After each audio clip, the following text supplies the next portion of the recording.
Hi, chat. Hey, how's it going? It's only a little late.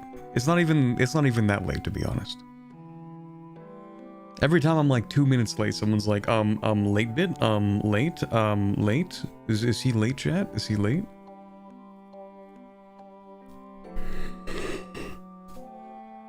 Okay, this is the first time I've actually spoken today, so give me a second. It's like the first time I speak is also the first time my brain activates for the day, so... Are you late? Yeah, mentally, just a little bit. Hold on, let me sit up real quick. Alright. There we go. Alright, I'm ready. Sky not turned on. Yeah, exactly. Still have to warm up the circuits. Get the algorithms running. Actually, I know how to do that. I know how to get the brain functioning in a way that's probably not good. Wow, isn't that crazy? Let's go.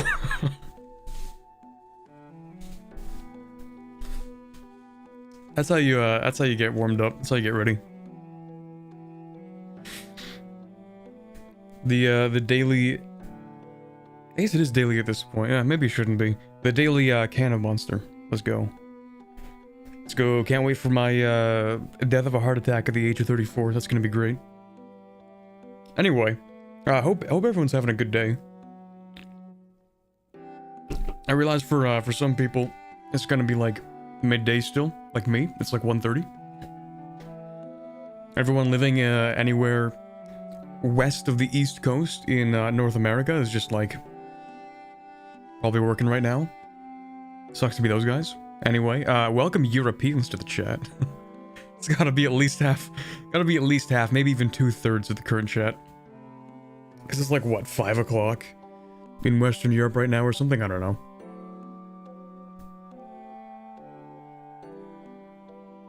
Just for the records, how old are you? Hi, Casper.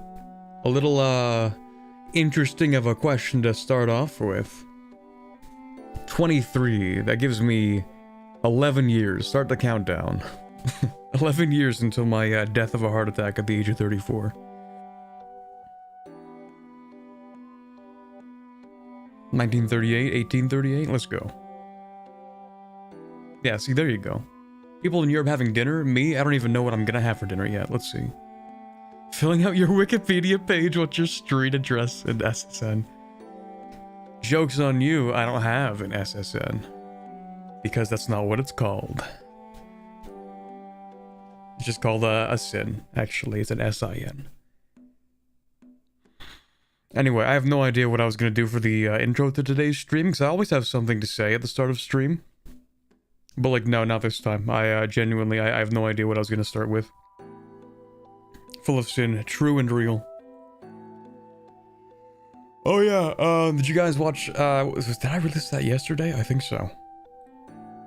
Sometimes I forget if I released a video 2 or 3 days ago, because I upload it. And then I give it early access, and then I kind of forget which days I actually have it released. That was yesterday, let's go. Did you guys watch yesterday's video? The orcs? Hell yeah.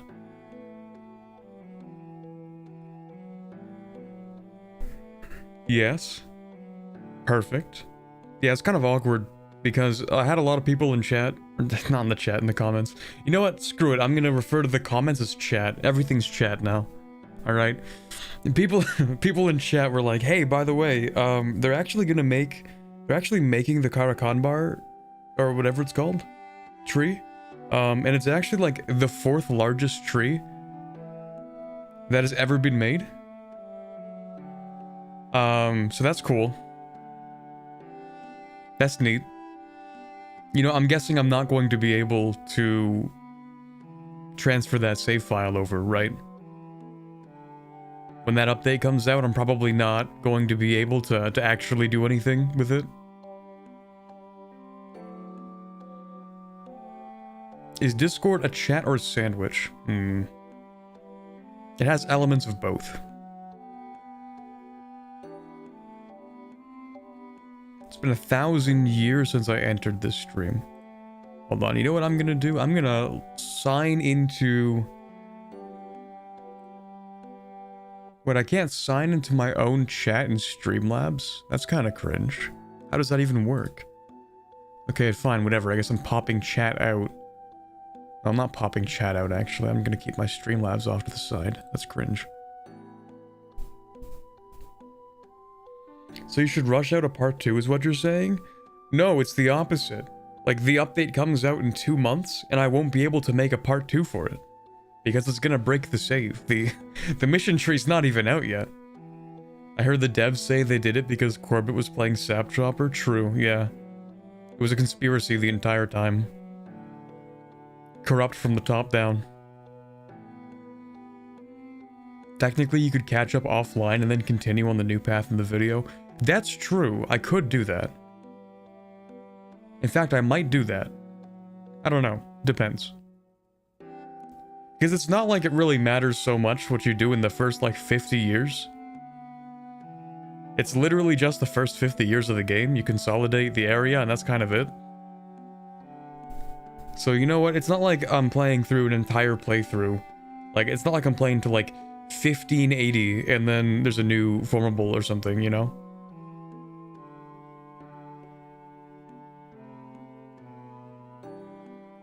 Corbett better play Nolakaz then, so we can get a mission tree. Yeah, any country I play, they decide to make a mission tree for, like, right after I play it. That's how it works. Confirmed. Wait, am I crazy? Wait. Hold on. Chat. Has my background not been animated for the past several months? This can't be. Hold on, wait. Wait.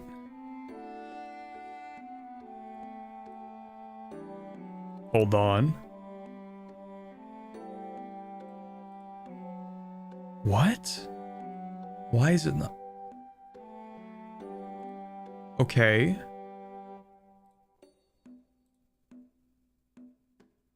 Huh? Has it been broken for months?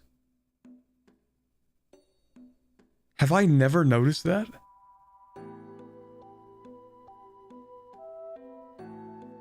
Yes. When you buy a high refresh rate monitor, never turn it above 60. Since when was it animated? Maybe for 5 months. It has been a GIF for the whole 5 months. Hold on, let me go out and then back into it. It works. Wait, what?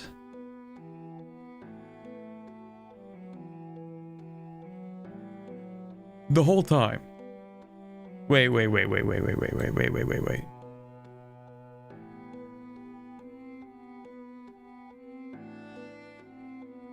It's supposed to be like that the whole time. What? Hold on, I'm gonna go check another VOD. I'm sorry, I can't just ignore this stun lock. This is important. I'm gonna go check the VOD from 4 days ago. Please do not give me ads. Please do not give me ads. Okay, nice. Let me check my own stream. No, okay, never mind. It worked last stream. I don't even know. Okay, never mind. Never mind. False alarm. I have no idea. Anyway, it's been 13 minutes. Let's move on to the actual game, maybe. Whatever. Who cares? Who cares? Let me turn that off. Nice. Let me move that to the right side. Let me close that, actually, because I don't need that open. And that. And we go into the video game.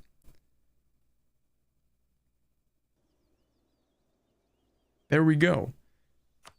Alrighty, let me do all that.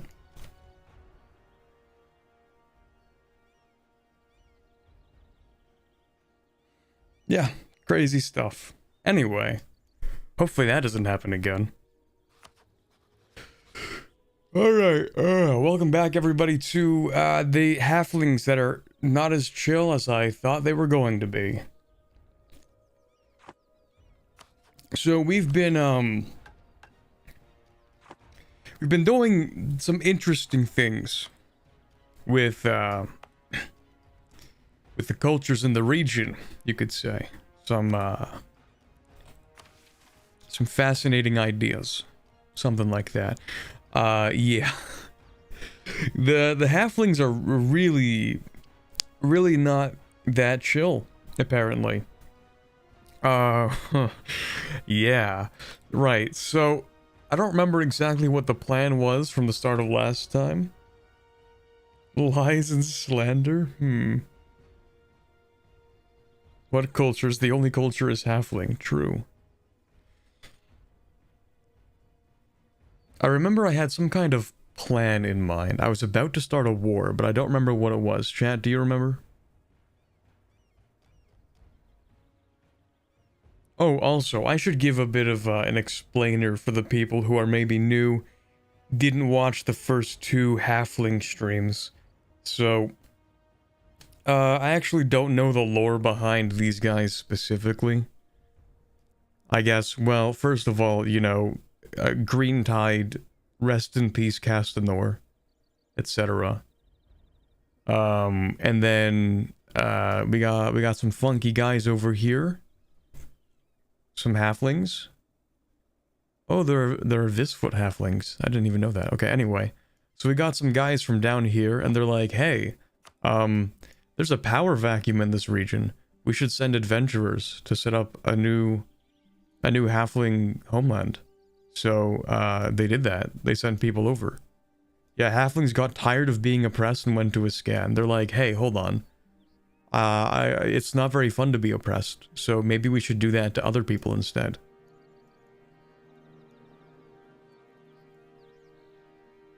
So anyway, yeah, so now we're chilling in... I guess the whole place is called the scan, isn't it? Hold on. Never mind, this is Canor. This is a scan. Okay, yeah, so now we're chilling in Escan. And, we had to first play as the adventurers for like 50 years. It kind of sucked, to be honest. It has some unique features, but it's not exactly my preferred type of gameplay. Corbett explaining the lore behind any Anbennar. Yeah, I actually don't know any of the lore then. I actually don't know any of the lore. Proceeds to explain lore. Well, I don't actually know any of the lore. I'm actually just... See, the thing is, you think that I'm explaining the lore, but in reality, I'm just saying it with enough confidence that you believe me when I say that I'm explaining the lore. I could be lying this whole time. No one's fact-checking me, you know?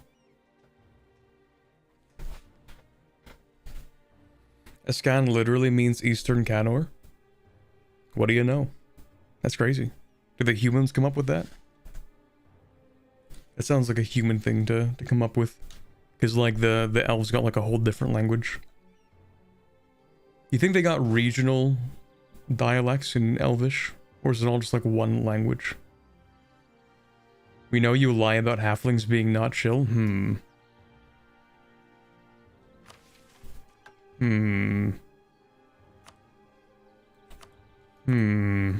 Okay. Anyway. Oh, right, I was gonna be friends with some of the halflings, but it actually doesn't matter. I just need to wait for that one. For this one, I just need to invade people. Let's go. I love carnage and destruction. So who was I gonna fight again? You, I guess? I was gonna invade you, and then you, and then you? So first Araionen or something? Oh, right, yeah, here was the plan. Because you're allied to... Wait. Never mind, I'm stupid. I mean, well, okay, yeah, but like... But why am I stupid again? I don't remember. Oh, right, never mind. Never mind, not stupid. Well, not in this case. I remember now. Okay, we're chilling. So, I'm gonna send these guys north, these guys south. We're gonna invade this guy. Oh, game lag. There we go. So I was going to invade this guy, which we'll call in Sword Covenant, who's also allied to this guy down here. I'm going to break the alliance between these two, and then use my favors with my ally to break their alliance with this guy as well, and then attack them, and they will have no allies. That was the plan. I think you can befriend BPAC. Okay, but like, is there a reason for me to befriend them? Oh, I think I was actually doing that already, and then I just didn't have enough opinion. It's crazy how that works. Envoy travel time minus 20%. Okay, I guess. Elevate dwarves to coexistence, I guess. Oh, they're already at coexistence. Okay, I don't know then. Maybe we send them a gift. Maybe we can be nice like that. Hey, buddy. Oh, I don't have that much money. I'm not sending you anything.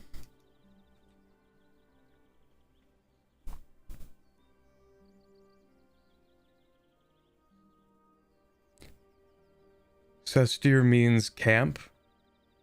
Camp or settlement in Moon Elf and is everywhere. Azka means fort in Sun Elf. Ah, so that's why it's like Azka Sur. And Azka whatever. I guess that's different actually. That's like Ashranaz or something. I don't know what the S with the little accent above it means, but I assume that makes like a sh sound. Because that's kind of funky like that. Anyway. Right, I was just about to declare a war, I remember now. I was about to cause destruction and suffering, my favorite.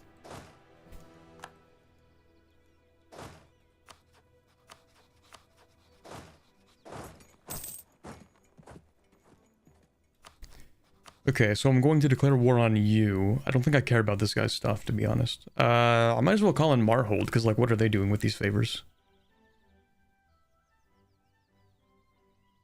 You're not really allied to anybody I care about, so, like, yeah, join, I guess. What about Gawad? You have 13 favors. Maybe I'll increase my favors with Gawad to increase my trust. Maybe I don't call them in, because I don't think I have to. Like, how many people do you have? 20,000 tech 6? I have tech 7, so you're kind of cringe. And then that's 5,000. Okay, that's pretty easy, actually. Let's just declare the war. I'll call in Marhold, even though I don't think I really need to. It's whatever. We'll take... That is fine.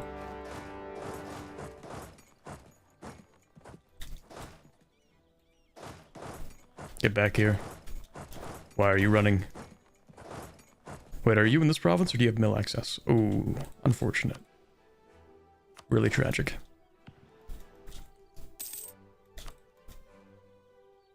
Oh yeah, I forgot, I have really good mercenaries. I have the, Arquebusiers.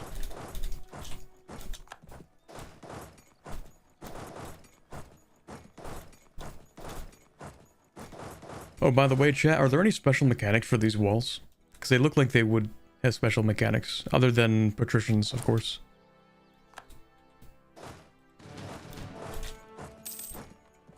There's an entire web page of lore dedicated to languages in Anbennar.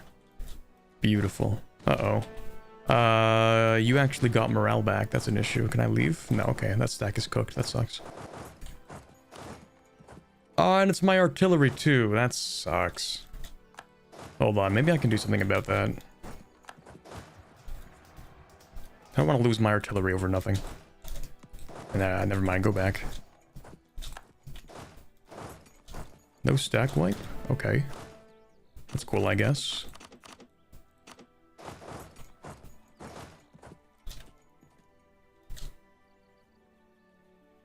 Provinces traversed by the wall and get 25% defensiveness. I feel like they should have more defensiveness than 25%. Have you seen these walls? They're pretty big.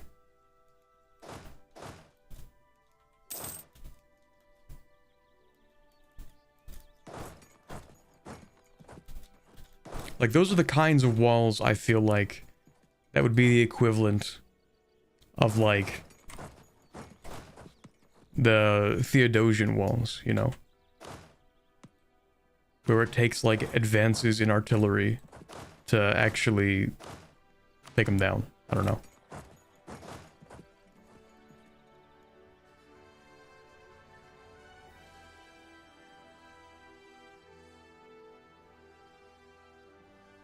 This is what people think the Great Walls of China look like.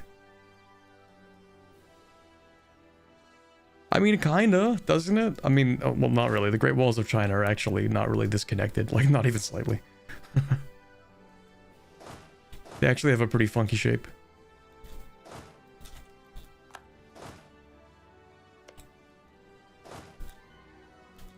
Wait, I should stack wipe you. Hold on, what am I doing? Do you have any morale? I guess we'll find out. Oh, I guess you do. That's crazy.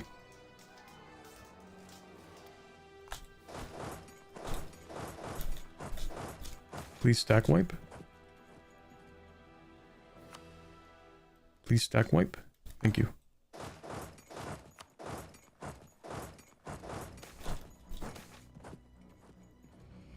Oh boy. Do we have that modifier for being nice to refugees? Yes, we do. Okay, maybe we should keep that then. Okay, fine. Lose stability. Ooh, or 75. That's a lot of reform progress, actually. If I get 1.47 each month, that's, what is that, like 50 months of reform progress? 50 odd months? That's kind of a lot.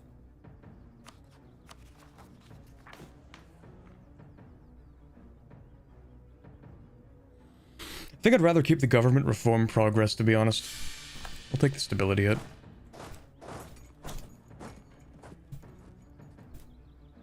Abuse lack of sight into a scan. Let's go.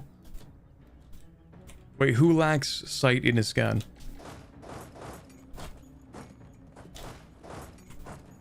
I figure everyone here would be able to see a scan already.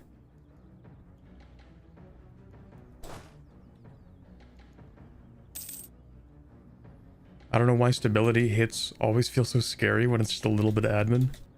They're more annoying than anything else. The only stability I'll actually buy is to +1. Sometimes to +2, but usually just to +1. And then I'll just let events do the rest for me. Okay, so why is it so hard to loot all of this? Oh, I just don't have a lot of people. Never mind. There's the loot in here. 25. Don't I have a loot map mode? I do have a loot map mode. 25. Okay, yeah, you guys can go and loot the city. Have fun. Don't pillage too much. Who am I kidding? It's not like we're taking this.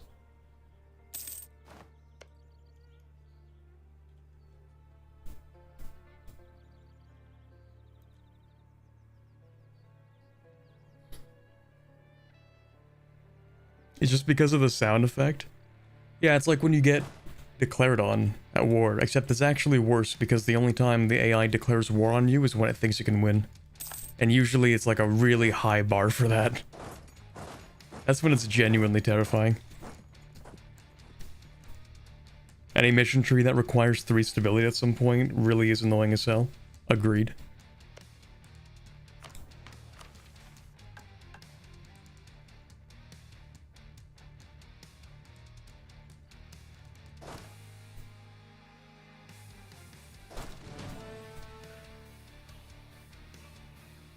Corbett, what up? Hey, Josh. Doing alright. Would watch, but I'm in 9th period right now. 9th period? How many do you have? Like, 15?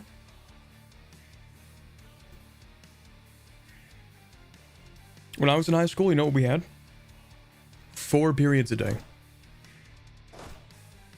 Just 4.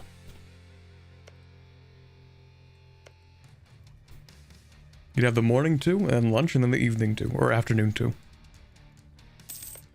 Yeah, we've been having a hard...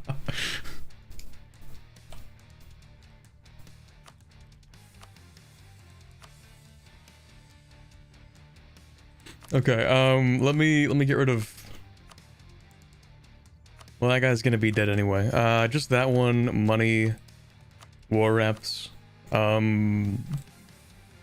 announce that you are cringe to the world, and then I will accept your defeat. Actually, I don't care that much. Wait, do I need anything from you? Not here, not here. No, no, no. Not really, no, no. I think at some point, yes. Wait, am I not even supposed to conquer the entirety of Canor? Is my thumbnail actually clickbait? That's crazy. That's wild. It's funny how that works. Anyway, we'll come back at some point, probably, maybe.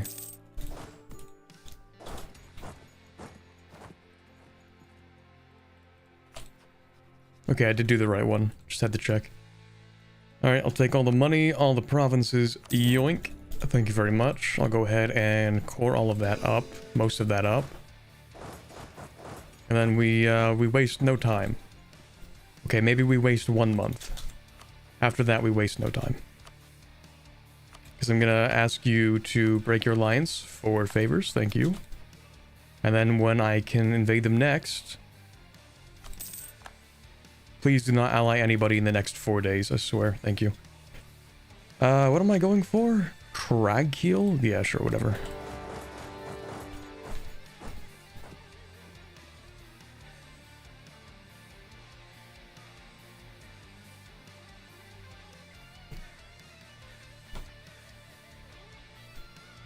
Corbett, how long are you gonna stream? I have detention after school until 3:30.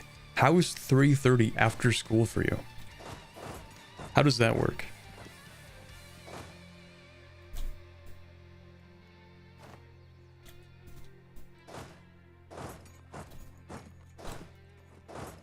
Primary school? Maybe.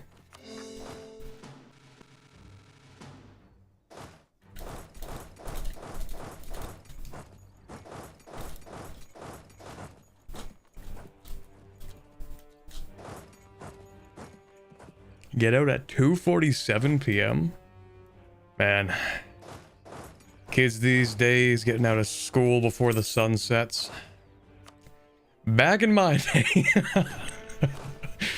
I finally get to be one of those guys. One of those like old grandpas. It's like, well, back in my day I had to walk to school up and down the hill through hurricanes and tornadoes.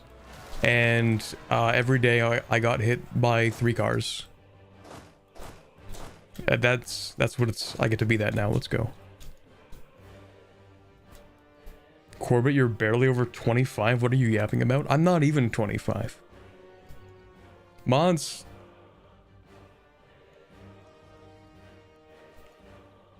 Make them short. I don't know.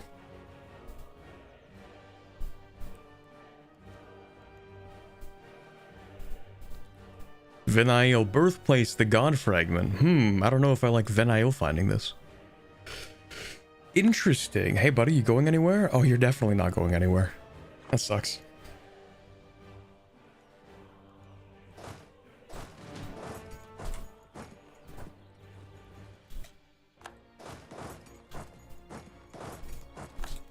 Stag wipe, thank you. Hold on, let me do that. Then you're gonna do that. Okay, I really only need like this stuff, right? How bad of a coalition is this? Oh, there is no coalition. Coalitions aren't real, I forgot. Okay, I'll take this stuff then. Is that a coalition? Eh, it's kind of a coalition. Okay, maybe I'll stop there then. That's fine.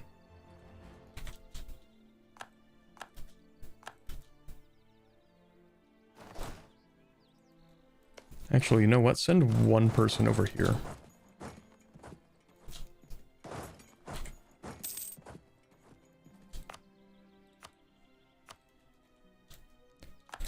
Okay, so allegedly, the way I'm supposed to play this is like half tall, half wide, right? It actually seems like more of a tall campaign than it is a wide campaign.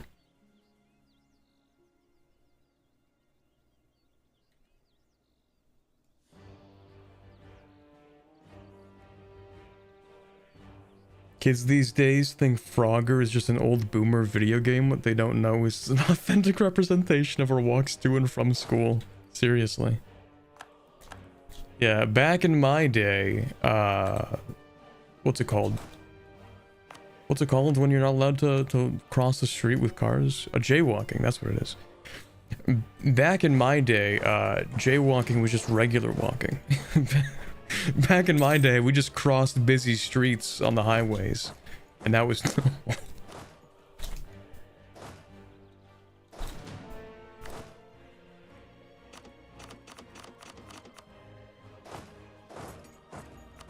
Okay, how much loot do you have? That's a lot in your capital, actually, but I'm gonna go loot that.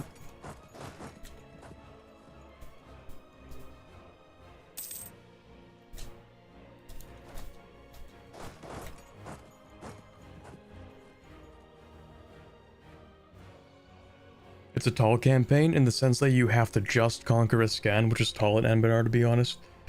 Yeah, that's fair. The irony playing tall as halflings. Newshire's capable of going wide eventually. Yeah, but it's not like in the mission tree, is it? Doesn't seem like it would be. I don't know.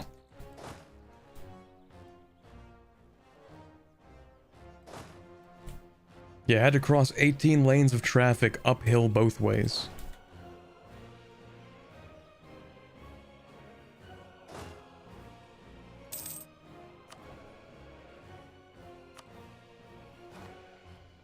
Alright, let me get, hold on.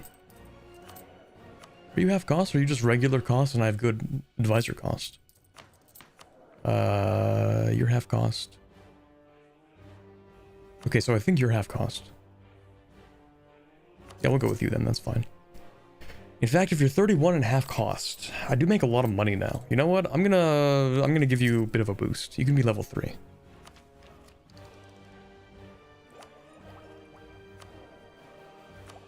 And why am I still focusing on admin?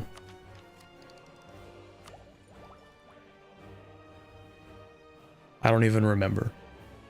Well, next idea group might be like infrastructure or something, I don't know. Maybe I'll swap the... No, I'm actually not going to swap the Diplo, it's fine.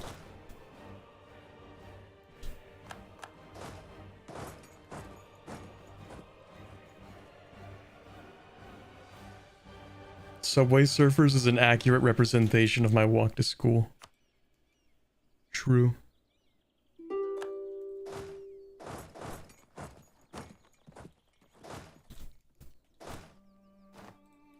Something that actually was kind of interesting is that, like, immediately after I left high school, apparently, like, you don't have to take exams anymore. Which is kind of weird. At least for, like, what, like... I have a cousin that also goes to the same high school I used to go to. And he's like, yeah, you don't have to take exams until, like, the 12th grade now. And I'm like, well, damn. Sucks to be me, I guess. That's unfortunate.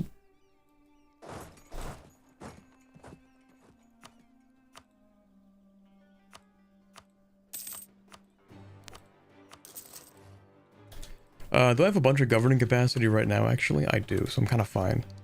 I'll take that. That's fine. We good?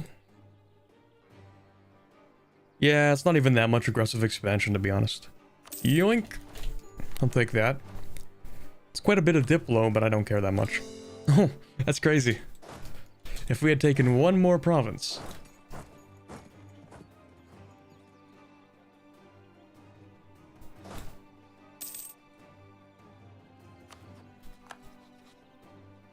Enough of small country. Time for big country. Here, let me build a fort in the capital, because I don't have any forts in this country. Maybe I should build forts, like, all along the line, the wall, you know?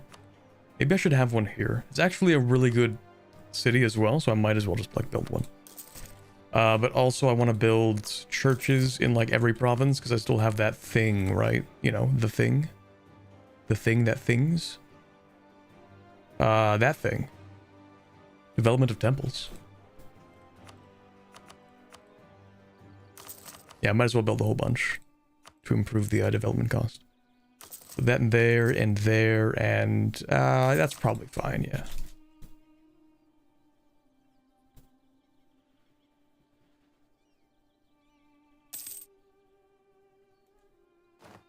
Did you ever look into the fix for Adventurers Wanted, by the way? Oh, no, I didn't. I completely forgot.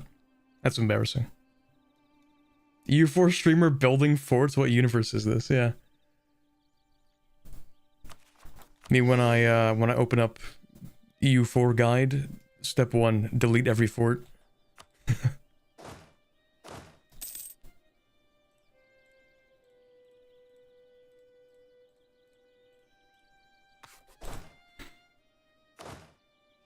See, the funny thing is, I actually don't watch EU4 guides, so I don't know if that's true. But I think I've heard people say something like, oh yeah, everyone just deletes forts in every guide. Which is kind of funny, because I don't think I've ever deleted forts at the start of a campaign. Like, not even once. Maybe. Maybe I did that with my Byzantium one, actually.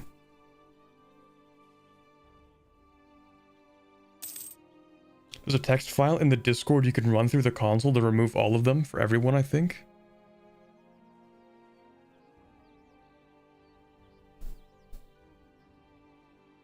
The Adventurer's Wanted part got fixed in the latest EU4 patch. How recent is the latest EU4 patch? Wait, hold on. Let me just check. How do I check every province that has these? The Adventurer's Wanted. It's not on the trade map mode. It might not exist on any map mode, actually. Oh, maybe it's on rest? No, it wouldn't show up. Well. Darn, you just gotta find him, I guess.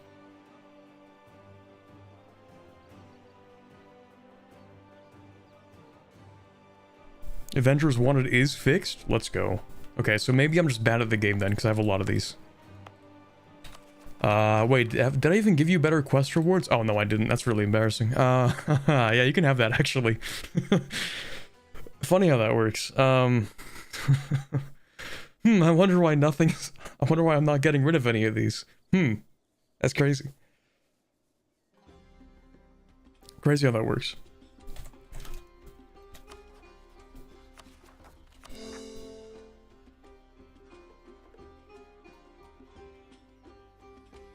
Can also give them specific stuff to buff how fast specific things go away. True, but I also don't like giving them things because I'm stingy, actually. That's kind of it. Yeah, it's mostly just me being stingy.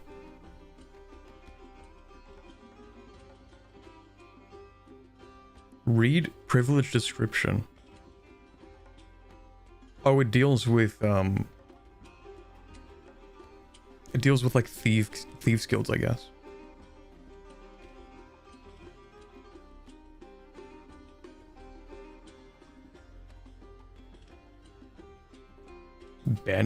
Bandits and raiders, I guess.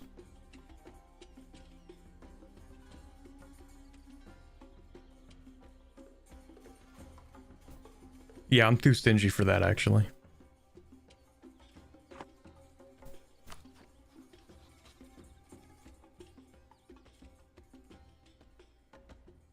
It's being reworked to have actual adventuring parties, so based. Okay, hold on, let me check the Discord.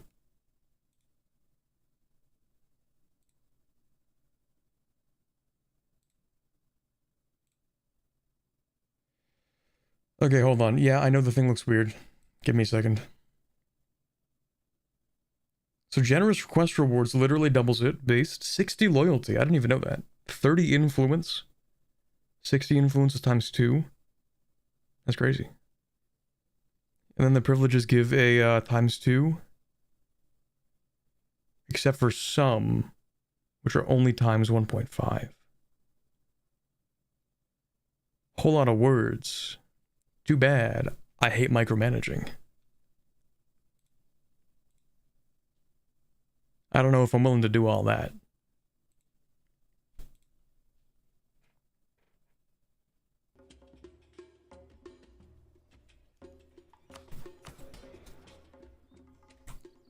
Okay, do I have any actual real problems that I care about? Hags, crones in the outskirts. It just raises minimum... Wait, what do each of these do? Oh, that's actually a pretty big hit to production efficiency. Oops.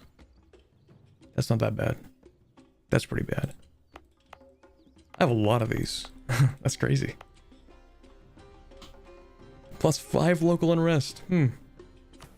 Okay, so if I get the adventurers... oh, I need to give them more influence too, don't I? That's the thing that increases it. So is it like 30 and then 60 influence? Did I read that right? Hag love. Different kind of hag.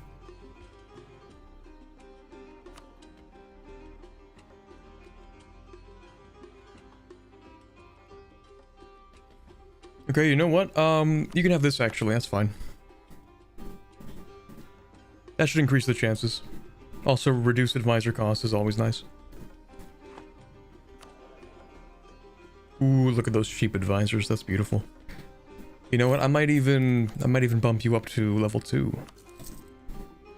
I can afford that. Might even bump you up to level 3. Actually, no, you're gonna die really soon.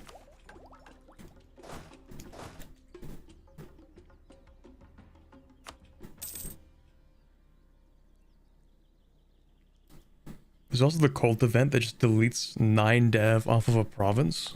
Beautiful. I don't know what I'm gonna do about that.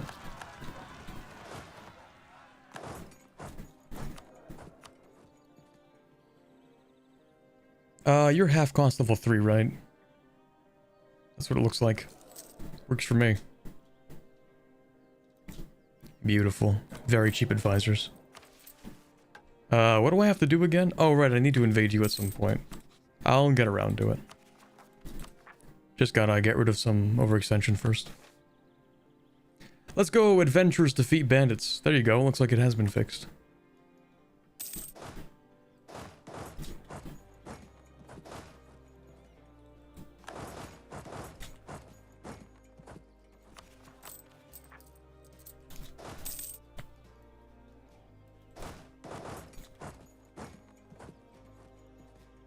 Wait, do you have cores on anything?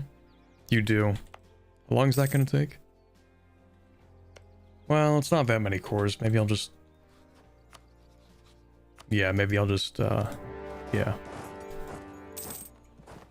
Yeah.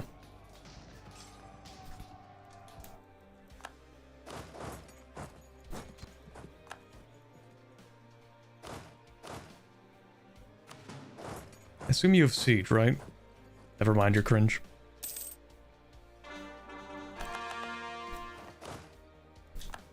Do you have siege? Yes, you do. Less cringe. Let's go. Next year of government reform.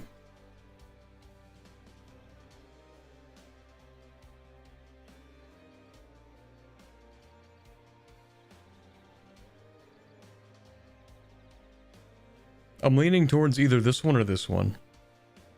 I like maintain balance of power because I like the estate equilibrium. Helps me revoke privileges that I don't want anymore.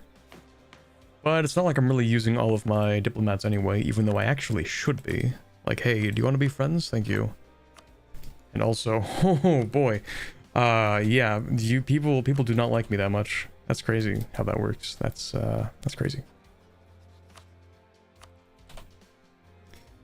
That's crazy.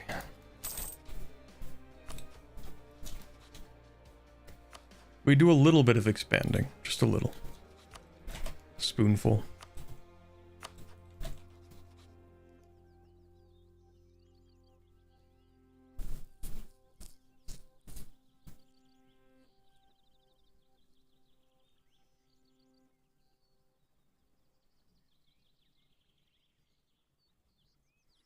To them to improve with outrage? It actually doesn't usually work out the way that I want it to.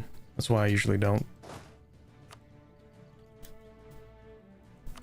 Because it'll, like, improve opinions to, like, above 0 or something. I don't remember what it is, but the, unless they change the way that it does target selection, I usually don't use it. Like, it raises it just enough, but doesn't really give you a lot of padding with it. Not threatening countries, outraged. Oh, maybe it did change it. Maybe it did. It goes to plus 50 or as close as it can to that point? Huh, okay. Because I'm pretty sure it maybe didn't used to do that.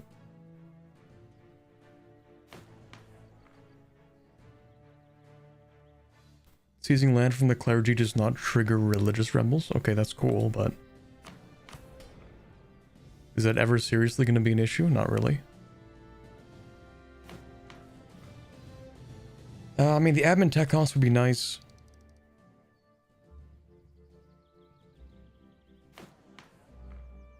But that's saving me like, what, 60 points every 15 years or something? Do I care to save 60 points every 15 years?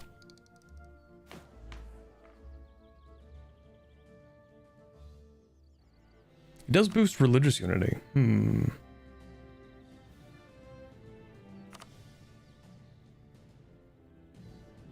It's probably worth something. You know what? Yeah, I'll take this. That's fine. Because we are going to change religions pretty soon, right? Like, once the... What's it called? The Coronite, proclamation, maybe, or whatever? Whenever the thing happens.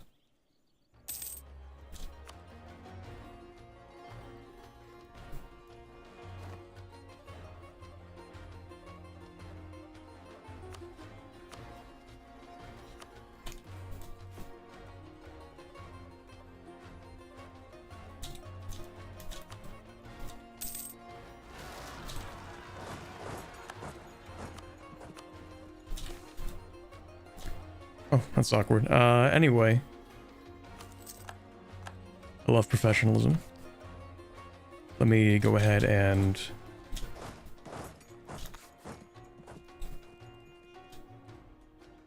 Yoink! Okay, I think that's everything we need for these missions. Now we just need to develop a province. Build a few workshops. And we should be good.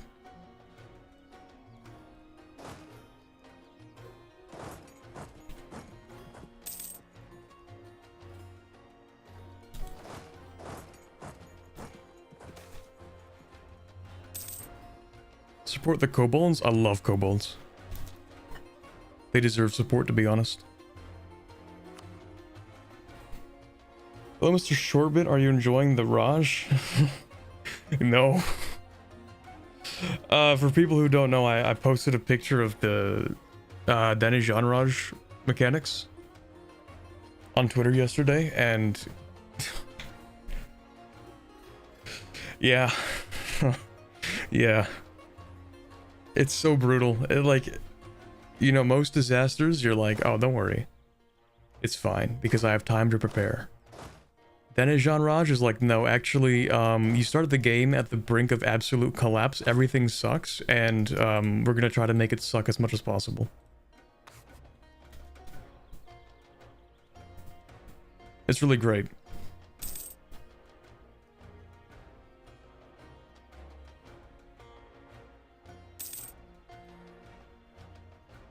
It's like when you're playing, it's like when you're playing Khmer in EU4.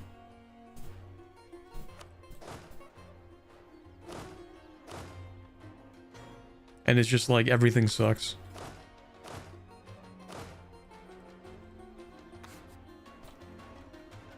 The Raj is what vanilla players think Mali is. Mali is not that bad to play.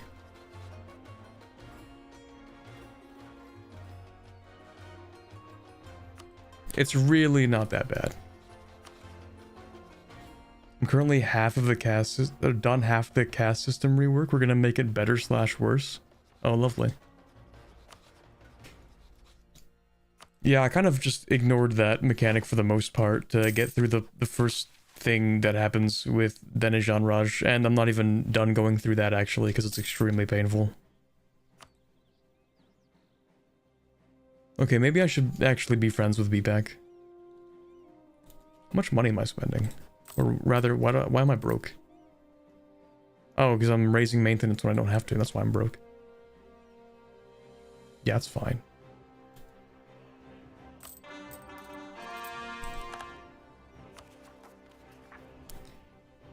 Oh, that's awkward. It's fine. They're not gonna do anything.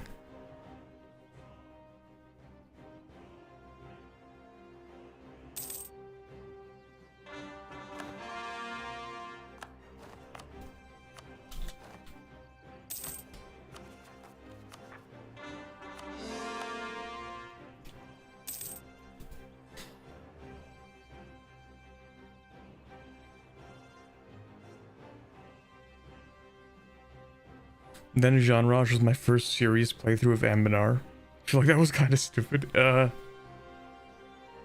Perhaps. Why don't you turn off some of the most basic pop-ups like coring? Because I like having that pop-up. At this point, like, I'm so deep into playing EU4 that any change in, like, the UI would, like, mess me up completely.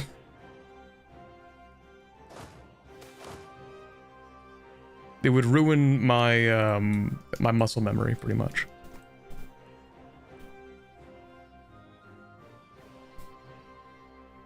Okay, so what is this? The Cardesti host. A large group of Cardesti nomads have crossed the borders and entered our domain. These people are an odd bunch, having mastered the magical art of divination. Their fortune tellers are quite popular with those who can afford their services. Moreover, as a group of experienced travelers, they have picked up some unique artisanry techniques, and their bards are highly praised. However, the stark contrast between the customs in Newshire and blah, blah, blah, blah. Okay.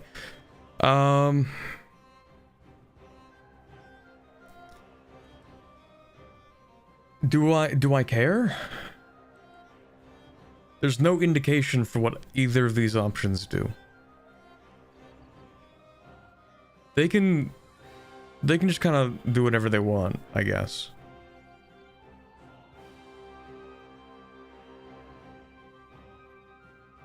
Leave them be. Okay.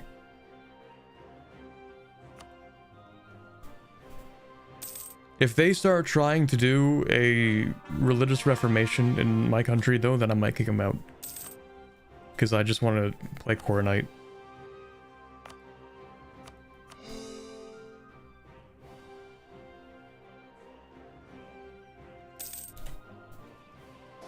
That's the Revellions?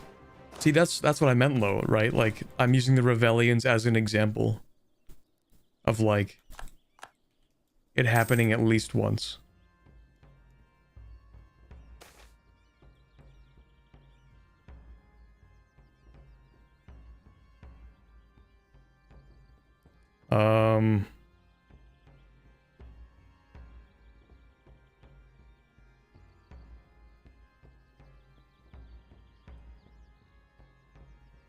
Oh, shoot. Did I miss the whole thing about Castaneath?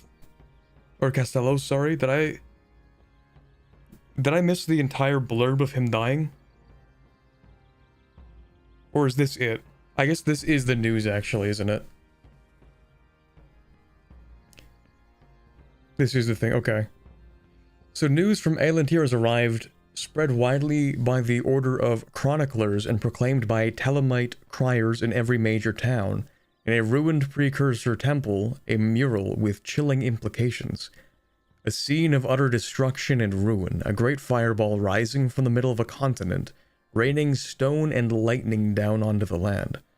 Off to one side, a man is seen descending from the clouds. He wields a scepter in one hand and is extending his other arm in an effort to contain the explosion. Lightning streaking towards him as he does so. The extended arm terminates in a slump instead of a hand, and a great silver cloak covers his left side and partially obscures his missing leg. The artist's inscriptions have been partially translated, and our scholars believe they label the figure Castellar, god of the sky, and the explosion is denoted simply as the end. The documents of discovery and rubbings of the murals are widespread across Canor, and are spreading like wildfire through the scholarly halls and elite circles of Halkan. Halkan? Okay. In Laurentine and Gawatin, Abencost and Kalmaldor, and even in the ruins of Castaneath, the rumors are starting to swirl. The precursor elves saw Castellos die and wrote down what they saw so we would know. That's crazy. This is the calm part, part 1. Okay. Is it Jesus? No, Castellos isn't really like, he isn't like Anbennar Jesus. Castellos is like, well, like Zeus, I guess? Yeah. Castellos is quite a bit more like Zeus.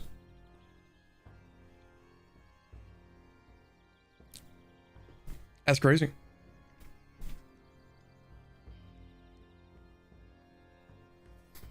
The first part is when the higher ups know it. The second is when everyone and their mother knows that Castellos is dead. Yeah, that's crazy. Wild how that works. So, see, the funny thing is, maybe we actually do want this. Because that means that if we change to Coronite in the next 5 years, assuming this happens in the next 5 years, then it'll actually help us convert. But only a little bit.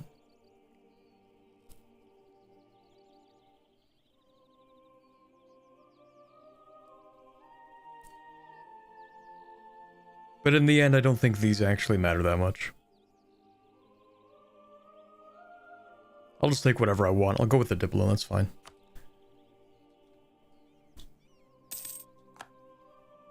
The cube is kind of like Jesus, except it's a cube. I would follow the cube. Why are you rivaling me? You know why you're rivaling me? Because you're Wex, and I've never trusted Wex in a game of Anbennar.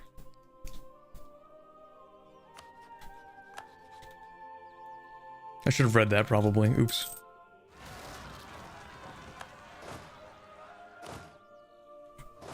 Avoiding strong enemy. Can you avoid being stupid, maybe? I hate this so much. Okay, fight. Walk in there and fight it. It's not that hard. It's not that tough. Come on. It's literally goblins. Okay, next. Do I need any of the estates to actually like me? I don't think so. Perfect. Did I ever stop being friends with you? Yeah, I kind of did, okay.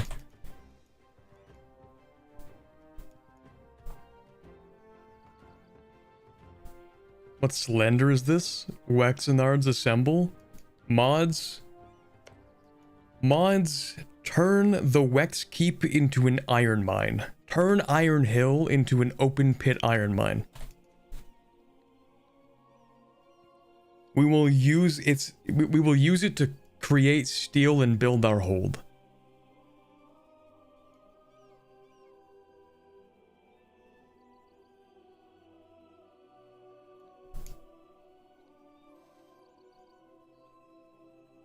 Should you stop converting it to avoid having religious zeal modifiers? Maybe.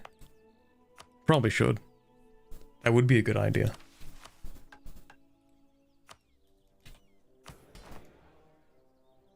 Okay, I'm gonna take some land back.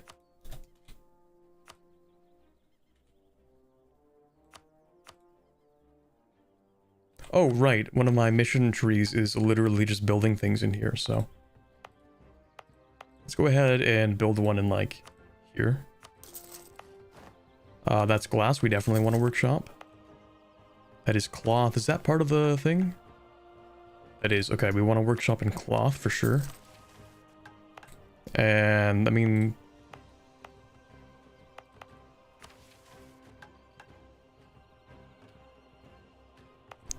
I guess this one's fine.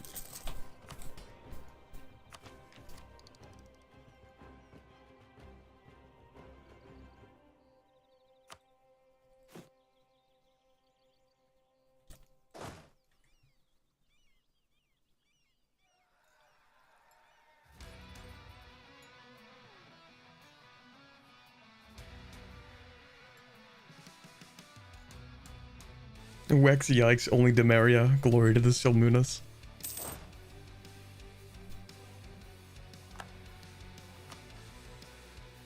Yeah, all my homies fought the War of the Roses on... This isn't the War of the Roses, what's it called? Oh god.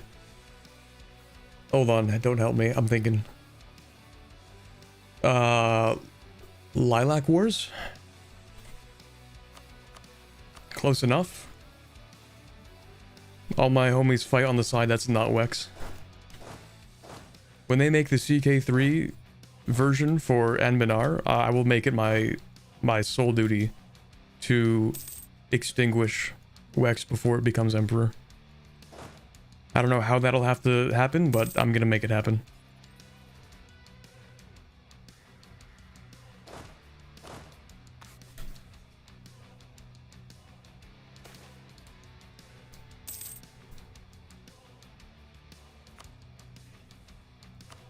Okay, let me go ahead and call someone stinky. There you go.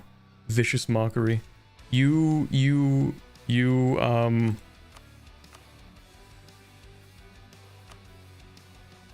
may your sky be clouded with ash. Oh, that's gotta hit. I cast Day of Ashen Skies 2.0.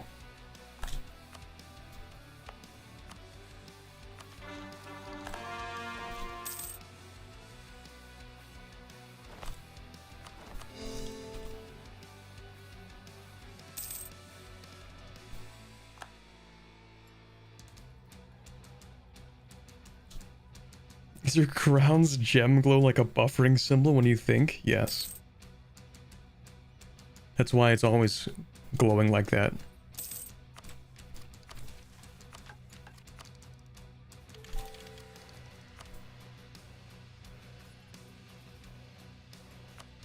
Okay, I have to wait for colonialism to spawn before I really pick up anything.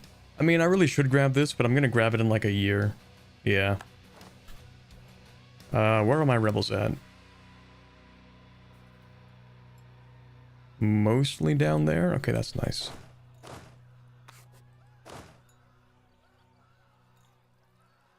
I really wish there were a button I could press to open up the autonomous rebel suppression menu. Just to save one click. Oh, also, people should have... There you go, because I'm not doing anything with that. Alright, mission fulfilled. Actually, I didn't really check the volume of the music. Hopefully it's not too loud. Here, let me just, there we go. So we're forming the Black Domain, right? Yes.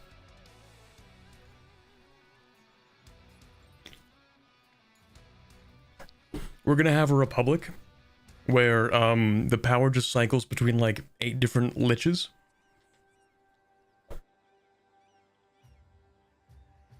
I can barely hear it. Oh, well, shoot. There you go. You get a little bit of a boost there. Anyway, cut the trees. Oh, I was expecting a lot more text there. Alright, so what was this? First, we must fertilize and prepare our soil, readying it to receive our verdant blessing. Second, we must face the forests, carving new fields and pastures from the root-cursed earth. Damn, I didn't know they hated forests like that. Maybe, oh my god, what's his name? Mossbeard or something? Or Oakbeard? From Lord of the Rings. Maybe he was right about the halflings. Maybe they actually are enemies of the forest. Maybe he should have killed the hobbits.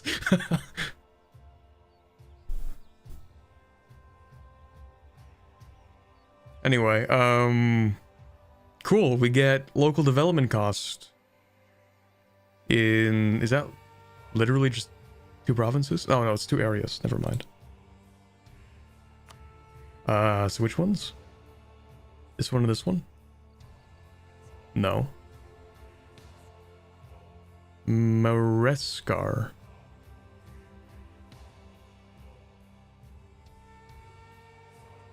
Oh no, that is it. I'm just dumb. Okay. And Odemere Wood. Okay, it is those 2. Wait, hold on. What did it say there? Wait. It just took me a second to realize. What did it say in that mission? Provinces that are not producing valuable trade goods or livestock will now produce grain. And then I'm looking at it and it got rid of my glass. It got rid of my cloth? Bro, what?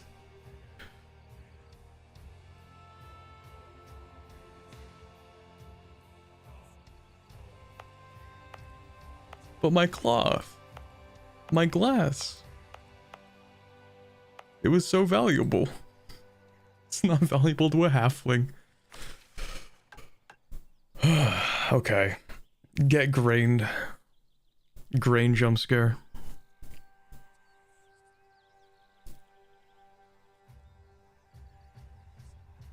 Trade goods are nice and all, but consider bread. Okay.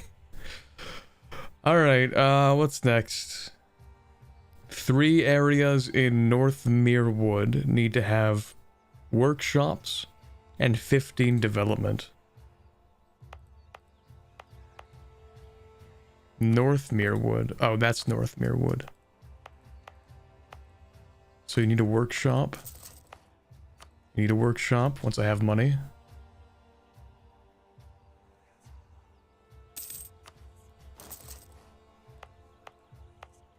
You know what? I'm also going to decrease autonomy.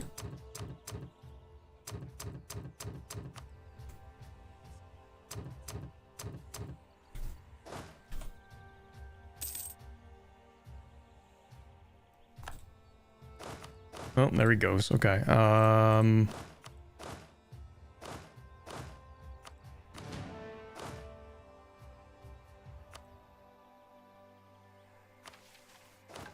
Yeah, okay, it's worth getting another general. It's fine. Not bad. You also need to dev something? Yeah, we do need to dev a lot, actually. I really would like to pick up infrastructure ideas before I do too much developing, but I know that's not really going to happen, so... Might as well do a little bit.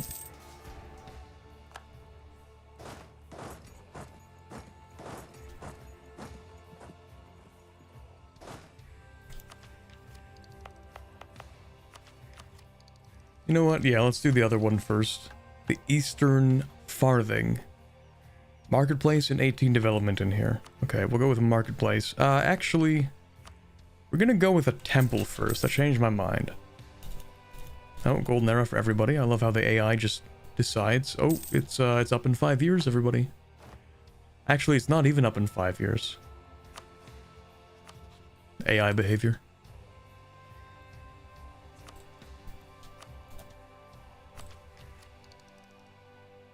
Let's wait 1 more month and then I'll take both of those. How much do I even make off of trade? Ooh, a decent amount actually.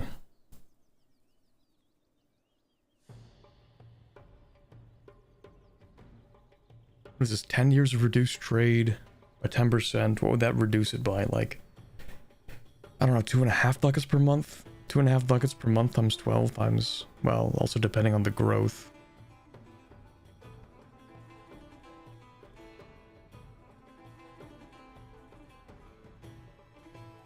I might as well just pay the lump sum, probably, right?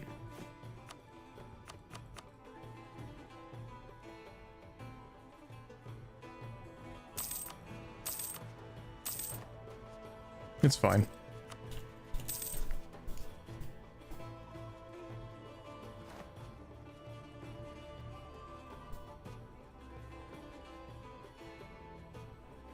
I wish trade goods expanded, worked on Anbennar too. Don't worry, when we have EU5. EU5 Anbennar when, actually?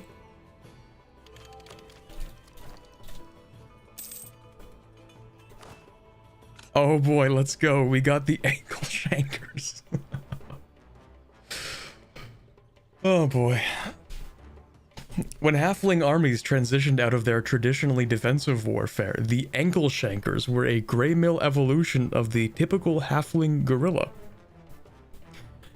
which exchanged safe ranged skirmishing for audacious close quarters combat. These halflings would stealthily close the distance upon an unsuspecting enemy before causing terror by shanking their ankles with dirks after sneaking between their ranks. How short are halflings that they would just like sneak into these areas? Like, surely they're not short enough that they would just all go by unnoticed. And this isn't, you can't even fight a war like this. I mean, you could, but you couldn't fight in regiments like this. 3 feet? That is pretty short. Short enough to get your ankles, I guess so. That's a quarterling.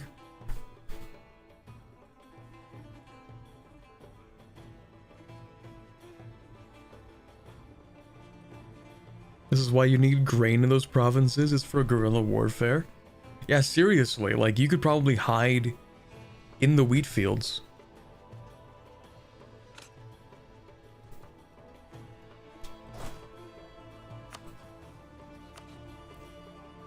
Okay, let's go with rivalry with Verna.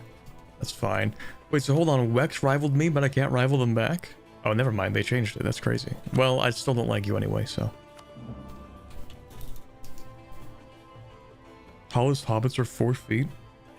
So they're not like the hobbits in the Lord of the Rings. Hobbits in Lord of the Rings are like a bit taller, aren't they? They're like 4.5 feet or something.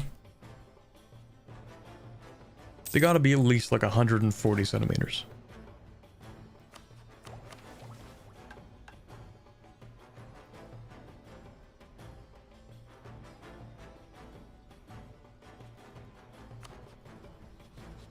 Keep forgetting to be friends with these guys. Who do you not like? X-Wes? What, are you also halflings? No, okay. Yeah, I'll just do that.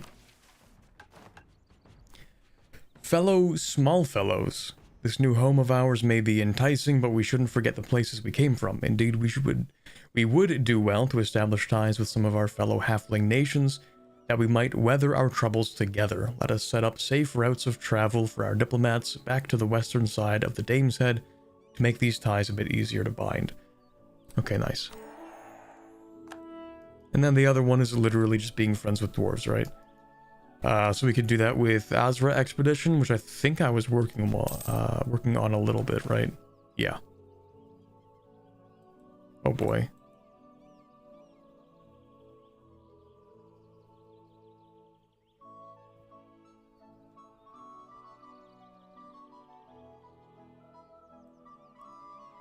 Okay, maybe we should be friends with them.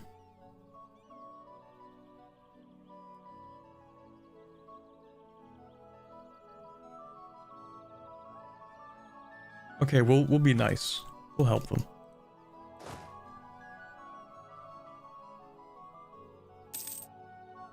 I would say maybe they're crazy for that one, but they do actually have divination magic, so maybe they're not crazy about that one.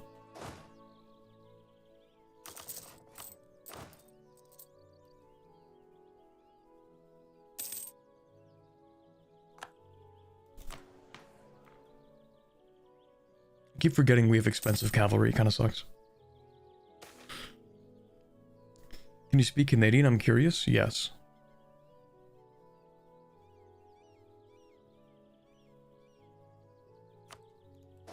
I will not elaborate.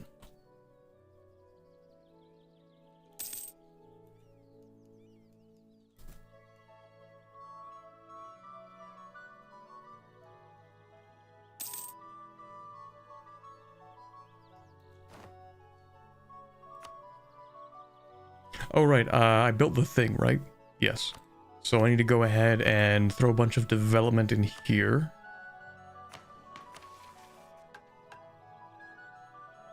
Development of 18, marketplace, right, we can do that. So let's just slap down a little bit of that. Put in a marketplace.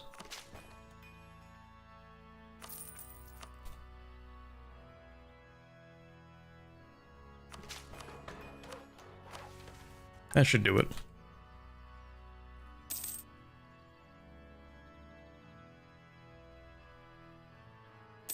Can you teach us some A? Sure. If you want to know how A is actually used. That could be a real question. There are contexts where it makes sense and where it doesn't make sense to use A at the end of a sentence.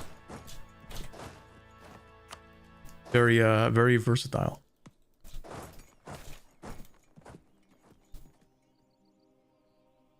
You know what? I already have Republican tradition, but okay, hold on. When's the next election? Oh, right, it's when you die. I forgot about that. Okay. We can actually lose Republican tradition, that's fine. Which I usually don't do, but it's because it's only on death. Canada is close to Qatar? Yeah, closer than the moon, I think.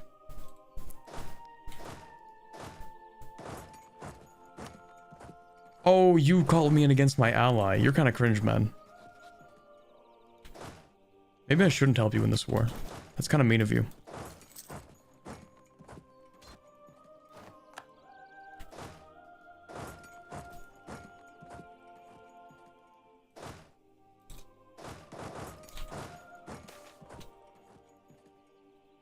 We love kobolds. Let's go. Anything for the kobolds. Why am I losing 50 bajillion ducats? Oh, right, corruption. Let's turn that down a little bit, maybe.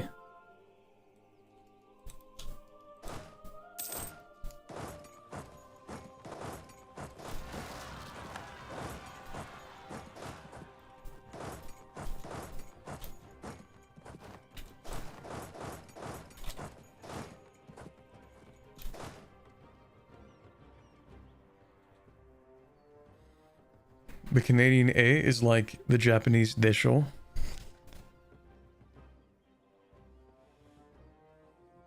I don't know that much about desho. Maybe. Possibly. You can use it as like, you can use it as like an open-ended question. As a way of sort of implicitly assuming the other person agrees with you on something.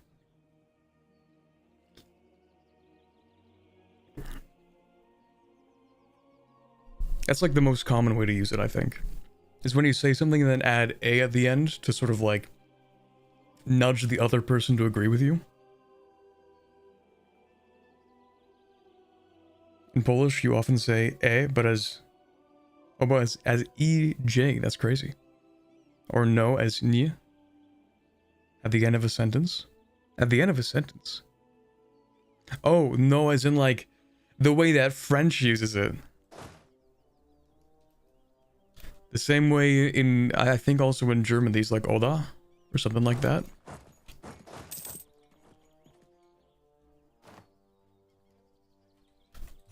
I'm pretty sure you can use that in German, I don't remember. That was like 3 years ago. Let me go ahead and grab... I don't even know, I'll grab that, I guess. So it's like British in it? Kinda. You know what? Yeah, it sort of is like that, isn't it? Now that I think about it. I never really thought about it like that, but yeah, it kind of is.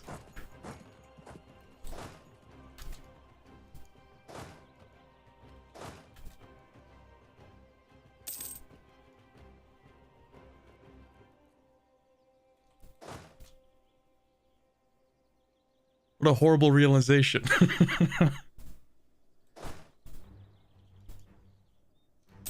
It's like in it the whole time.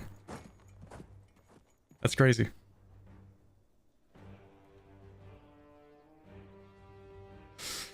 Yeah, I guess, okay. Yeah, because in Britain you'd be like, oh, it's hot out in it. Although, oh god. Okay, I'm not gonna do the accent.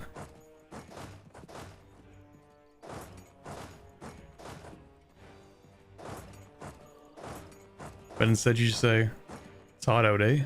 That kind of thing. Oh my god, you're right. It is the same thing. It's the exact same. It's always been.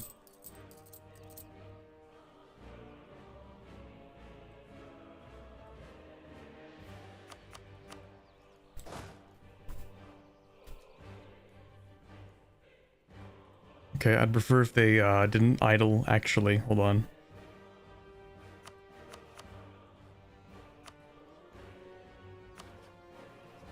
Do you want to be friends, or am I at war with you?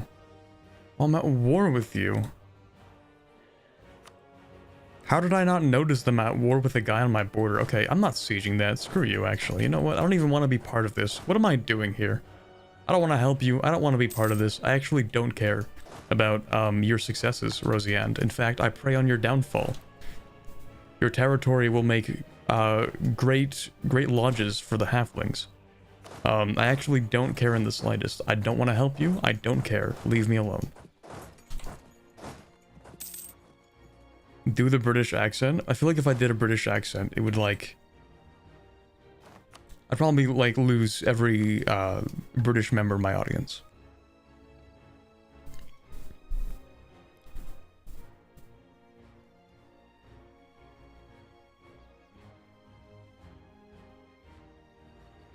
One of the many uses of Oda. In German, there's the High German Oda. There's also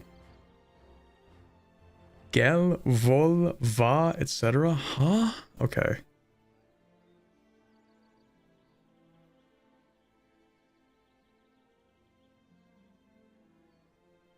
Worth a win-win. I love the fact that you can say no as yes in Polish. Like, no equals yes. Interesting. So it becomes like an actual direct double negative. Whereas sometimes you can be like, no, yeah. Oh, yeah, no. You can do something like that, and people sort of understand you perfectly fine.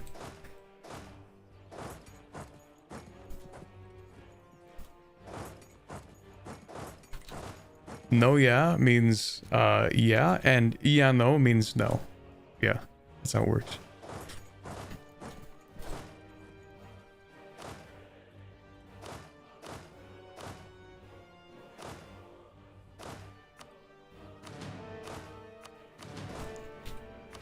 Okay, we do have another mission we just completed.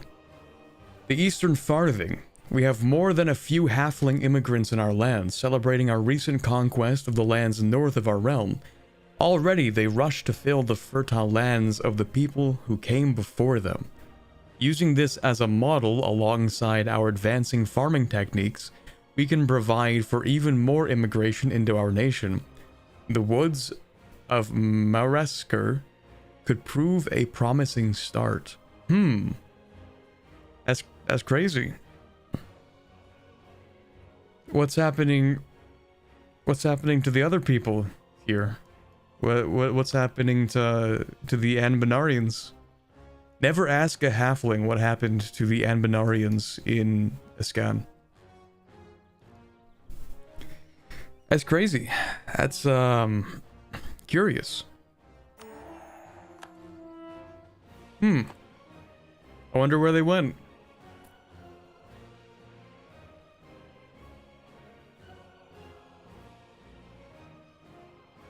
What Anbennarians?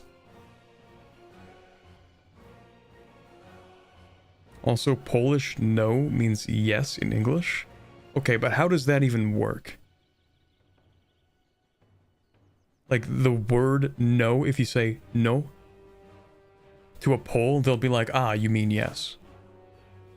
Does it just sound like the word no, or is it actually just the word no? Because I feel like then it wouldn't be the same thing.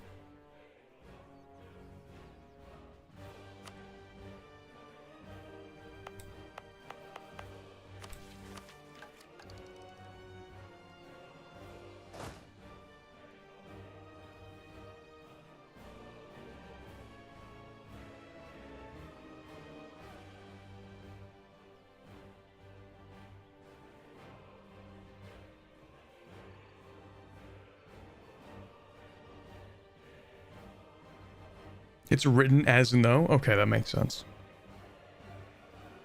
The trick is once you burn down all human-sized houses and replace them with halfling ones, the humans tend to leave all by themselves. Curious how that works. That's crazy. They all just decided to leave. How curious. Just all spontaneously, just like that. Isn't that wacky?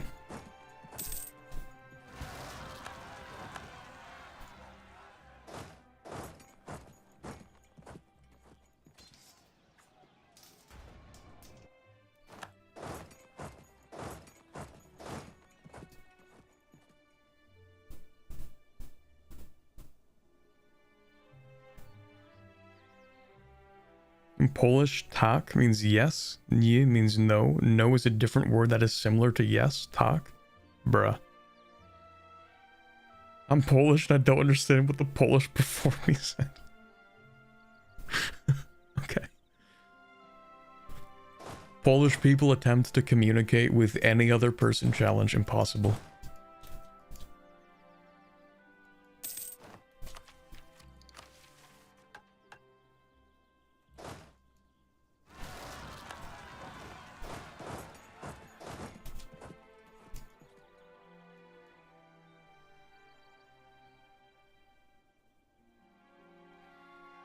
Sorry, I read this in my head, but I didn't read it out loud.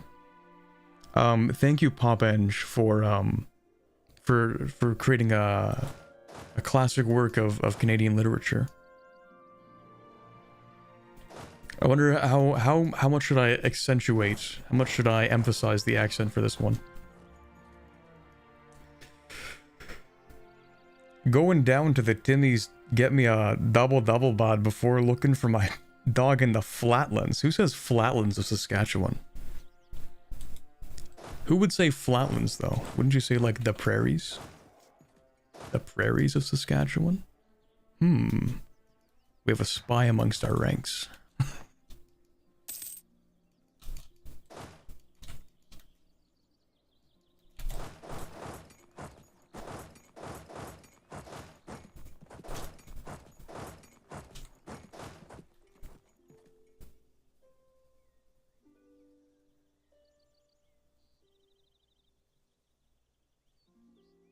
If only Polish used the alphabet that was specifically crafted for them and the Czechs, but ended up being used by virtually all other Slavic languages. Oh yeah, I don't even remember what the alphabet's called. The Cyrillic. That's the one. Polish people communicate like people? People. And there's another one. I learned like one specific Polish phrase, but I'm pretty sure it's offensive, so I'm not gonna say it. Not the one everyone knows, it's like a different one.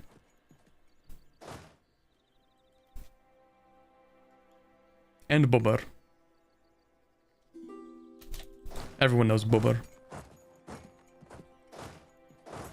Bubber. One of my favorite videos of all time, to be honest.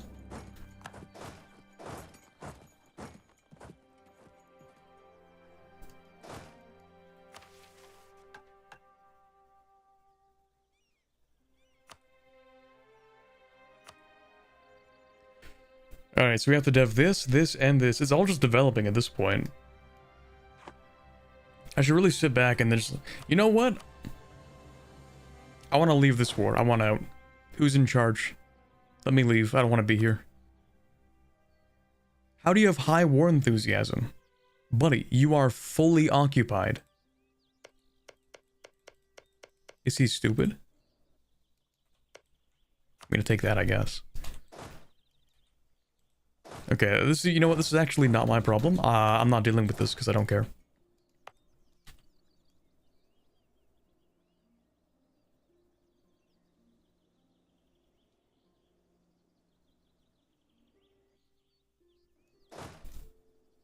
Yeah, I'm actually not going to deal with that.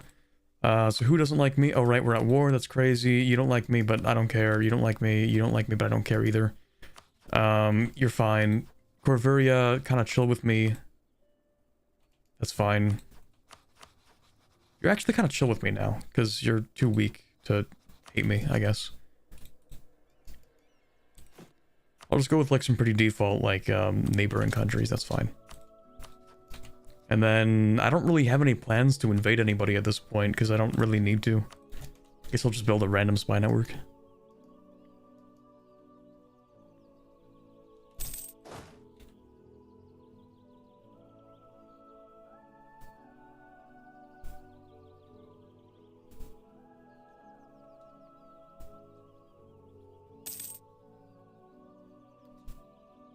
Watching from Saskatoon, I thought the non-prairie folk wouldn't understand how flat we are. Ah, I see. No, I know the classic joke that goes, now that I think about it, maybe it's not that great of a joke, but, the joke used to go something around, like, something about, never let your life leave you in the prairies, because you'll see her walking for days. Something like that.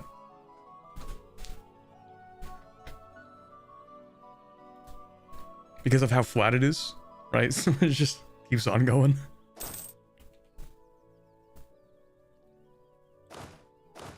That's probably one of the oldest ones that I've heard about the prairies.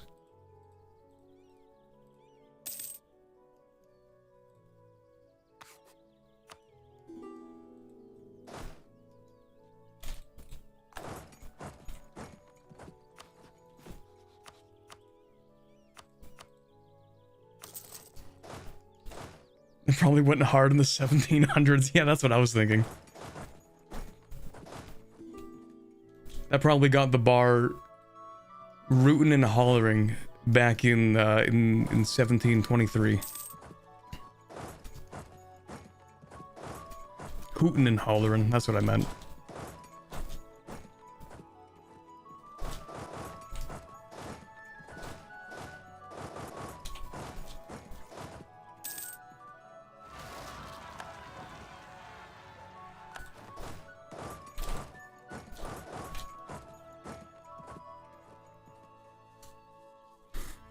You do want to become buddies with one dwarf for one mission? Oh, right, I keep forgetting. I keep being friends with this guy and then not being friends with him and then forgetting that I need to be friends with him. Great Dukan zealots in my pantheon led by a dead god? Blasphemy.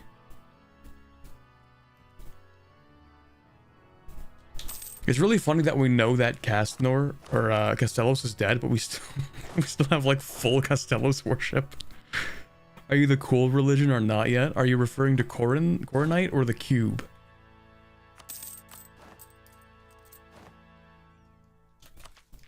The cube delivers all the salvation. Yeah, I'll take that. That's cool.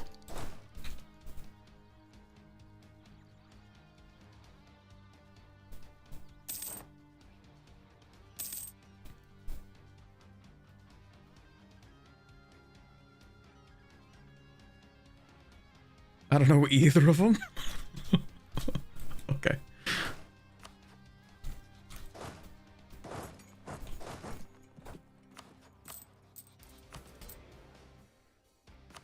We're still part of the Pantheon, the Regent Court right now.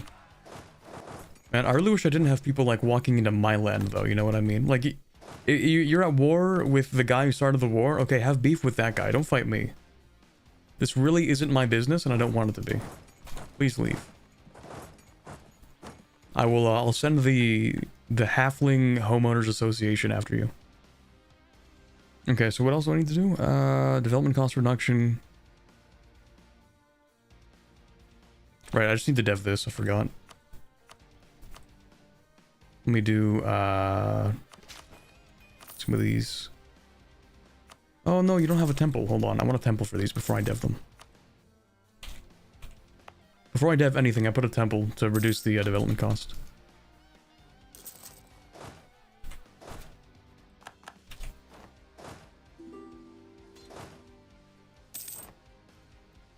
Let's go. No longer at war. Thank you very much. Did you give me a province? No, never mind. Did you even take anything? They took one province, I think. Okay. What's the other thing I need to develop? This one?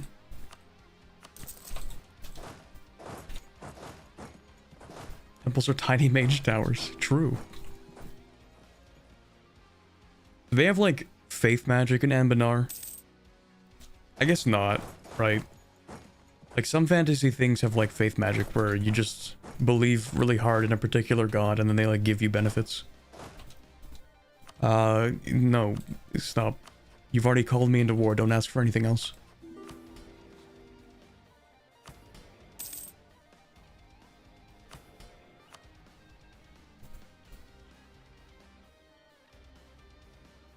You know what? You can have that. That's fine.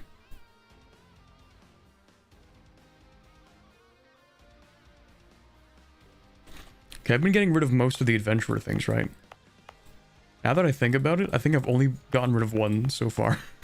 Which is kind of funny, but also not funny.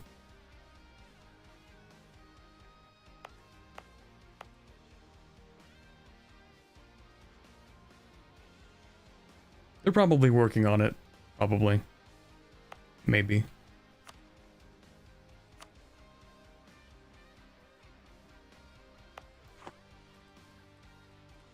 Okay, I'm gonna build a fort here as well, actually, once I have the money. Invite gnomish people. I mean, if they want to. I'm not gonna stop them.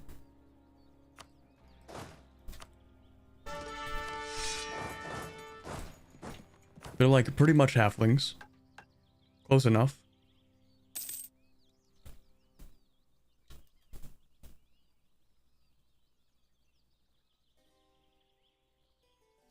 Divination magic? Okay, but that doesn't mean the same thing as divine magic. Divination is just like seeing the future, right?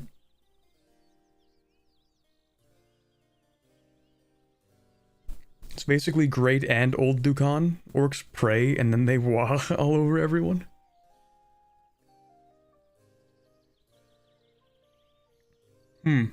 Okay. I mean, sure, okay. So there are like mechanics for religions, of course, in terms of gameplay. But I mean, like, in terms of like lore. I think I actually had this question earlier in a different stream where I asked like, so oh boy. This is topical. I think I asked earlier in a different stream like, so are the gods in Anbennar like real, or are we talking like maybe they don't exist? Like, do they canonically actually exist or no? Not Castellos though. That guy's dead. That guy's been dead a while. But the other ones, well, you know, I guess if Castellos existed and then died, that means he must have been real, right? Not anymore, at least. Yeah, not Castellos. Depends on the god. A lot of the gods are based on real dudes. Maybe. So, like, I don't know if Castellos was, like, just a dude that ended up being deified, or if, like, Castellos was an actual god that actually died. But then, like, we get to, like, the definition, like, who even counts in that case? If a god can be killed, then do they count enough to be considered a god? Maybe, I don't know. Something magic, yeah.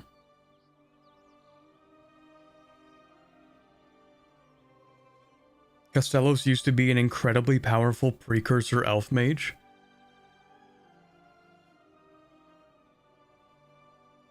There's patrons like D&D, so it has the faith system of D&D?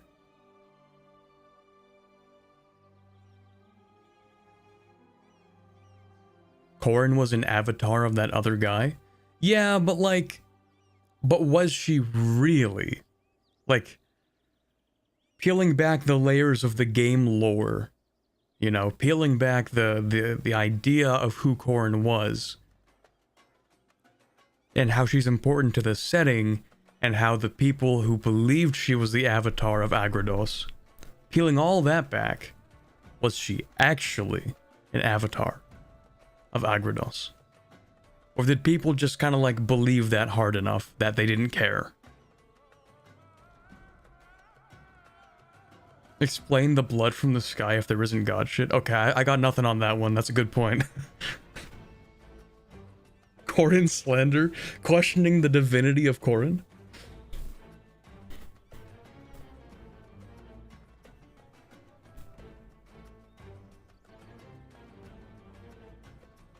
There is a nation focus where you become an immortal god like a new deity. Based, I guess?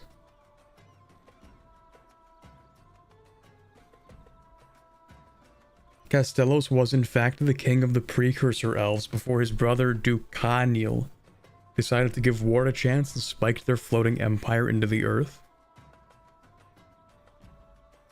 Is Agrados a different person than Ducaniel? Wait, is Ducaniel Dukan? Is that the dude? Is that where that comes from?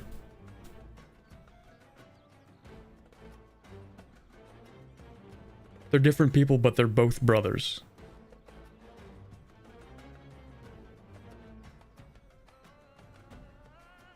Ducaniel is indeed Dukan. That's crazy.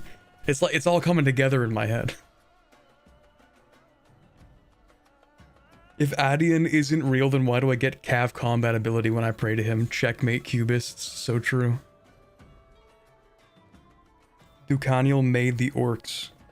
Rather, okay, yeah, so Dukan, the god of the old Dukan faith, technically both Dukan faiths actually, created the orcs.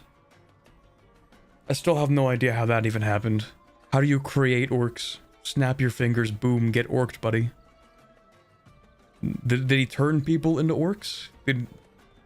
Did he just create them out of nothing? Just for fun? Orcs argue Dukan is separate from Ducanial now? That's crazy. Okay, hold on. Agrados is Dukan, Dukan is Ducanial? For a moment.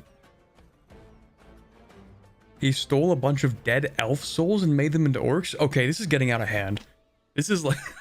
okay. Alright.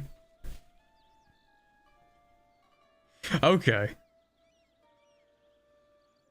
Now we're taking the souls of dead elves and turning them into orcs. That's great, I guess.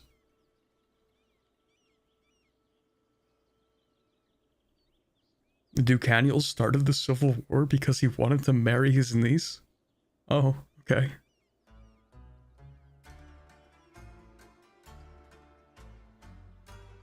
Agrados is an Hellenic god?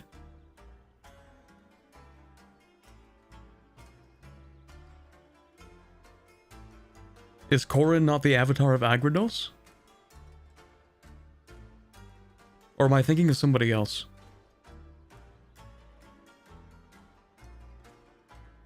Anyway, Castellos is dead. True. Okay, yeah, that's enough about the Anbennar religion lore. Alright. Who is Agrados? I don't even know anymore. Who is Agrados? Maybe I'm Agrados. Maybe chat is Agrados.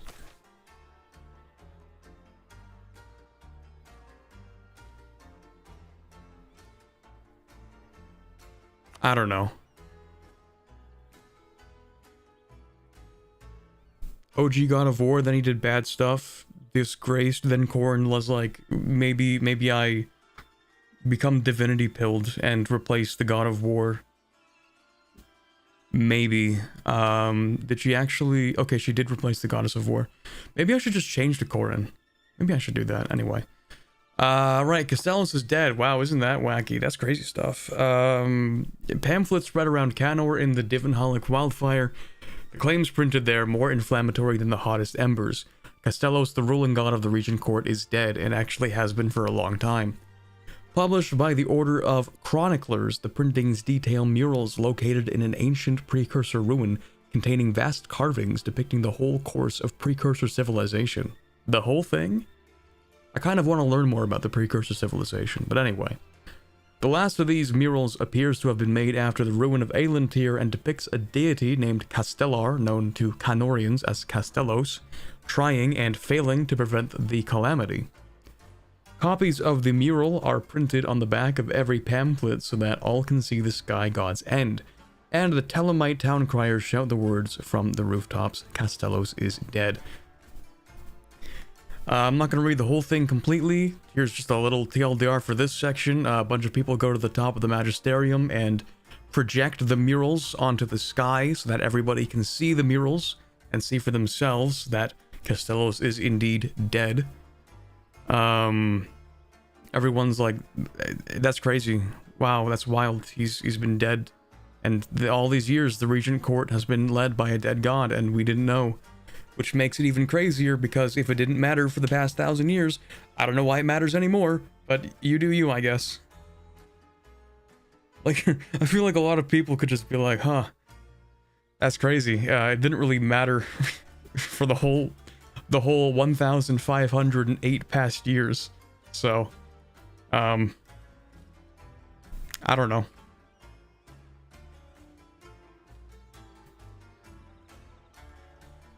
The sky murals of your god being dead is really brutal trolling. Just a little bit of trolling. That's crazy. -2 stability. Lovely. So I'm assuming I can't pick Castellos starting next month. No, he's still there. Okay. You could check the Discord and find out what's in the works for the Infernal Court.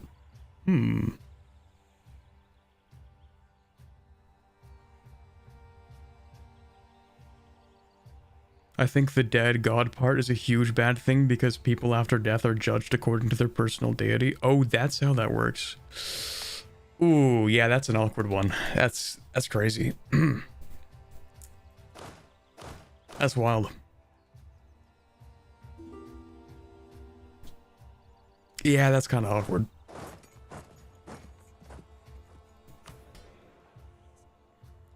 Right, anyway, how about we sell some titles and take some land back? Oopsies.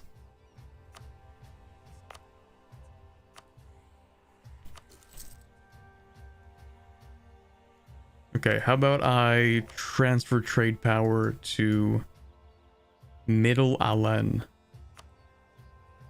Why do I have such little trade power here? Bone Carver has 12%. I mean, that makes sense. I'll get rid of them.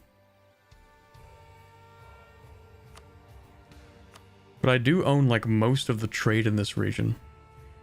And yet not most of the trade. Vertask is getting some from traders downstream. Oh, it's caravan power, right. It's an inland node, of course.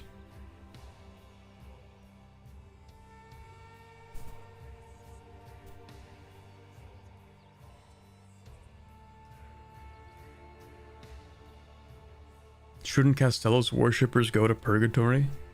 Yeah, what is the Anbennar afterlife?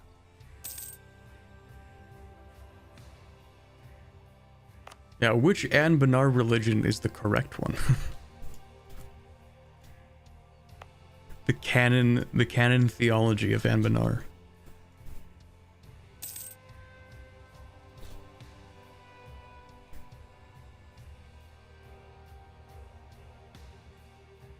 Jad, obviously, so true. If we go by D&D rules, if you worship deities at all, you either get claimed by one of them and taken to their domain, or you get, or you go to the outplane of your moral alignment. Okay. I don't know what the words mean, but sounds good, bro.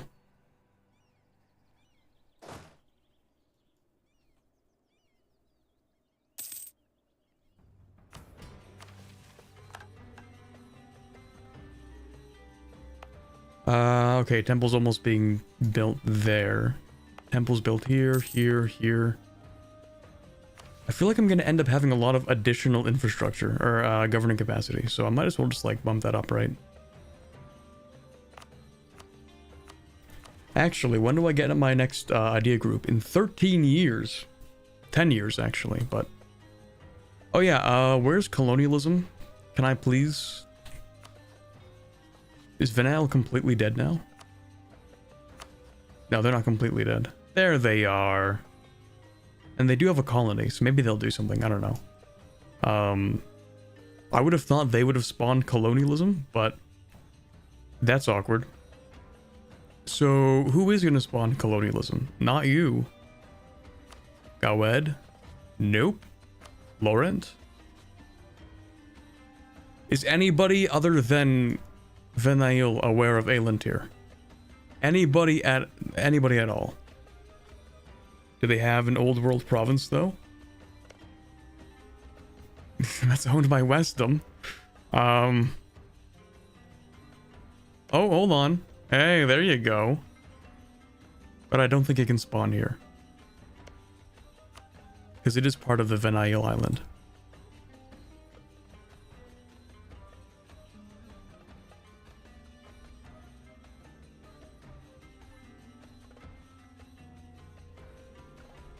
They sell their domain to Laurent by focusing and migrating. That's a lot of devastation for selling. That's a lot. Does Wisdom of Exploration? Please say yes. Oh, let's go. Okay, so someone's gonna spawn colonialism. Because it's not gonna be me.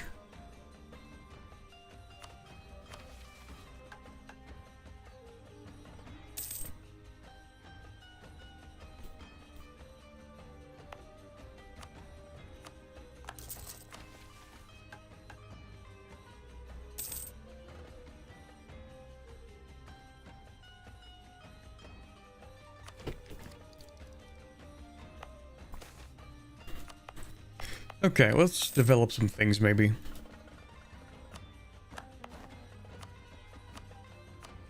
Oh, never mind. Right, dwarves. They're definitely not halflings, but our people and the dwarves of Halan ought to stick together. We might be small, but by combining our attitudes with their artificery, we can become greater than the sum of our parts. By inviting a few to settle in our capital, we can begin that process sooner rather than later. Yeah, sure, it doesn't really do that much. Okay, let's go ahead with this one maybe. They're gonna get rid of the useful stuff, aren't they? They're gonna get rid of the fur and the iron to make place for grain. I hate this.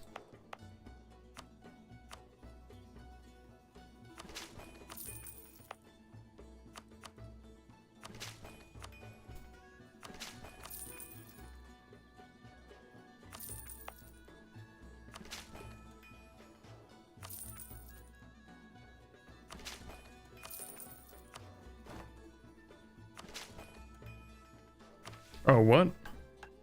Oh, it's only 15. I've been deving it to 18. Because the other ones are 18. So in my head, I'm like, oh, it needs to be 18. Never mind. That's awkward. You're building a useless tax building? I love useless tax buildings. It's actually... Wait, this one? Oh, this one. That's crazy. Anyway. Divert the waters. Third, we must create new irrigation canals, feeding them into our farmlands to provide fuel for our crops. I don't think water is fuel for the crops, but I mean, I'm pretty sure the sunlight's fuel. That's the energy source. Anyway, water is the blood of Halan, as we know well. Let us dig her some new veins. Okay, so we get local development cost reduction. I get to lose all of my valuable goods. We get grain. Let's go. Grain maxing, because we hate the economy. We love agrarian idolism, I guess. That's cool. That's great. We hate the economy. You know what? Yeah, we should get rid of fur and iron and copper because we hate making tools. We hate making clothing. We hate making anything other than grain, apparently.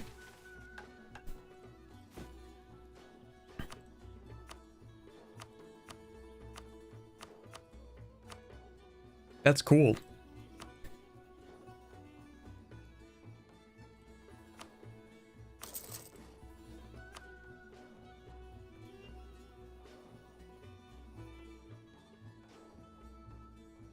That's cool. They're just preparing for EU5. Yeah. Yeah. Okay, what's next? Wait, am I... Number 4, great power, let's go. Newshire strong. Gotta develop this one, gotta develop that one. Break the rocks. We need farm estates in grasslands. Wait, what? 3 owned provinces that are grasslands with farm estates. Has terrain grasslands have at least 1 infantry in provinces? Okay. So 3 farm estates, we can do that.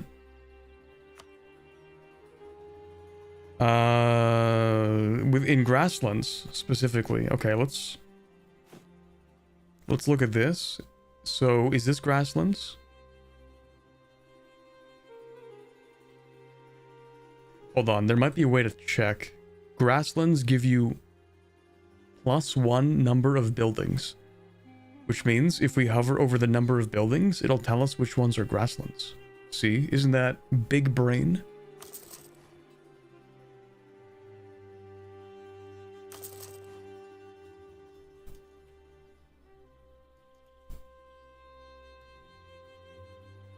There's a terrain map mode? Yeah, but I want to go with, like, the highest return, right? Simple terrain map mode isn't going to tell me what's going to give me the most money, is it? Wait.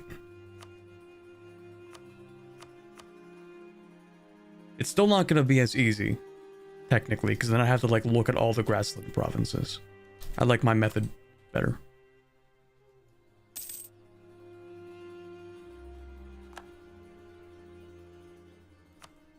Yeah, maybe we can get this guy out of that province and put him in, like, this province.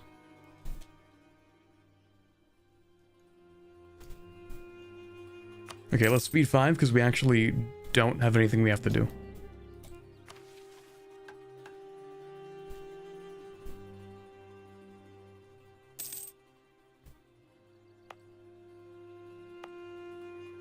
Well, we could dev this actually. It's really cheap. Ooh, spicy. Okay, so what do we need? It's literally a workshop and that's it. So we'll build one workshop. And then we'll develop.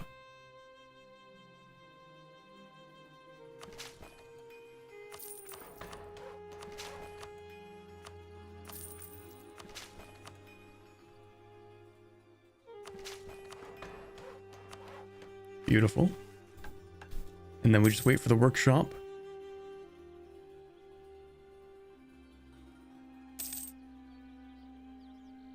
Hey Corbett, you look a little bit grain deprived. You should get more grain.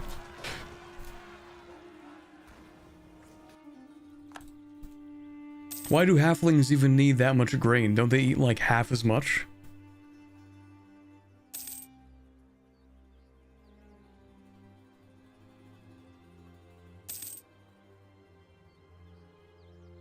Actually, maybe not. Yes, but they have second breakfast. You're right. Yeah, what about 11 zoos? Yeah, never mind. Also, it wouldn't be half because I think a lot of the calorie requirement is from the brain. Like, a lot of it is. So if halflings are, like, about as smart as everybody else, say, like, about the same as humans, then, it's probably not going to be that much less in terms of calories. I think. So maybe they really do need all this grain. That's crazy.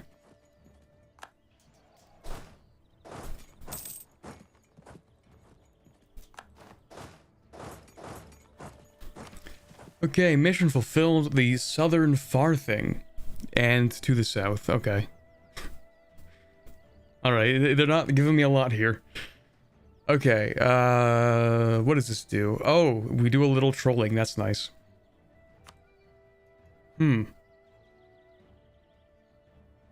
That's crazy. It's crazy how that works. I wonder where these displaced settlers are going. That's odd. Does that mean I bet you eat half as much as an insult to someone's intelligence? Maybe. Funny thing is, maybe they wouldn't get it. Got him. Anyway, time to kick more people out of... God. I can't even make a joke out of that. It's just like, what are we doing? Like, it's so, like, open and blatant with the halflings. They're just like, yeah, let's just kick people out. Like, all the missions are just like, yeah, let's just move people. Let's just yeah. Thanks, guys. Newshire grows.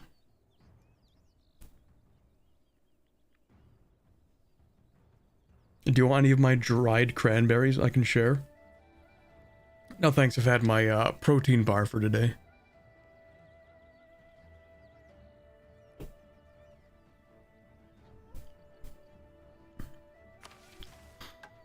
Yeah, it's actually all I need because my my brain actually uses half the number of calories. So I only need the one protein bar. Yeah, never ask a woman her age, a man his salary, and a halfling about how he got his house and land in his scan.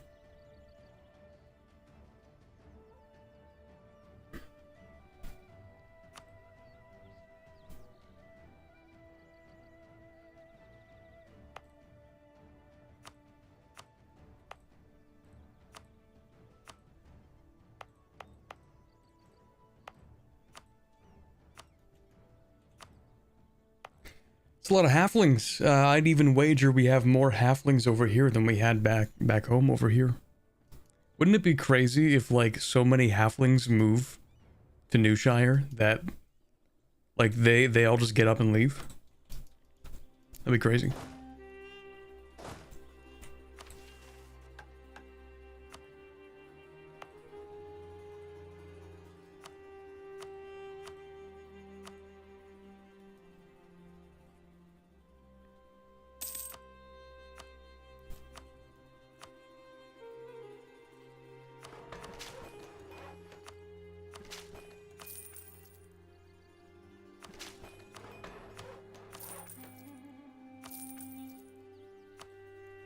What is it, 18 dev?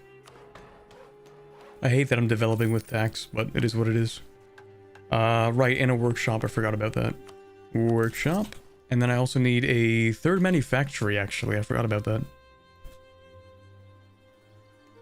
Marhold Coronite Proclamation. Give me that. I need that immediately.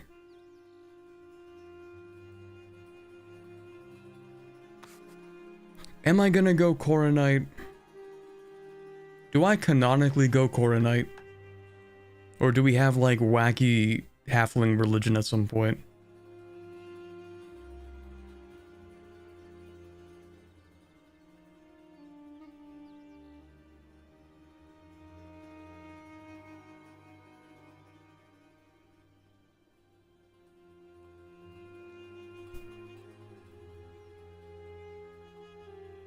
I think you do. Mission tree doesn't force you either way. Dustin Small Knight was in Corin's circle. Canon is Coronite? Okay, we can... Okay, that's fine. The first Newshire leader is someone who fought alongside Corin. Okay, yeah, that's reasonable, actually. Sure. To Coronite, we swap. Lose 100 prestige, but we do gain quite a few crowns. Beautiful. Oh, I didn't even know, like, I've never played Coronite, so I didn't even know we had a whole thing here. Coronite Paragonhood. Paragonhood, maybe. Okay, so let's read the Coronite religion, because I never actually played with it. So we get morale of armies, that's cool. Missionary strength, pretty cool. The Coronites believe that Corin, the recently ascended god of war, is more fit to lead the regent court than Castellos' son Adian. They believe that Adian is too conservative and neglectful. What? But have they spoken to this guy? Like, what? Like, what do they mean? Are they just, like, making up traits about Adian? Like, did they ask him his opinion? Who even is Adian?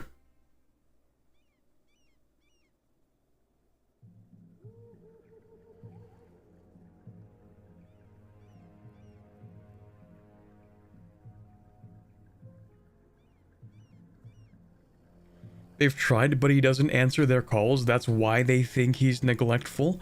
Okay. And so, and Castellos was answering the calls? I don't think so. Okay, I'm pretty sure he sent every single one to voicemail. Alright, he can't possibly be any more neglectful than Castellos.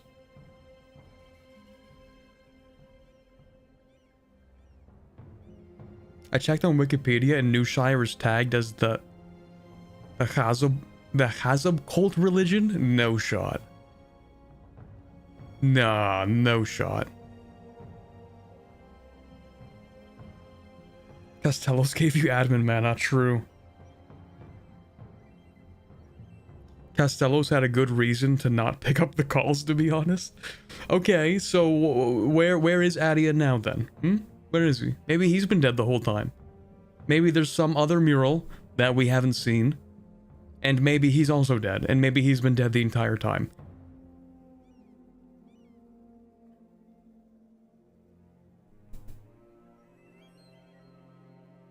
Obviously, the god Adian lives around the corner.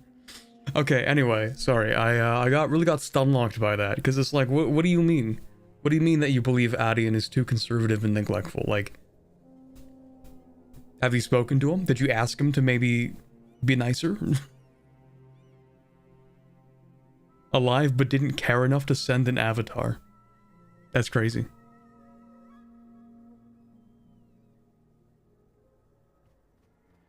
Okay, so because Adian actually didn't stop the green tide, they're like, hey, actually Corin stopped the green tide, and so she's based and not Adian. Interesting. So wait, in theory, the Pantheon still exists, so Coronite isn't a worship of Corin and only Corin. They just believe that Corin should lead the Pantheon, that's it? So the pantheon still exists. It's not like they individually worship Corrin as one true god or something. Okay. Interesting. Okay, so the Regent Court must become a more active part of people's lives. Darkness and tyranny must not simply be held back, it must be rooted out and destroyed. So Corrin is just a splinter of the Regent Court. Okay. So it has just like one change, and that is that Corrin, the god of war, leads the pantheon. But, so Castellos was god of the sky, right? Which means that Adian would still be god of the sky. Adian is still a god, but not the head of the court, not the head of the Regent Court. I guess.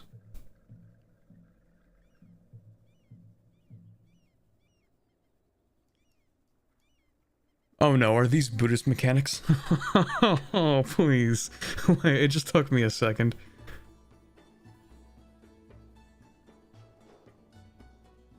He's the god of chivalry. Okay.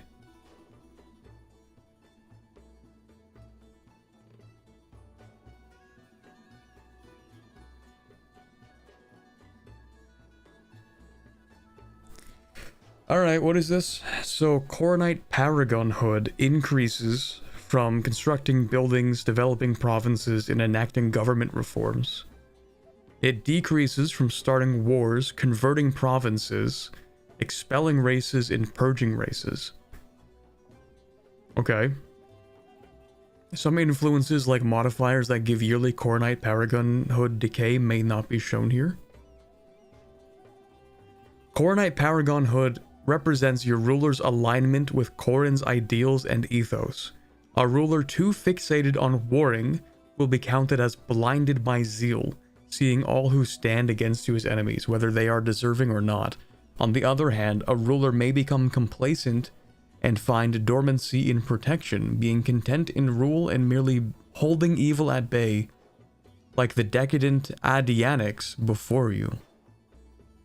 Countries with Corrinite Paragonhood do not pay any diplo power for returning cores and releasing countries and vassals in peace deals. Interesting.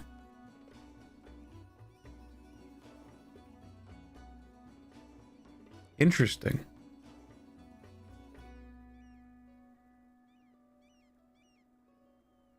I never would have even assumed that would be part of the mechanic if I didn't read that.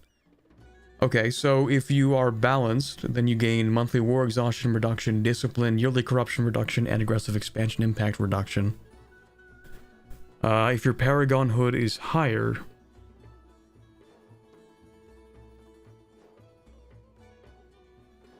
Wait, do you want to balance the Paragonhood?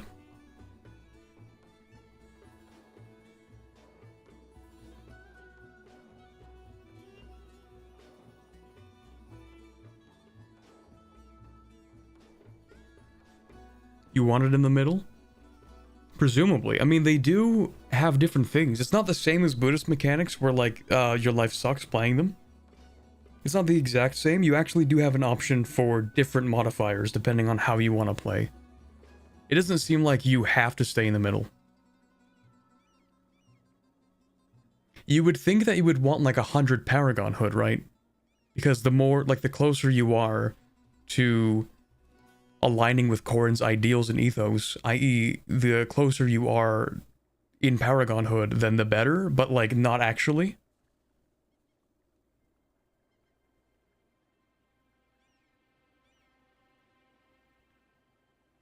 So middle one gives you discipline, corruption reduction, AE impact reduction, and war exhaustion.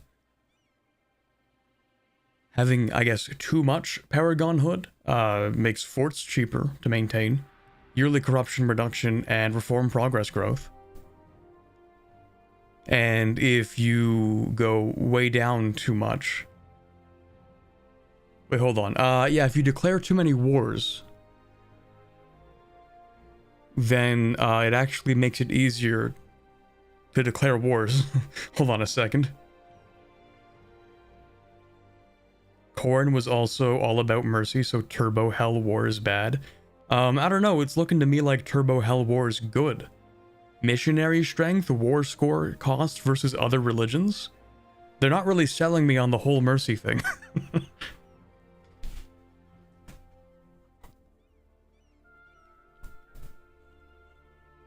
Ooh, I can also become the defender of the faith. Don't mind if I do, maybe. Get a second dude in there. Okay, you're 41. I will cycle to try and find a missionary.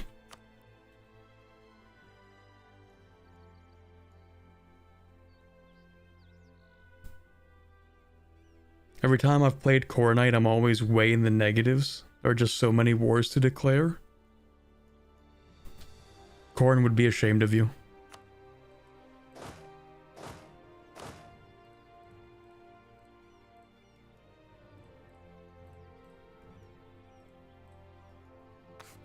That's gotta like hit hard as an insult, actually.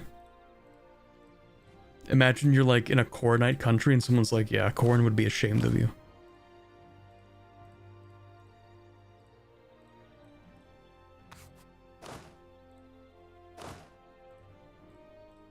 I don't know why I'm doing this. I'm gonna have to move the entire merch stack for every rebel anyway, but it's fine.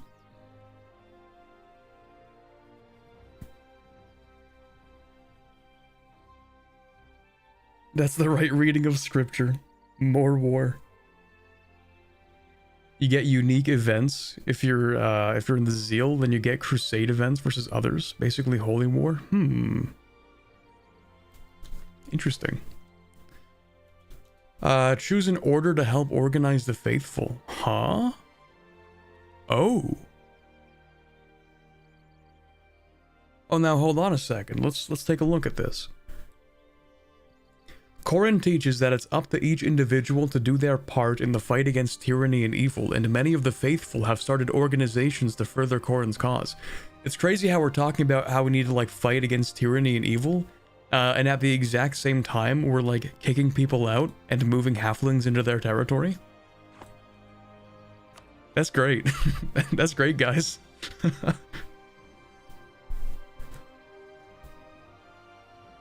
That's cool.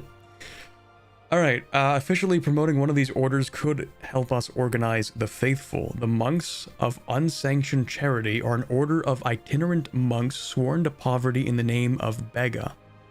They travel the land, aiding anyone who needs help. The New Moon philosophers, probably typo, are a group of Danish, that's crazy, a group of Damish scholars seeking to understand the nature of the divine. They see the Coronite Reformation as an opportunity to throw the shackles of traditional doctrine behind in the quest for the divine mysteries.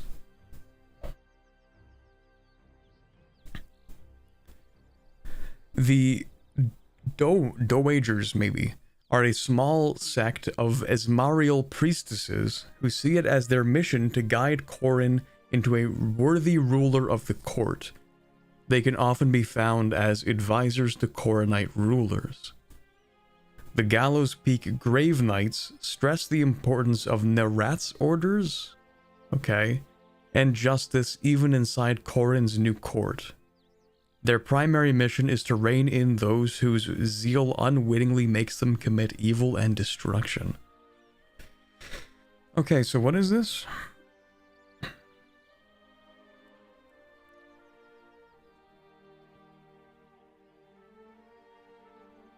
So we have a holy order. Oh, we get to choose which one we can use. Okay, so we get base tax that gives province governing cost reduction and devastation. Province governing cost. Oh, they all give province governing cost. Okay, that's cool. So we pick between devastation, institution spread, supply limit, and monthly autonomy change. And they all give base tax. When we establish, we get specific things, though. I'm sorry, does that say -2 aggressive expansion? Pardon me? Based?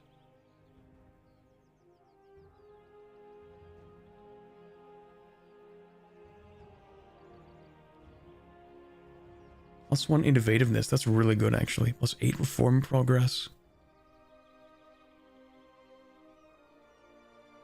I kind of like either the supply limit or the institution spread.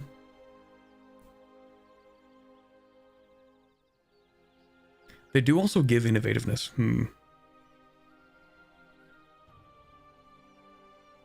You get 3 events, 1 admin, 1 diplo, 1 manpower. I see.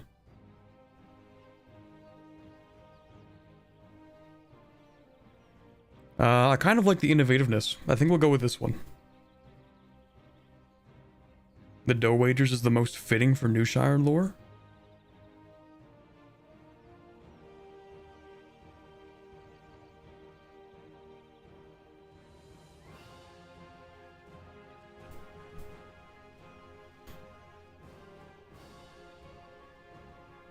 Okay, but I like the innovativeness. Yeah, I'm going with the innovativeness. Okay, so now we have these local organizations.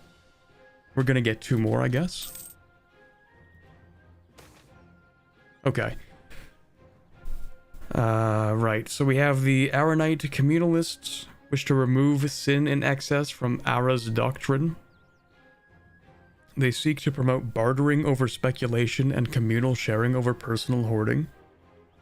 Okay. Order of the Orchard seems it would be fitting for us. Sees Minara's love as the love of community over the love of physical pleasures. They work to connect the various local temples in a global Coronite community, based. Okay, hold on, let me read these. Maybe I don't care that much about the lore. We get production, local tax modifier permanently for each one. Local goods produced, based. Based. Oh, this one, you know which one would be thematically appropriate.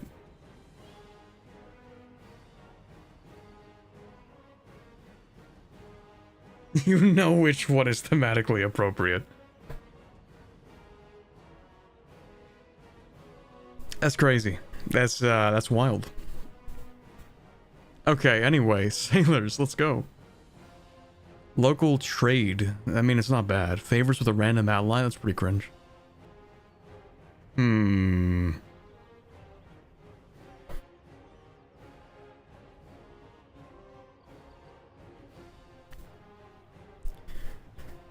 you purge everyone, you don't actually have to culture convert. No, you're right. You're right. It would be thematically appropriate, but it wouldn't really mean that much. And come on, local goods produced? Am I really gonna make anything other than... Like, am I really gonna spam anything other than local goods produced? No.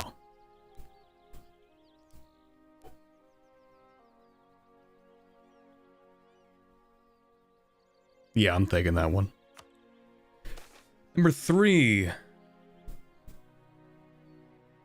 Dragonforge Balgarites, Coronite Firebrands, the Carmine Crusaders, the House of Light.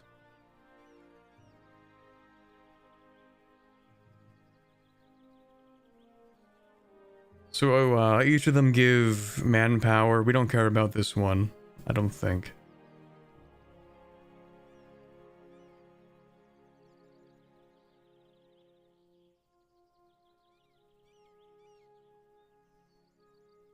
Army tradition.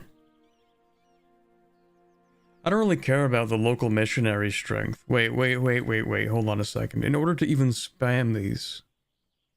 Oh, never mind, you don't need to convert everything to spam them. Okay, well, that's too bad. Maybe the defensiveness? I mean, these don't really seem that useful each. Reducing inflation is not that bad. Professionalism... Reduce inflation. I don't really know if I care about any of these, to be honest.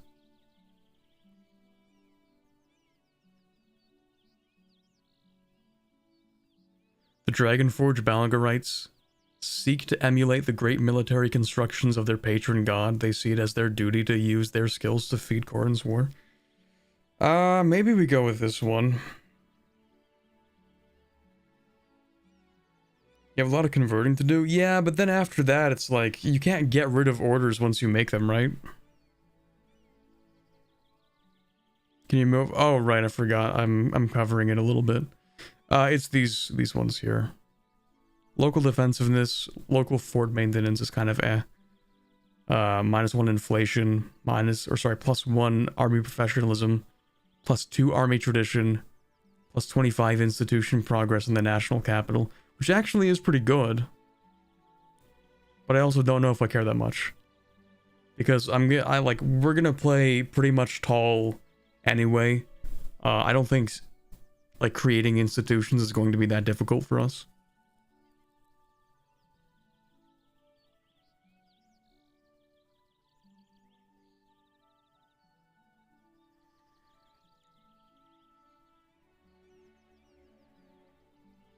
I don't think it matters, to be honest. I'll just take the top one. That's fine. Okay, I really like these icons, by the way.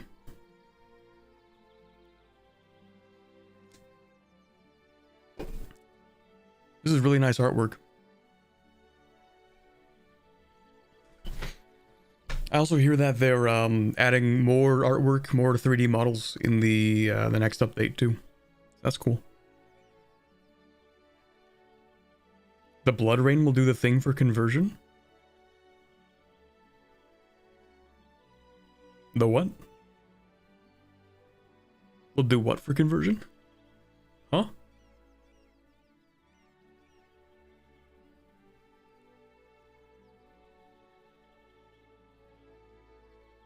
If you had to live in Anbennar, which nation, which religion, and which race?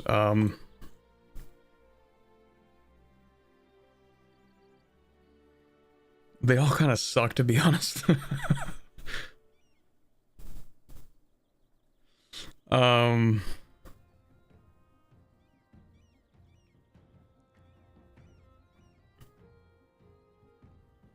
Jadar? Maybe.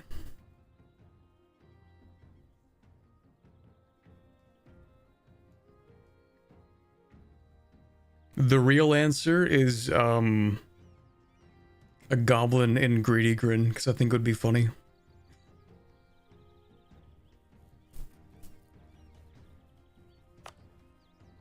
Living my goblin life, average lifespan of 8 years, die in a giant battle alongside my goblin brethren in a swarm that gets wiped out in a single artillery strike.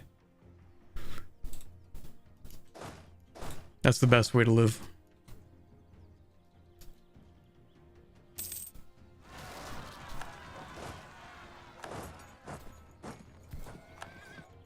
Imagine not picking Grombar for the state-mandated orc girlfriend. Is this real, chat? Is that the Grombar lore? Yo, we're getting a bunch of people converting. Let's go. Oh, wait, if the orcs also convert, then maybe we'll be friends. And maybe we don't want to be friends. That's crazy. It is kind of funny to me still that the orcs are kind of like totally cool with Corin now. They're like, yeah, actually, maybe the Green Tide was bad. Sorry about that.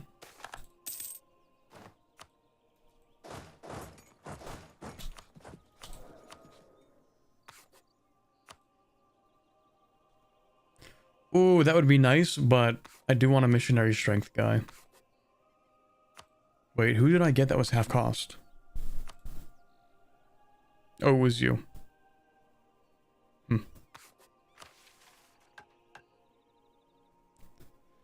So what is this? We need workshops. More workshops. Do you not have a workshop over here? Guess not. Okay, workshop.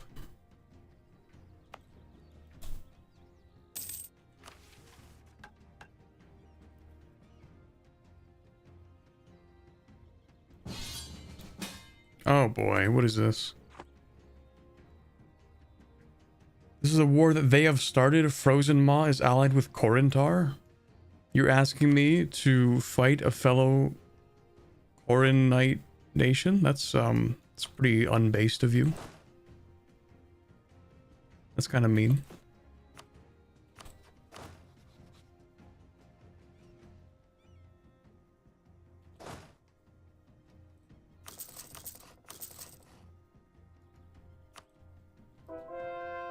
Oh, right, the third farm estate. Yeah, you're right. I keep forgetting about that. Okay, I'll say yes to this, but I'm not going to fight it. You go do your thing, bud. None of my business. Oh, except it is kind of my business. You made it my business. You could have not made it my business. You could have just, like, sat around, but now it's my business.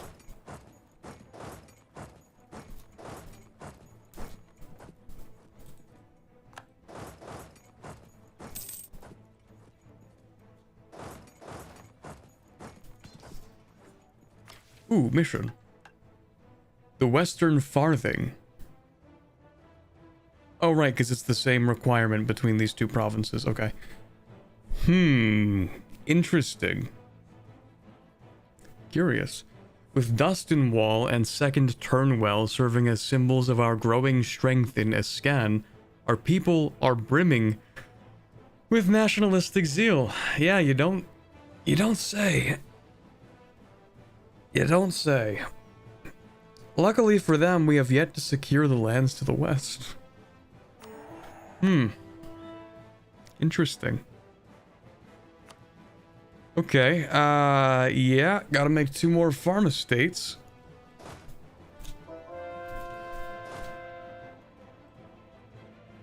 I think you get all those... Oh, right, they became coronated, you're right. True.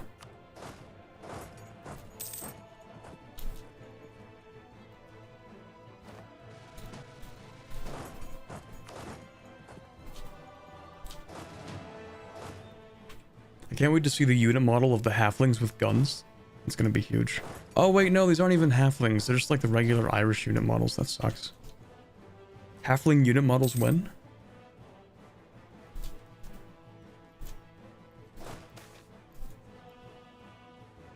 Repatriation through slavery. Oh boy, what is this? Oh, right. The orcs ruined this great region and brought with them nothing but death and destruction. With the rediscovery of Elantir well underway,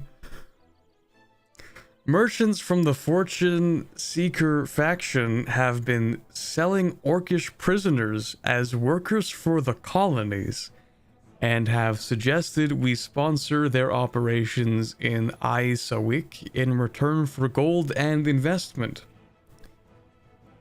Slavery is wrong, and Castan himself was a slave. Okay, so at least we have that moral basis in Anbennar. Castan himself was a slave. I don't even know that. Castan Beastbane? That guy?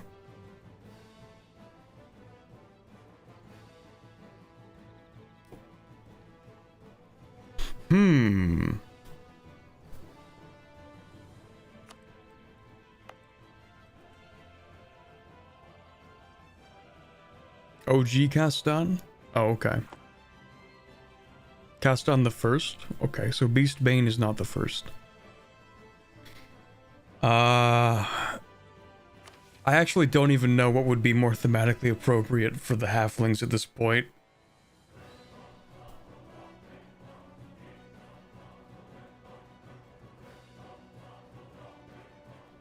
Back then, everyone was a null slave. Oh, right, yeah.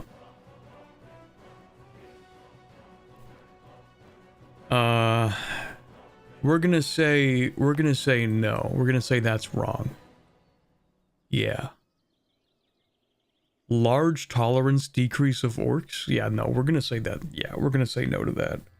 We've already integrated orcs. I think it's thematically appropriate also. As well as just like... We just put grain here. What are we gonna do? Uproot the grain? And for what? For what purpose? The grain is worth more.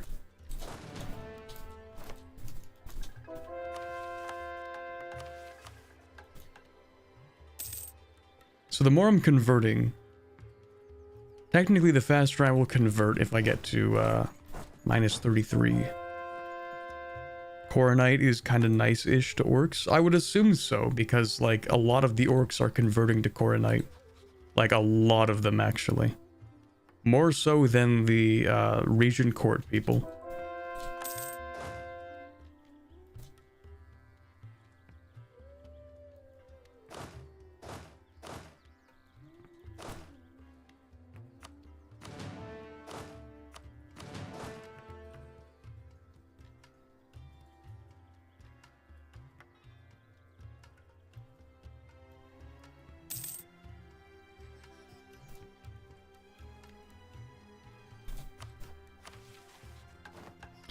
Alrighty, things every halfling needs.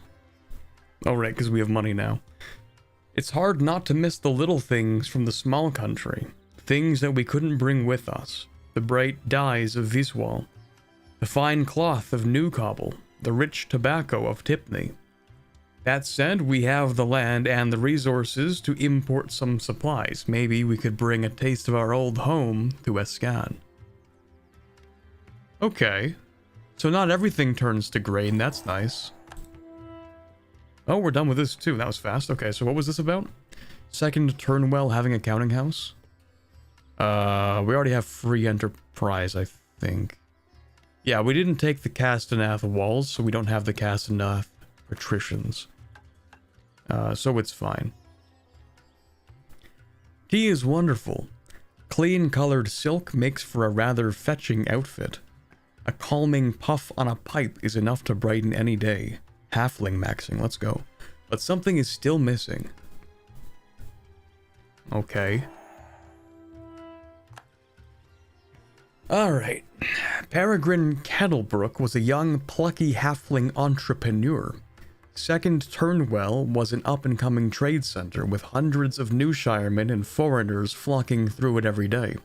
There was nothing else Peregrine would rather be. As he gazed upon the streets of the town, something nagged at his foot hair, and he combed his fingers through it thoughtfully? Dude, okay. Alright. Okay. Well, what was this town missing? There's an armory, a general store, an inn, halls set aside for all the estates, a blacksmith, a tailor, a leather worker, and woodcutter. Plenty of green grocers. Where was a halfling supposed to get himself a drink around here? Okay, so we just get wine. Alright. That's cool, I guess. We just need to be at peace and have money for that one. I also need to build the farm estate because I keep forgetting to do that. And then I keep spending more money on things that are not the farm estate.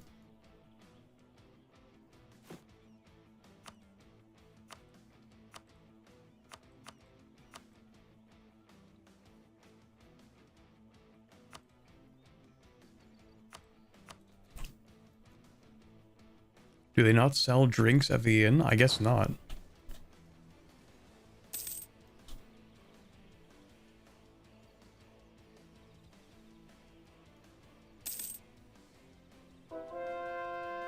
Oh right, because Corin killed Dukan's son, thus Corin is stronger, I remember.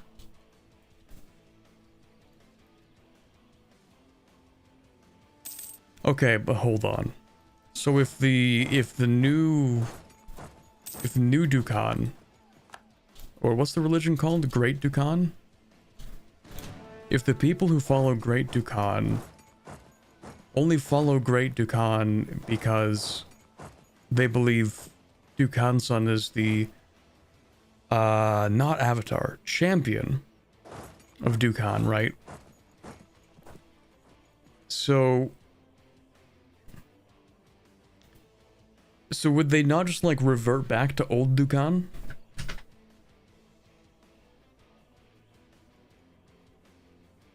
Is there any reason for them to believe in the Regent Court?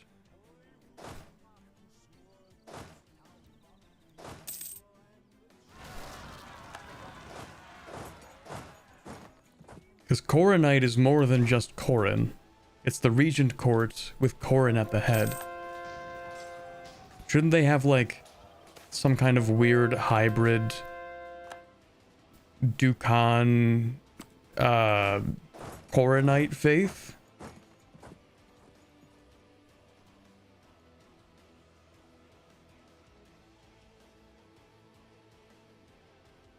Some follow Dukan because he created them, others because they are stronger. Corin is stronger than Dukan. Well, Corin is stronger than Dukan's son, the champion of Dukan, but not necessarily Dukan himself, right? Like when you play as these countries, the orc ones in here, you start as Great Dukan, and then you're like, hey, maybe actually we should go back to old Dukan. Because Dukan's son is dead. So they're like, well, shucks. That's unfortunate. And then they just kind of like go back to worshipping Dukan.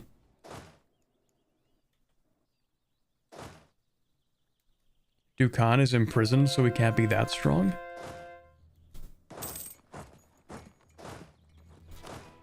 This is news to me. Okay, so if he's in prison, where is he?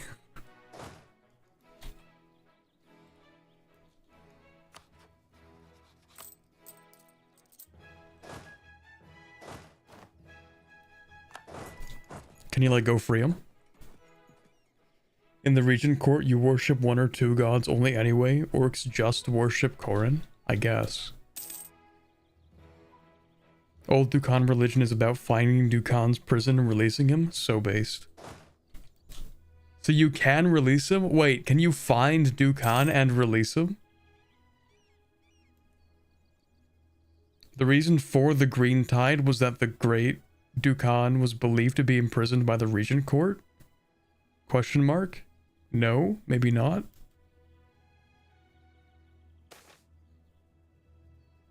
The Shattered Crown mission tree isn't canon anymore? Never mind.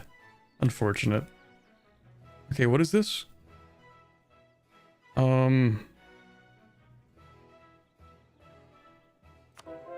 Yeah, whatever.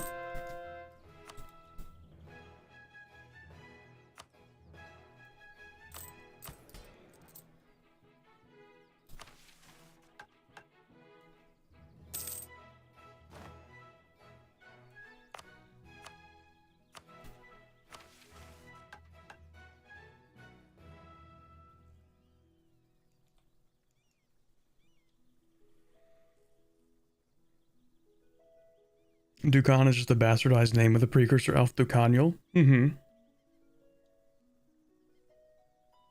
So old Dukan wants to find and release Dukaniel. Great Dukan says that their god being weak and imprisoned is bullshit, and also he's an orc. For real? Okay. Dukaniel was trapped, so he made the orcs with a natural inclination to try and find him so that he could escape.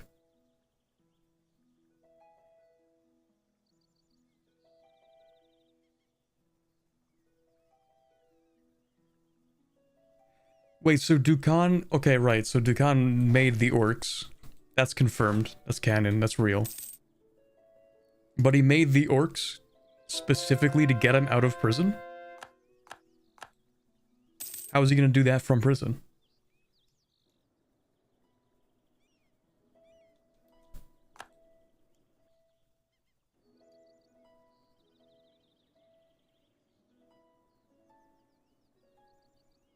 Okay, wait. I'm so confused. He made the orcs to fuck over the dwarves? He was trapped in a hold. Oh, so he made them in... He made them during the war between the elves and the dwarves to kill the dwarves. Oh, hold on. Wait. Here. Right here. Was this the spot? Yeah? Okay, I remember that lore from the... Oh shoot, that's actually from the video that's not out yet. That's awkward. Anyway. Yes. I remember that specific piece of lore from that mission. Oh my god, it all comes together. Absolute cinema.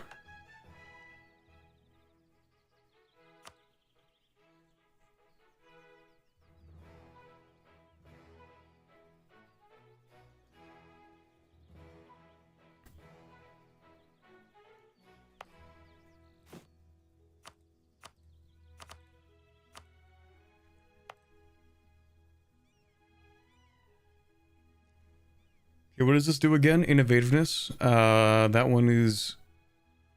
I kind of prefer this one, to be honest. Base production in every province and goods produced. I kind of like that one. Okay, actually, what should I do with my stab? Oh, sorry. What should I do with my admin? And then I answered my own question. I should boost stability by 1. That's what I should do. Lucaniel ruined like 3 different empires single-handedly. That's pretty impressive, actually. Possibly the most influential person in all of Anbennar history, but not in a good way.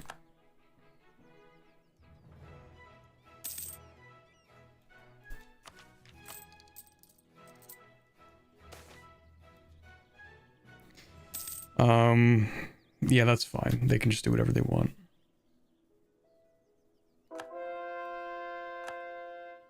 What do you need for the rock mission?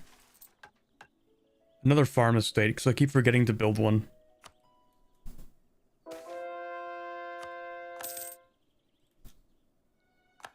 And now an advisor is dead, so okay, you know what? Hold on.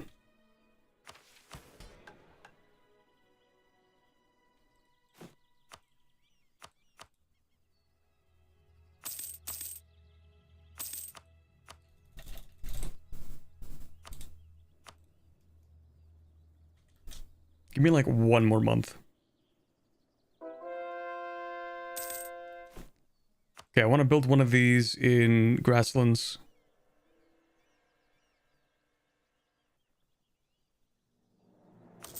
There you go.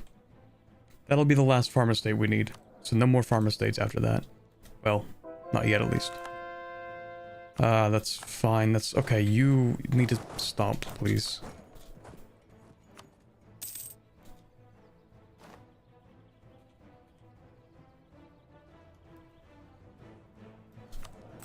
Oh, maybe I should raise the army, actually, because we do have Regent Court Zealots.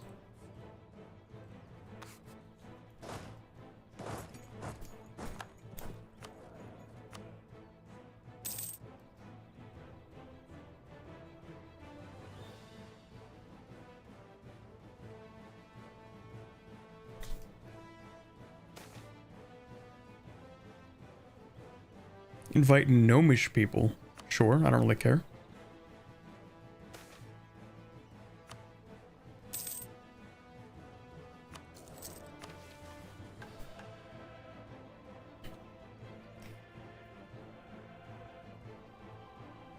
The Day of Ashen Skies was something he did by overcharging his spell just to spite everyone.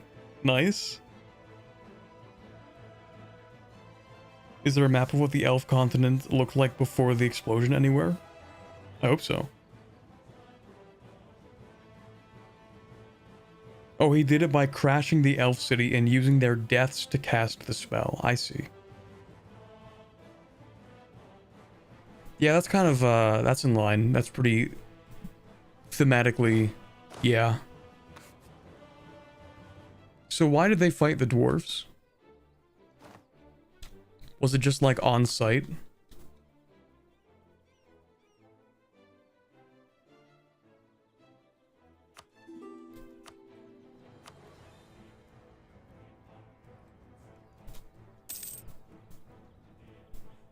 Why are the Regent Court people so upset? I have no idea, to be honest.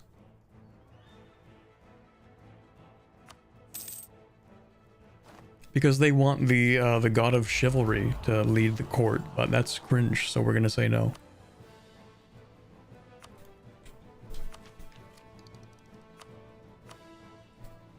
Too much admin suffering from success. Okay, maybe I just spam admin to get the innovativeness, actually.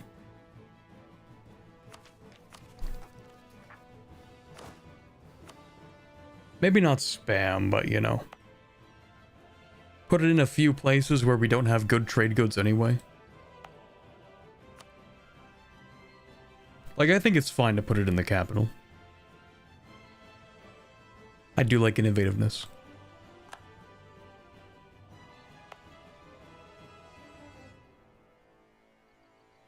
You're still focusing admin? That's embarrassing. Damn, that's really embarrassing. Right. Right. Okay, let's,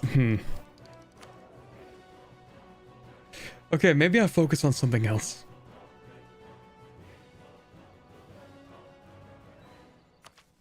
I actually wouldn't mind focusing more on, Diplo, to be honest.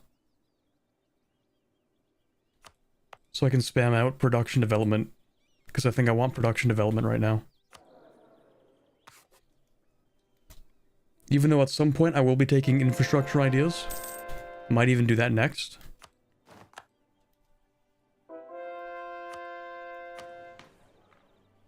Enact government reform. We don't care about cavalry.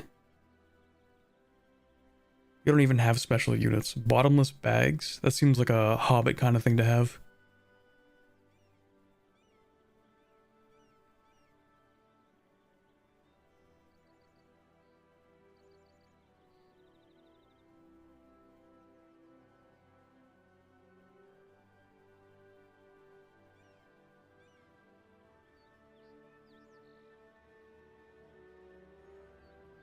Reinforced speed is actually pretty good. Underrated.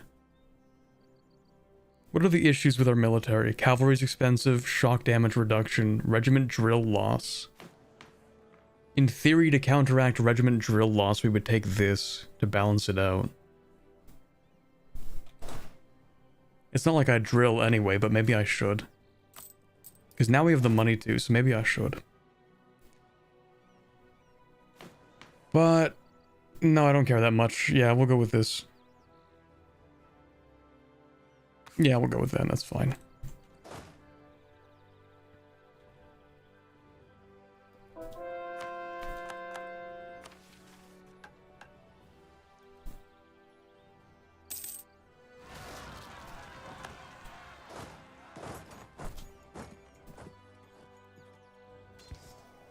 Halflings are good at late game when fire's kicking in.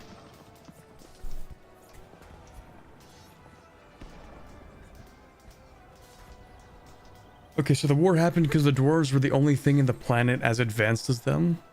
So, literally, it's just on site, yeah. They're like, hey, those guys look like they're pretty strong, we should fight them. That's some Dragon Ball kind of logic. Oh, you look strong, let's fight. Why? What do you mean, let's fight?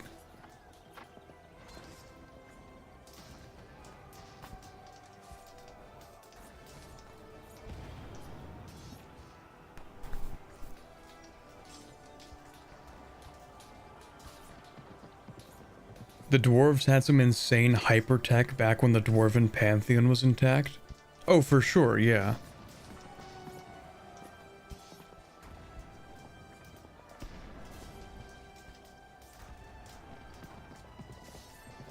Dwarves were mogging on them.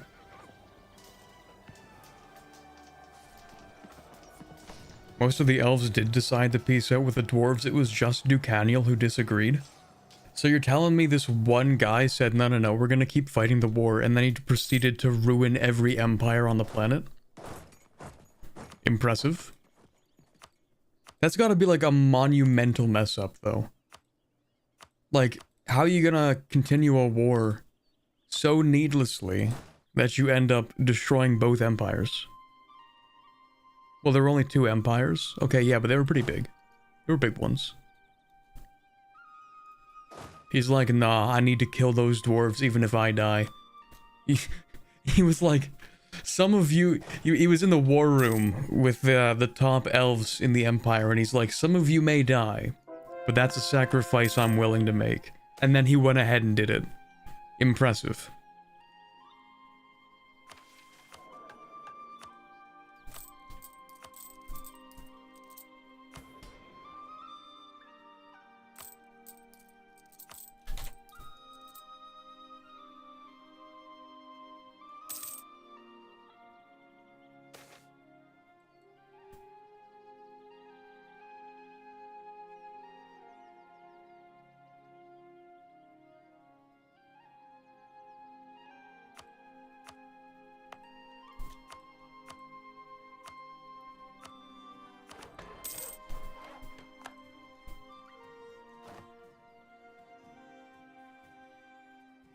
He attempted a coup to continue the war, then failed, and then decided to end the Elvish Empire just to fuel a spell?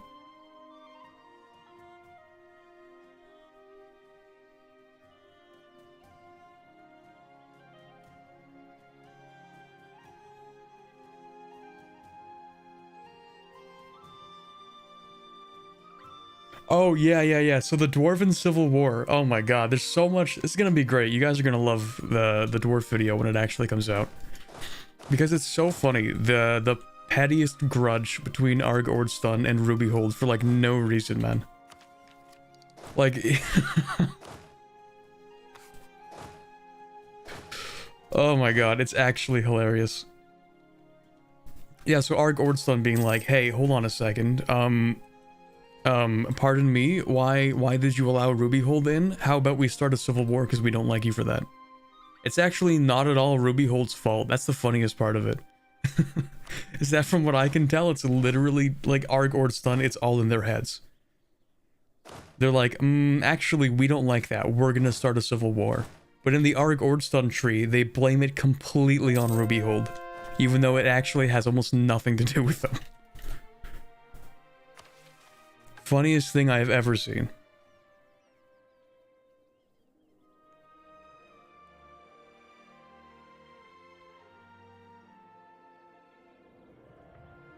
To his credit, right when he began to win, the Elven Empire called back all the elves to begin an age of introspection out of nowhere. Maybe it was a dwarf in disguise that made the call. Anyway, okay, new mission complete. Across Newshire, halflings have taken to a building their... Sorry, I just can't read.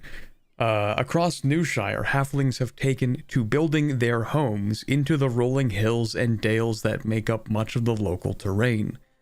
Many of these halfling holes have been surrounded by beautiful gardens and expansive farms.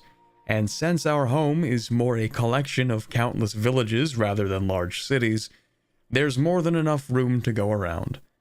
These holes ought to be constructed in our largest population centers, and their design marked down as official government policy.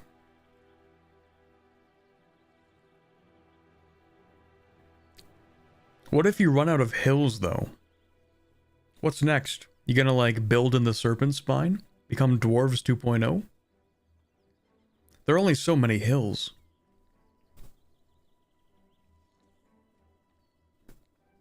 Eventually, you're gonna have to build on the land, you know. Make new hills, true.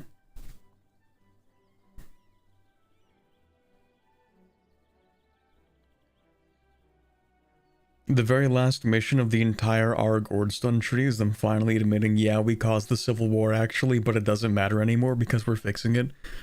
Yeah, there's like the whole thematic thing with actually we're not going to create the Dwarven Empire. We're going to make our own new empire that isn't decentralized.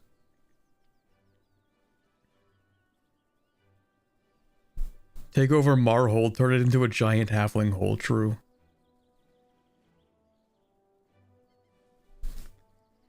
Okay, what do we get? 250 crowns. Sorry, we lose 250 crowns. Fresh Cobble, Dustin Wall, Second Turnwell, and Tipney Under Shield. Get halfling holes until the end of the game, giving a couple decent things. Local defensiveness. Maybe I should build forts in there.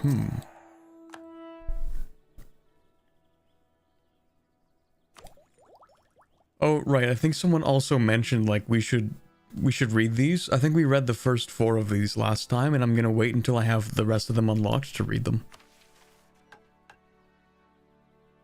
It just feels like the right way to do it.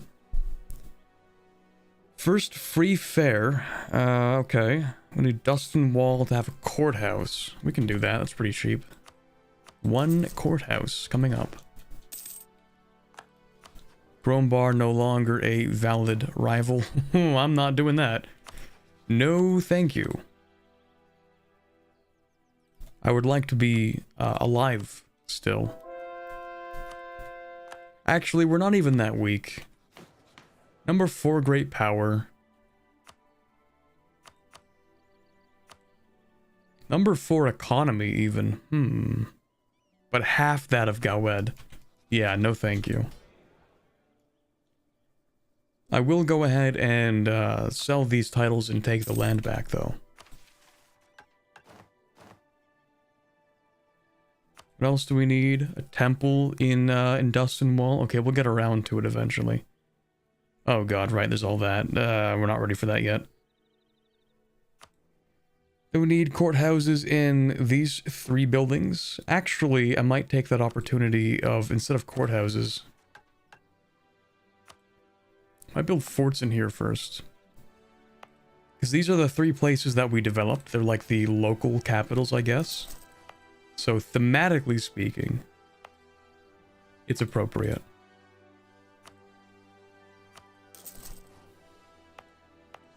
Also technically these 3, but I'm not going to build 3 in there. If anything, I would build like 1 here and that's it.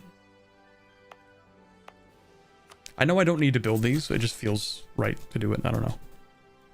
Right, we said we're not going to do that. Actually, do you like me enough that we can just trade favors and then have you not rival me, please? Thank you.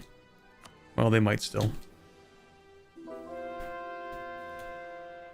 Try to unite Escan before 1620, or you have to wait 50 more years before the rewards? Oh, right. Right, I forgot about that. That whole thing. Okay, we can do that.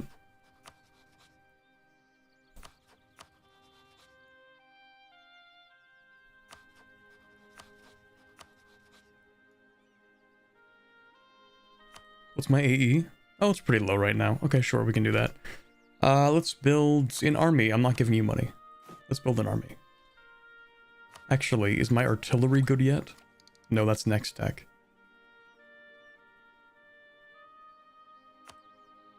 Right, I actually don't have colonialism yet. I should spawn that. Didn't I say I was going to spawn it in here a long time ago? I think so. I think I did say that. If anything, I should wait until it's done being converted, though.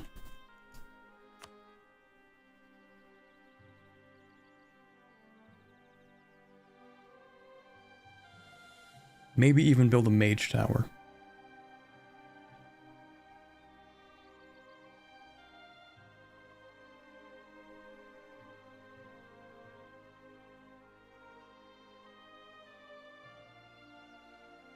No, it's gonna take too long, who cares?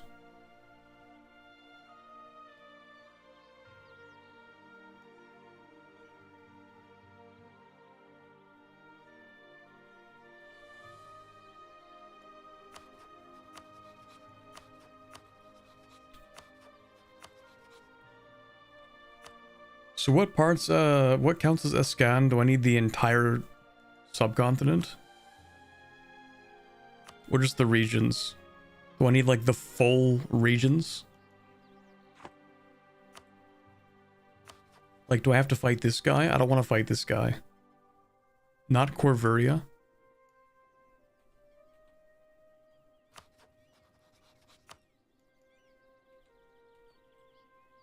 Inner, west, and south.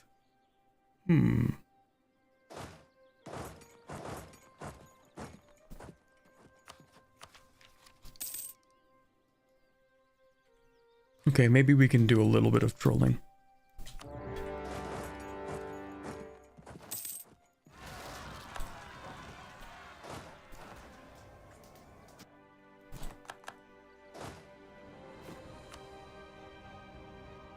Might as well increase the number of artillery while we're here, right? Because we will get the military tech pretty soon. Inner west and south and Cursewood and Whistle something. Okay. Yeah, that seems like it'd be a pain. We don't even have all of West Castanor yet. We're close though. Just need this stuff up here, this province, and then that's gonna be a pain.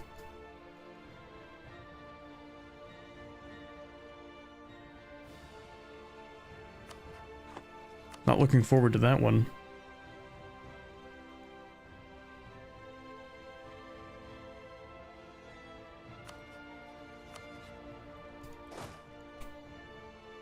The 2 areas next to Ibavar too?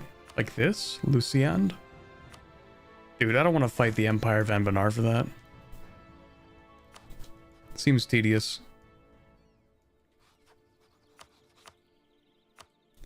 And who are you fighting? Oh, the guy that I'm fighting. That's awkward. Well, I got here first. That's too bad.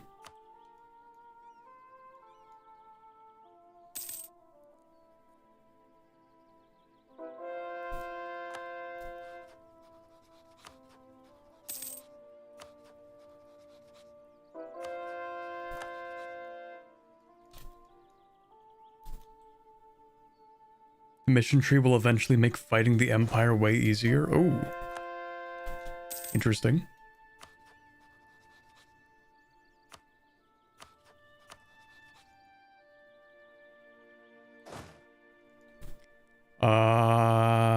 Okay. Let's move you up here. Let's do that. Yeah, let's do that. That's a good idea.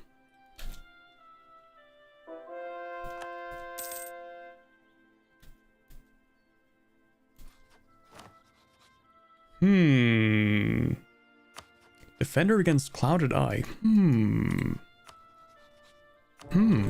Interesting.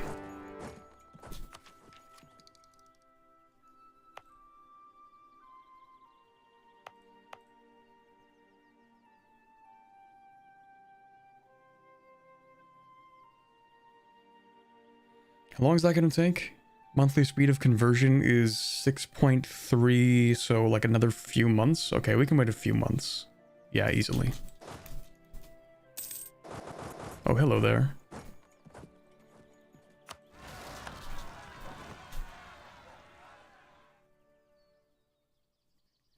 Say goodbye to your ankles.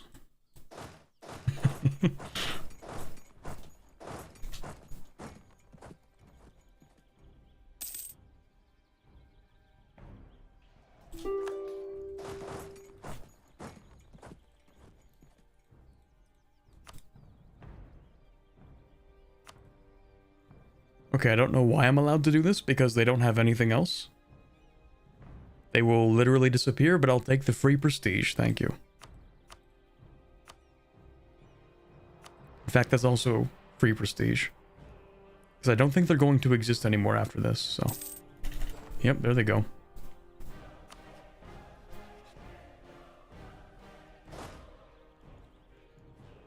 They did have tribal lands in my territory, so...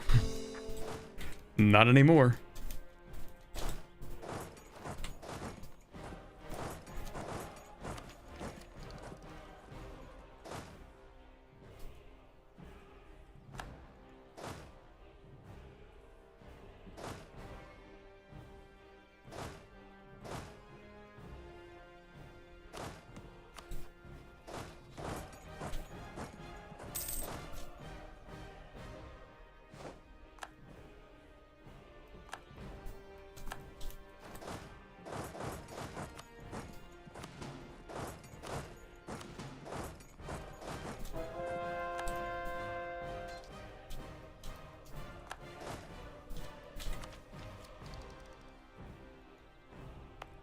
Is that converted now? Yes, perfect. Look at that. Ooh, that's cheap. That's beautiful. Wait a second, Halfling majority, local dev cost reduction.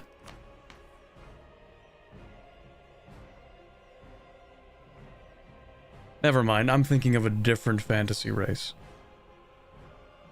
One of them that makes developing more expensive, but I don't remember which one it is. Oh, maybe it's Harimari. Maybe?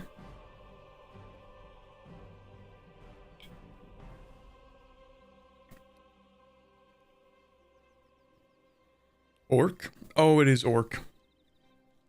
That's the one.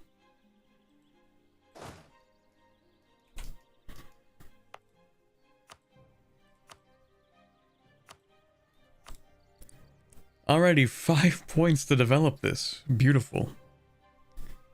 Is that minus 30, 40, 50, 60, 70, 80, 90, 110%. Beautiful.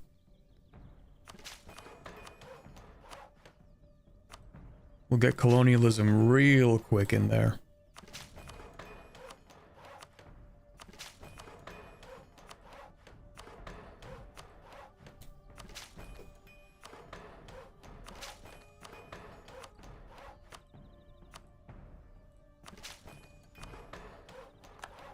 Beautiful.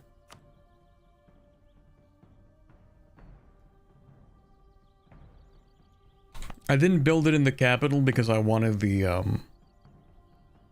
what's it called? The 16 development. Although, you know what? Maybe it would have been better in the capital. It doesn't really matter that much. Who cares? Either way, I spent... It would have been the difference between spending, like, 900 and maybe, like, 850 points or something. I don't know. I don't think it was that big of a difference. Either way, I might as well put in a workshop and then eventually throw in a farm estate. Yeah, the third farm estate is currently being built already. It's gonna take another, like, 2.5 years.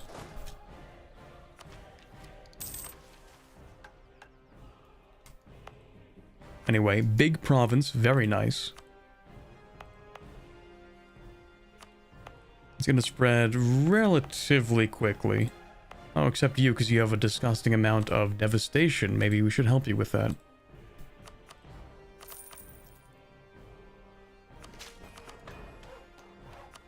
There you go.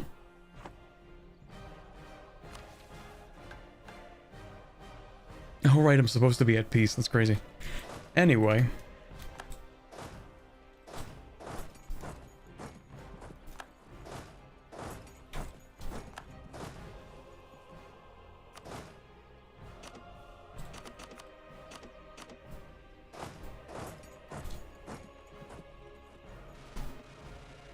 Oh, hello there. Hey, do you wanna...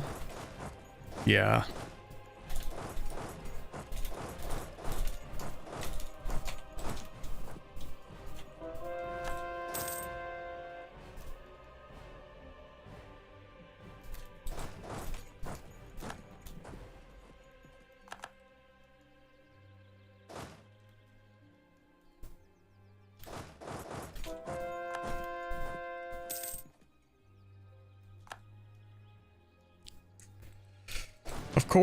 Of course there would be rebels up there.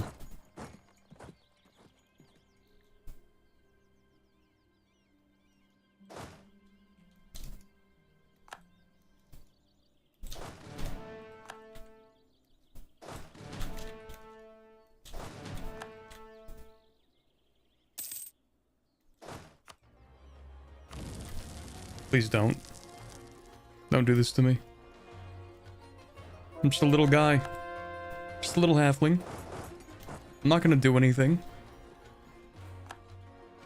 Just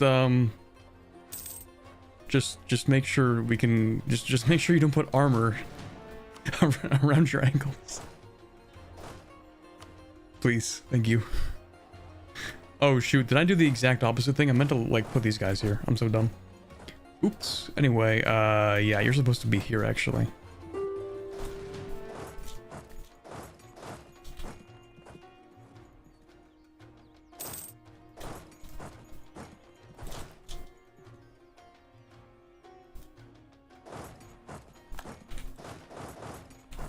Yeah, they're gonna occupy some of the stuff I want, but that's fine. Because I don't think I can take that much anyway, so...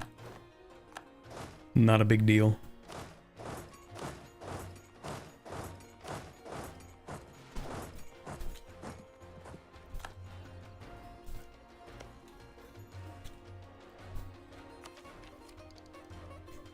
Okay, I want all the stuff that's in the subcontinent, right?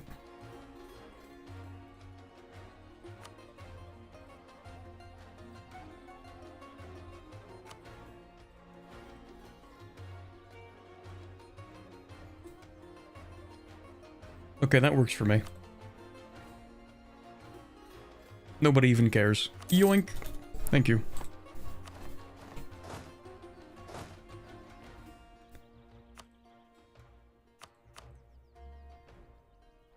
Those guys can go there.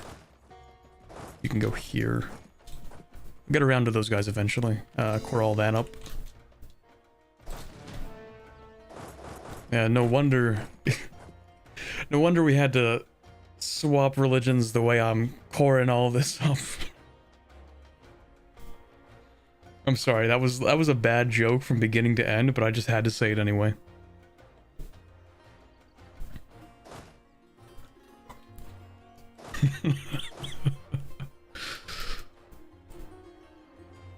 Do the wall provinces give fort defensiveness buffs? Allegedly. Yeah, the white walls of Castanor.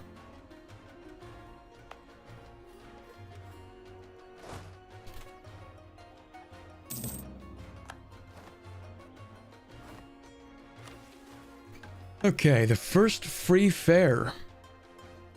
As it stands, Newshire is a loose republic made up of provincial rulers who have taken to calling themselves stewards. Frostpunk reference? Oh my god, is that a is that a Frostpunk 2 reference?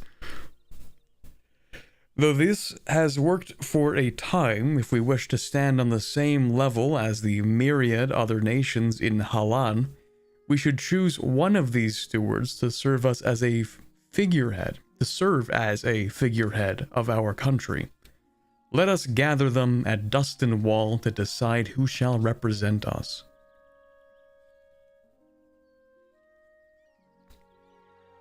Alright.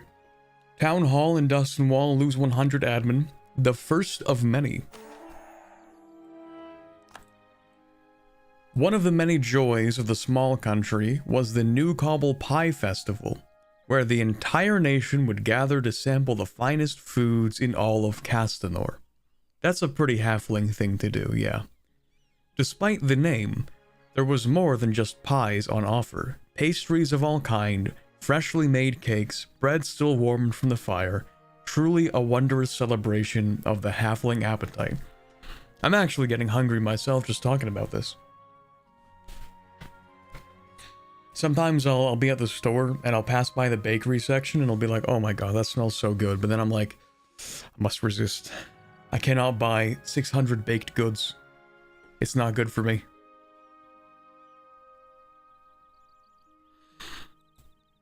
In an interesting combination of circumstances, our people have opted to hold a similar celebration at Dustin Wall on the same date the stewards planned to announce their new organizational structure. If we were to schedule a vote immediately following the sampling, we'd likely get enough support to secure a legitimate election. Okay. So what is this then? Could be a Gondor reference too, since it's stewards, kings, and Lord of the Rings. Since they aren't of the royal family line, I see.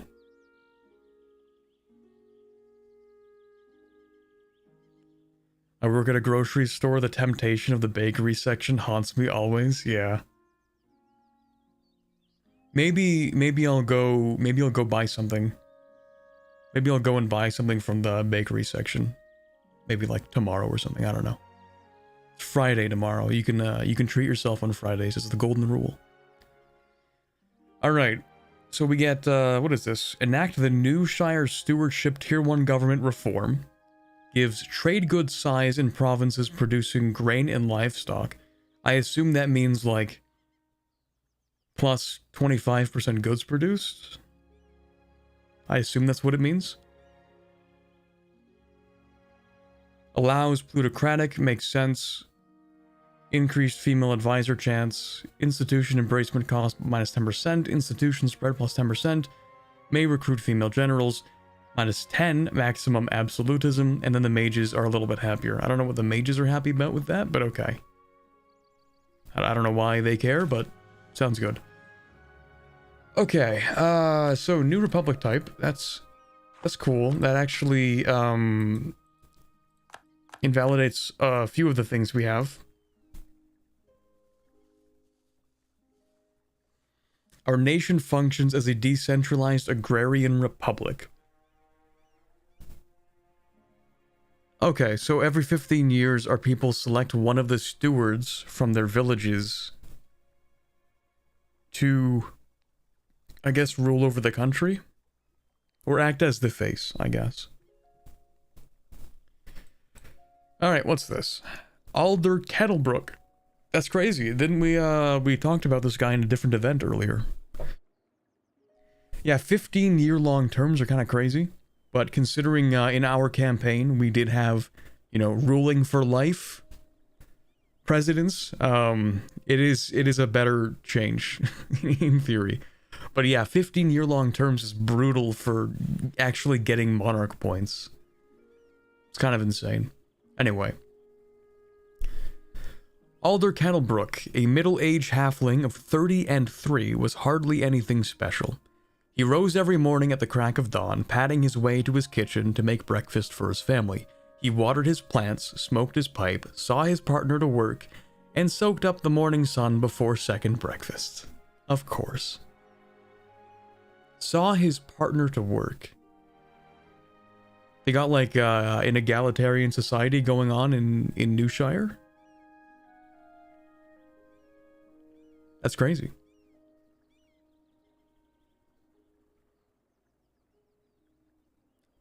I lost my spot. Oh, there you go. Soaked up the morning sun before second breakfast. Some days he would read, either on his little bench by his door, or, if it was raining, in his armchair by his favorite window. Occasionally he would try his hand at authorship, although he knew he would never find the same success as great-grandfather Conrad. Rarely he'd visit one of his brothers. The only remarkable thing about Alder Kettlebrook was his ability to make the perfect pumpkin pie. It defied all logic. With just a heap of fresh flour, a sliced gourd, and a few other ingredients he kept to hand, he could create a dessert beyond all comprehension. He would get visitors, perhaps 3 a month. Wow, it's a lot. Seeking him out for a slice. Such was the quality of the dish. Actually, you know what? To just have random strangers show up being like, yo, can I try your pumpkin pie? That actually is a lot. Like 3 people a month being like, hey man, can I try some of your pumpkin pie? That actually is quite a bit, if you think about it. 3 visitors a month is more than the average EU4 player, let's be real. Okay, you don't need to call me out like that. Anyway. Where did I lost my spot again. Right. Such was the quality of the dish, and at the Dust and Wall Pie Festival, or as it came to be known, the first free fair, the crowd flocked to his table, sniffing out his pastries and devouring them in a matter of minutes. It just so happened that, at the first free fair, little Belladonna Underhill made a mistake.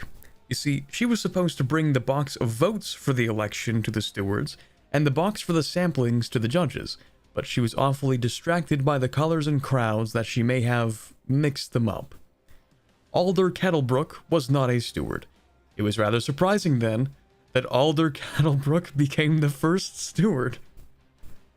A man who made such good pumpkin pie that he became the first steward of the country. Huh. Okay. So he's really good at, like, admin and Diplo. A little bit worse than the current... Technically, the first steward is this person, but okay. Oh, right, it doesn't mean first chronologically. It just means the first as in, like, prime minister. Like, that kind of thing. Right, anyway. So, until he dies, we get... Crafting a Republic, yearly Republican tradition, but reduced admin efficiency, cringe. Dustinwall becomes the new capital. Yeah, I assumed at some point we were going to move the capital here. I had a hunch. It's a good province. It produces dice, that's pretty good. Interesting. Accidental democracy. Well, you know what they say about people in power or something? The people who want it the least deserve it the most? Or what is it? Maybe the vice versa. People who want it the most deserve it the least or whatever.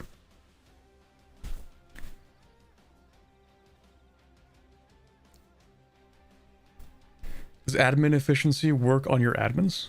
What? What does that mean? Oh, I need more governing capacity, actually. Hold on, let me give you land rights. That's fine. In fact, I might get rid of this. Well, no, it's okay.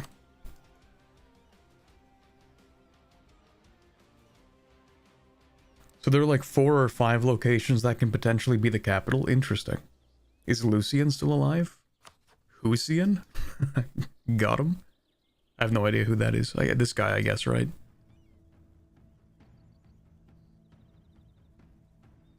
I don't know if this is what you were looking for. He's 36. I imagine that means he's not still alive.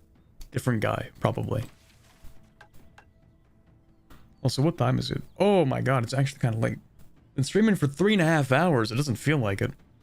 I feel like I haven't done anything today yet.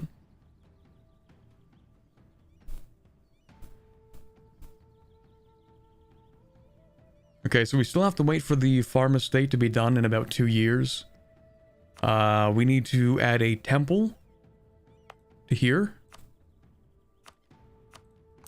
And then we need to develop it a little bit more. I also need to enact some government reforms. It seems to me like the Republican tradition will actually matter a bit. But no, it wouldn't, would it? Because it's like, it's every 15 years we get to do stuff. You know what? I'm probably just gonna go with meritocratic rule, to be honest. Yeah. We get goods produced modifier. I'm doing this.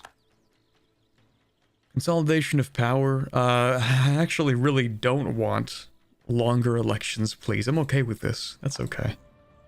Shorter elections. We'll hold the festival every 14 years. The stream has felt about half as long, am I right? I can't even say mods send him to the dungeon because you are the mods. Unchecked power. We need mods for the mods.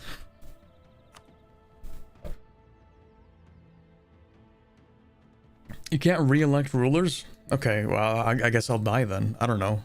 That sucks.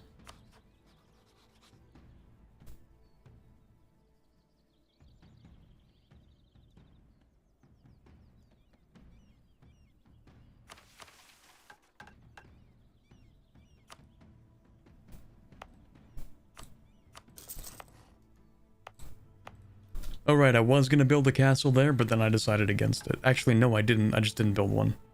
Yeah, no, I'm just dumb, actually. Mods, send yourself to the dungeons.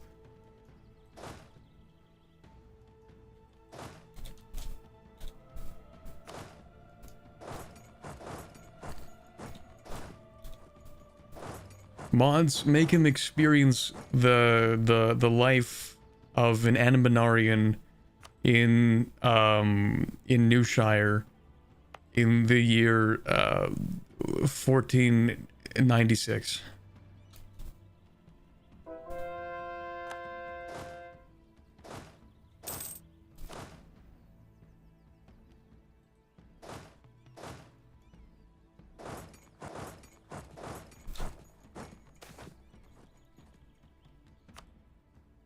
Fill in the lake for more territory. Hi, Icefire. But it's important. We're using irrigation to grow more grain. Look at the goods produced here. Look, we have 5 goods produced from this province. We need this irrigation. Look at that. It's actually insane how many goods produced we make on like these random provinces that don't deserve it.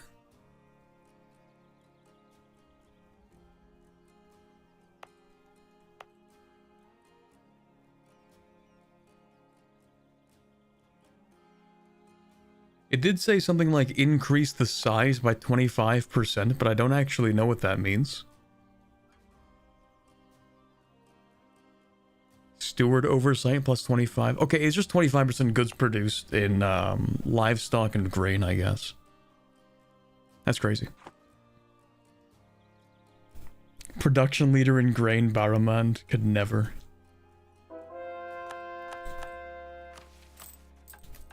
Look at our production. That's actually insane. And you know what? Most of that probably is grain. Of course it is. Why wouldn't it be? Grain-based economy. The breadbasket of Canor.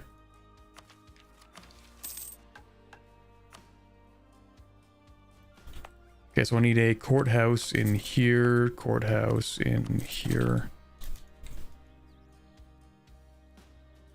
So I'm assuming there are like the locations that we can have people, you know, cycle between is going to be like this. These 5 probably. Look at that. They almost form like a perfect circle. That's kind of cool. Well, if you use a little bit of imagination.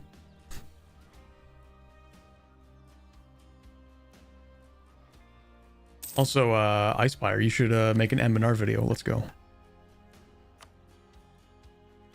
Gonna start converting every EU4 content creator to Anbennar players. Slowly but surely.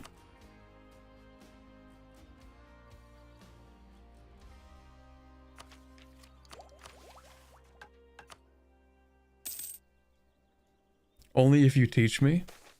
Say less.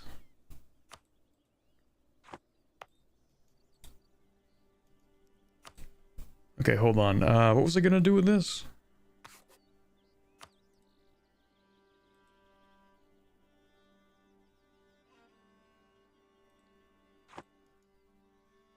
I don't think I had plans for this province. Okay, never mind. Goods produces fine, yeah.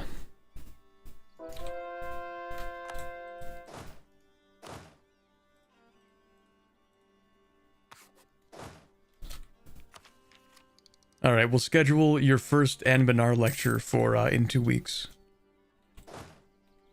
There will be a test.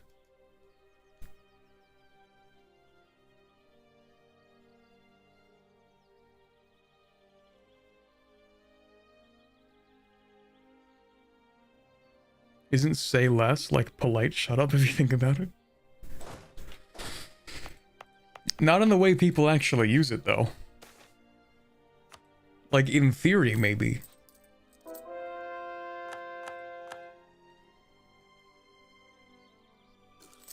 Bro escaped academia and now needs to find fresh victims. That is the cycle of academia.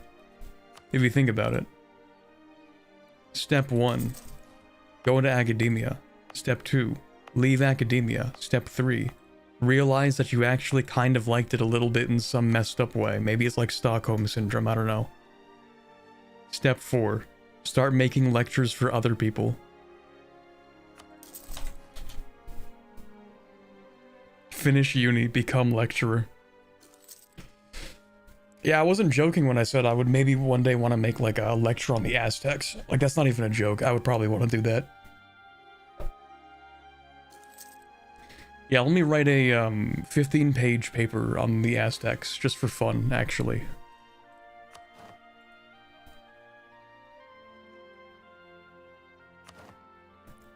One of the weirdest realizations I had was I was doing a history of Japan after World War II class, and I had to write a paper for that. And I finished writing it. It was like, I don't know, 14 pages or something. And by the end, I was like, you know what? That actually wasn't half bad. Hold on a second. That was actually interesting. Interesting to write.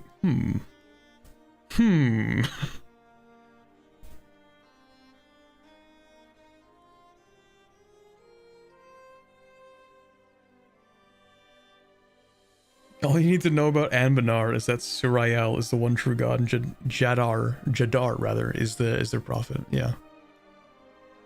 That's step 1, is to embrace the light of Korin, actually.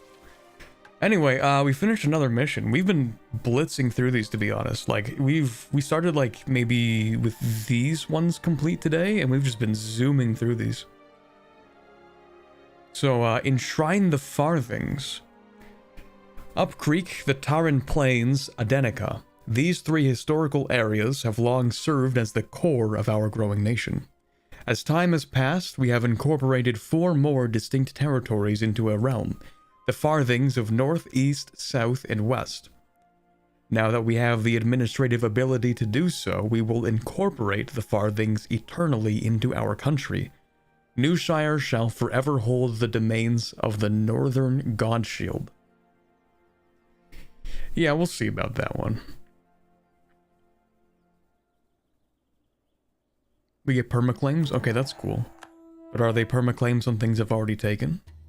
Ooh, they're not. Yeah, I'm not fighting the Empire. I'm not doing all that.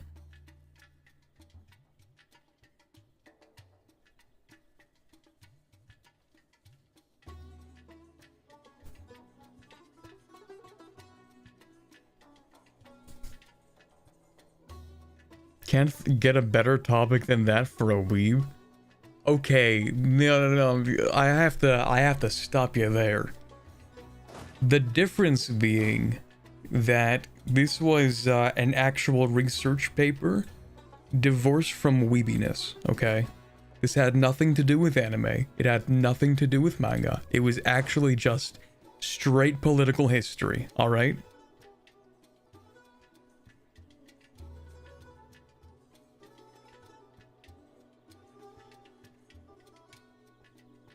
You can non-co-belligerent Lucian with Ibavar? Wait, is Ibavar not in the Empire? How did you manage that, eh, Switzerland? What is this? Okay.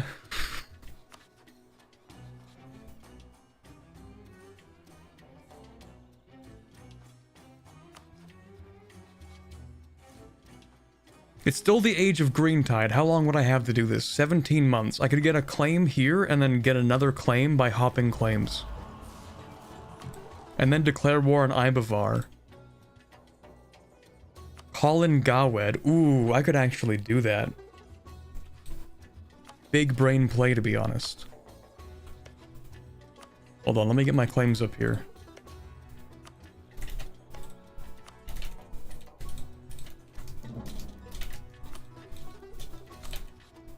I have a claim on you? Of course I have a claim on you, right, of course. Yeah, I could definitely do this. Like, all I would have to do is... Oh, and it's only 16-2. Huge. Okay, let's do that.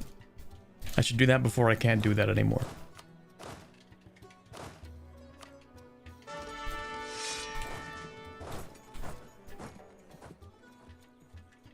Don't you have the perma so you can just jump anyway? Wait, is that how... Is that how espionage works? I don't play espionage enough.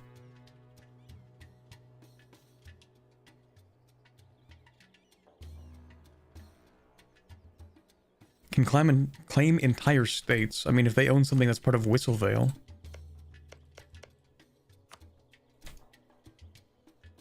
You already have claims bordering them? Oh, right. Okay, yeah. Like, I don't need to get claims on these guys, yeah. Oh, okay.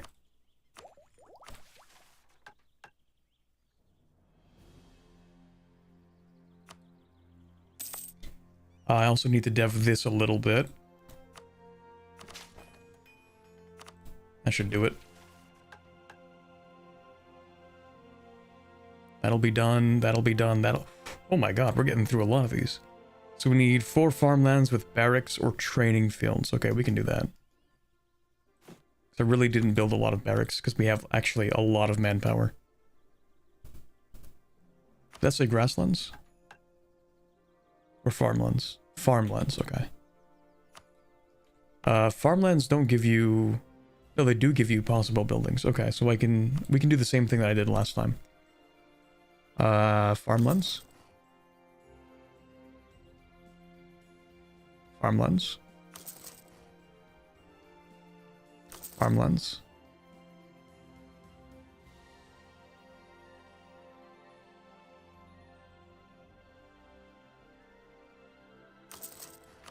It was just 4, right?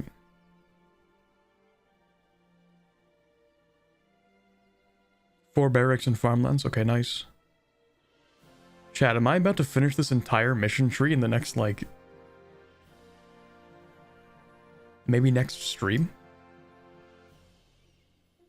4 in Freytower and Valefort. I might as well just, like, start building things ahead of time.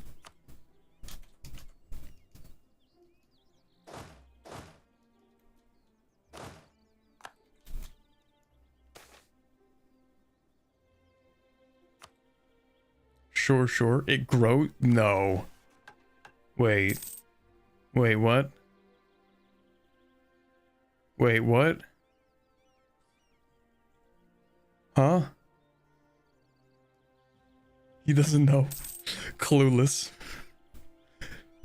streamer lacks critical information.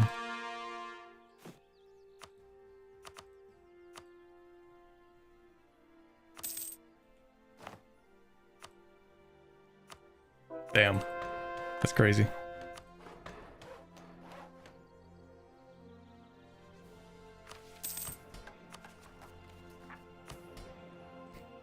Alright, let's hand out some more land rights, that's fine.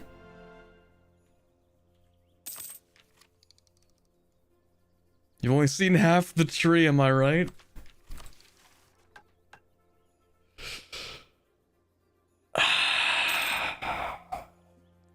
Yeah. Yeah.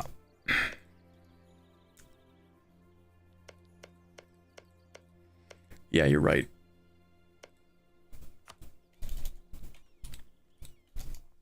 All right, anyway, let's go to war. Let's do that maybe. Okay, we'll build 22 for these, that's fine. Can I build a second one? Nope, because I need more money.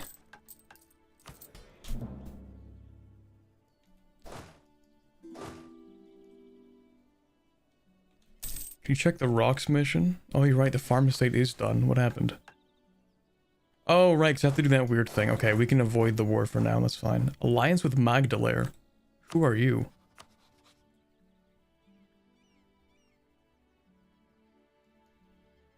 Why do you think I would care? What? Get out of my face.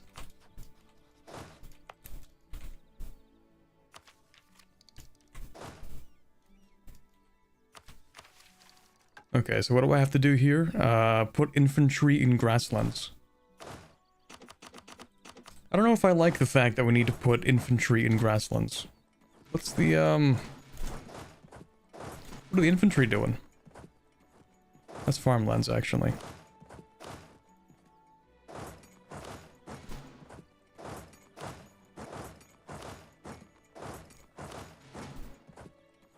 What are we doing? Sending in the National Guard or something?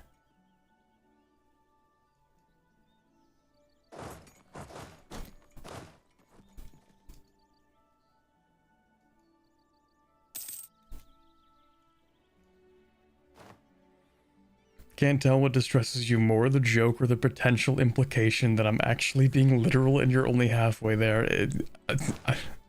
It's both. I don't know.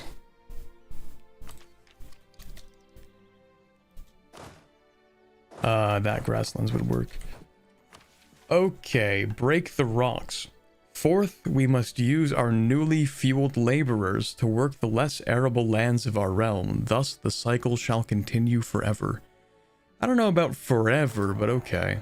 Development cost reduction. Though we might not be much for adventure, we never stopped venerating those whose great deeds came before us.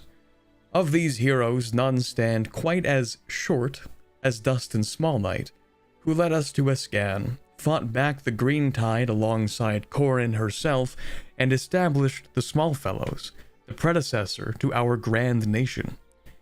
He may have been small of stature, but we shall build him a monument that is larger than life. Okay, cool. Yearly prestige for the rest of the game. Yeah, we're just gonna like go through all of these, I guess, because we've gone through like most of the requirements. With our monument complete and with fresh ale in our bellies, we have arrived back at a common issue since our arrival in this region. We are no longer at home, and we must fight harder than any halfling has fought before. Let us strike while the iron is hot and begin massively reorganizing our army. We will show all Halan that, under our rainbow, even the shortest halfling can defeat a giant. Well, I mean, yeah, if we get guns or something, I'm sure that would do it. Ooh. Maybe we don't go to war, actually.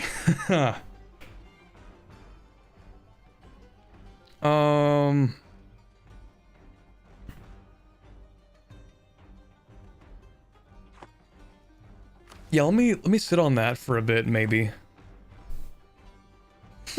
That's pretty bad. Okay, maybe Maybe we do the war and then we finish that one, actually. I'm gonna change my mind on that. Yeah, okay. Let me go develop, actually. Because we have reduced development costs now again. Or you know what? Well, actually, these cost 50 and give me 1 base production, but it's so cheap to develop that I can actually get 4 base production from 20. So, or, you know, something around that. Like, it's so cheap to develop, I don't even need to press the organizations yet.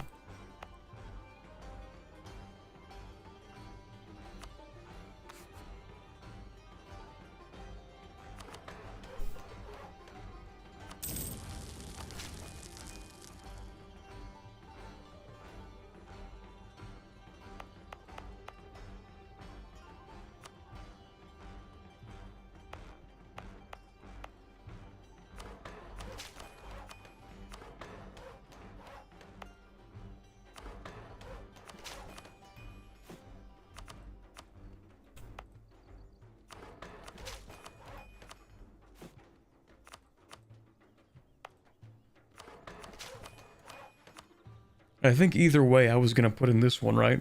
The base tax for the innovativeness. I think I will do that.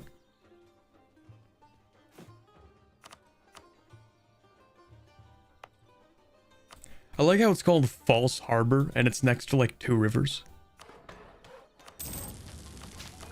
Good meme.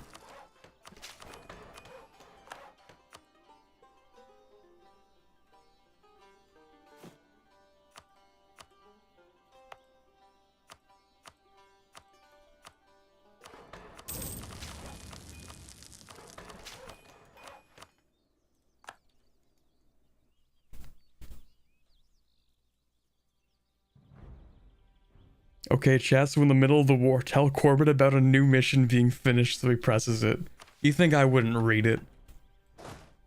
You think I'm not locked into the lore?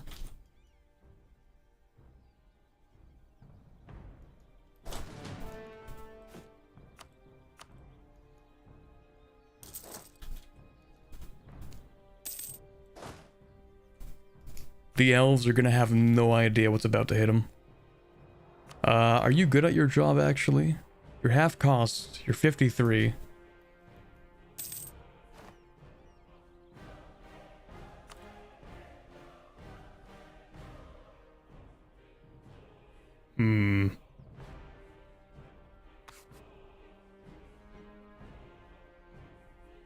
I'll keep him around, it's fine. Okay, what else do we need? Well, I need to embrace the institution, actually. So when is that? I should get a bunch of money.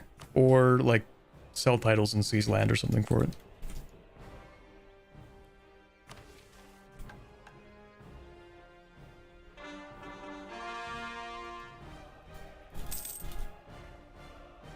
Oh right, I forgot I'm also coring stuff. Huh. Corin? Look, is this like... Is this like Corin? Cause it's like Corin, guys? Cause it's like Corin? Isn't that funny? Isn't that a funny meme?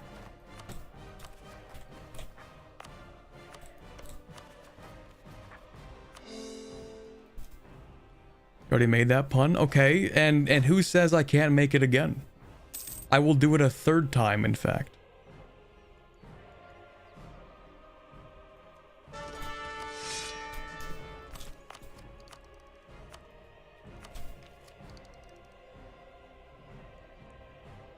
I really hope that Elvish discipline is not that big.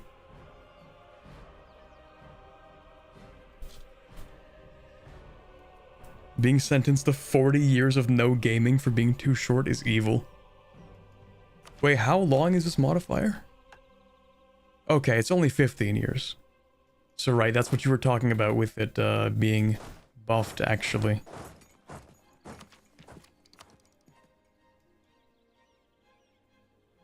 Okay, it's gonna spread pretty quickly, because this is, well, I'll do this, actually.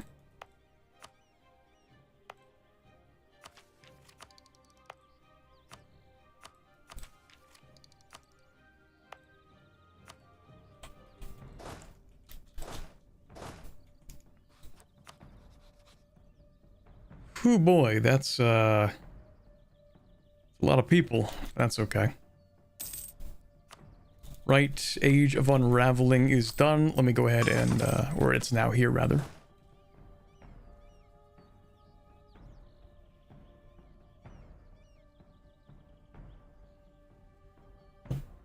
Oh, if I go to parade night, they want all of us to bring every piece of kit before basic, which sucks. Don't take half measures. Alright, see you later, quiet guy. Your reward is a giant military buff? Okay. It was originally designed to negate the negatives of the old halfling military, which since got changed. Ah, so it's gonna make us overpowered. Huge. Oh god, what is this? That's a whole lot of words. Am I gonna read them? Oh, you know I'm not doing this top one, come on.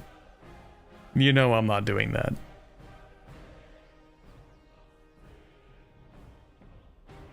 Okay, so what is this? Basically Castellos is dead. Everyone's like, darn. That sucks. Yeah.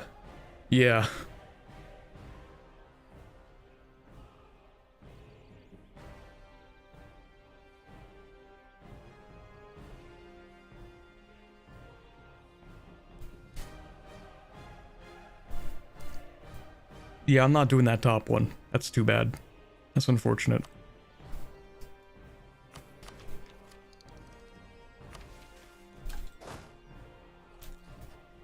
Alright, let's call in... Oh, yo, buddy. Oh, right, because now it would destabilize him. That's great. That's cool, man. Okay, that's great. Yeah, that's cool. Alright, that's fine. Whatever. I don't even care.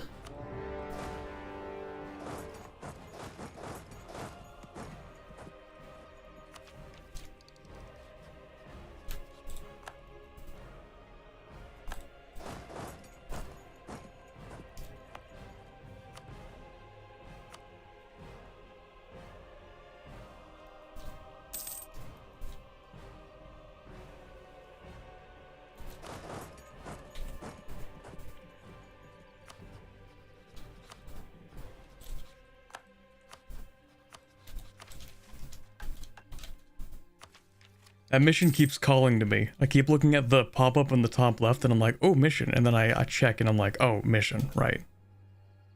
Yeah, this guy's dead. None of my business.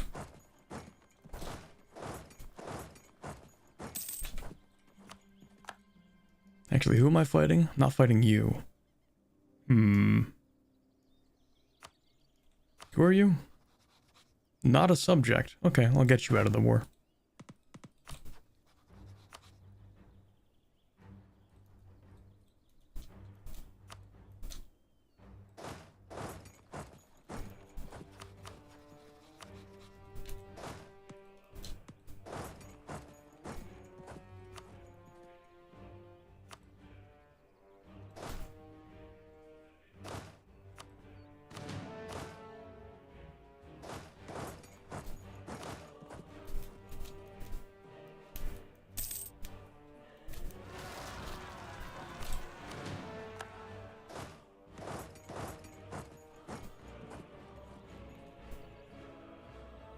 Gamer C, gamer click.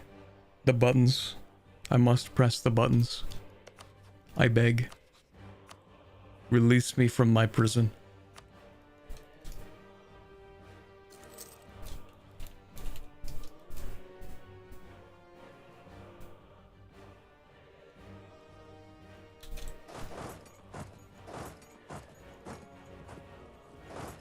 Okay, that's kind of bad, but I don't think I care that much, actually, to be honest.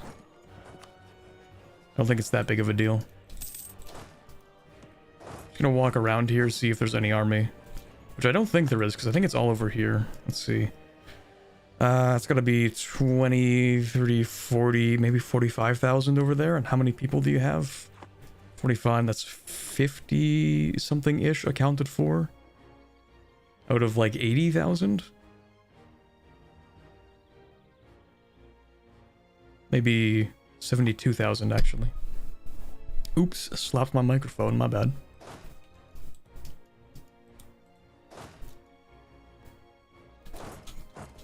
Okay, I don't think I have to go for the capital immediately, but...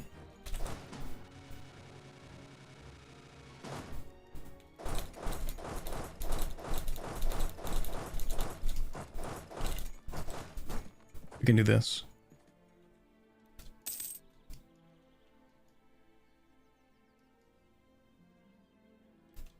Oh, oops. There we go. Uh-oh. I saw that. Let's back you up to here.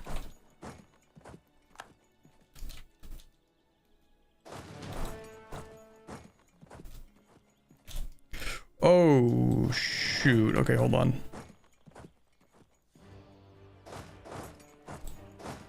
And they're already locked in. That's not good.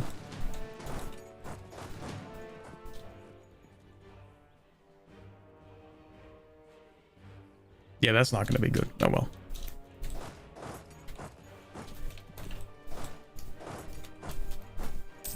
Might be fine, actually.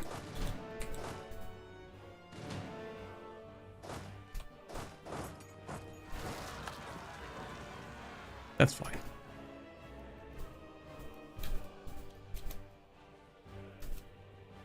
Oh, wait a second. Are you fighting with, like, nothing but artillery? Oh, yeah, they are. Yeah, we're fine. Never mind. AI moment.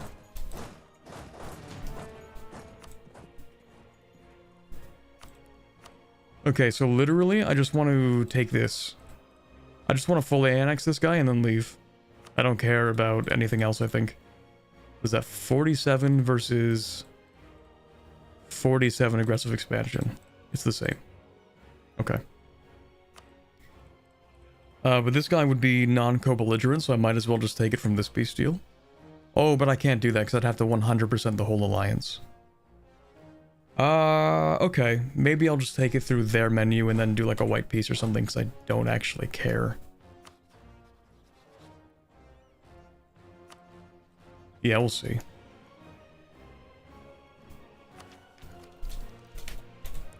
Yep, knew you were there. Knew you were there the whole time, actually.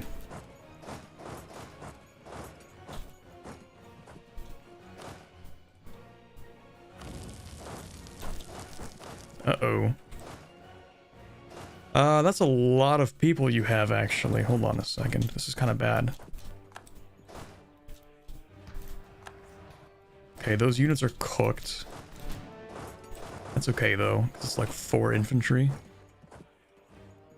Yeah, it's 4 infantry. Okay.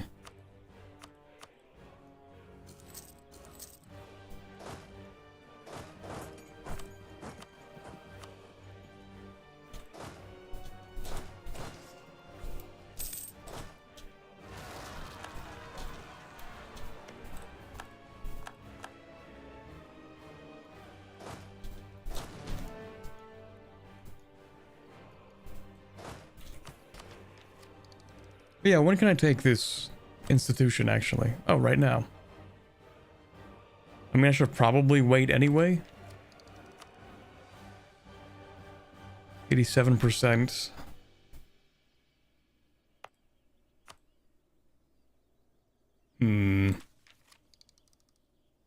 It's not like I can take the mill tech, which is like the most important thing. Also, why are the mages upset? Oh, they're not upset. They just give you the tech cost increase, right? Forgot that the mages hate technology. But, yeah, it is what it is, I guess. I think someone mentioned that, like, the landowners in Victoria 3 for Anbennar are, like, the mages or something.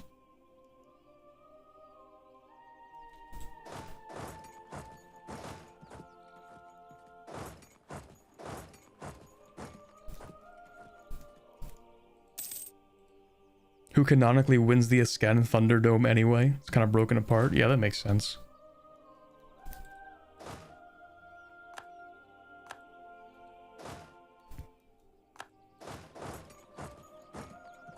I think I don't want to fight those guys, actually.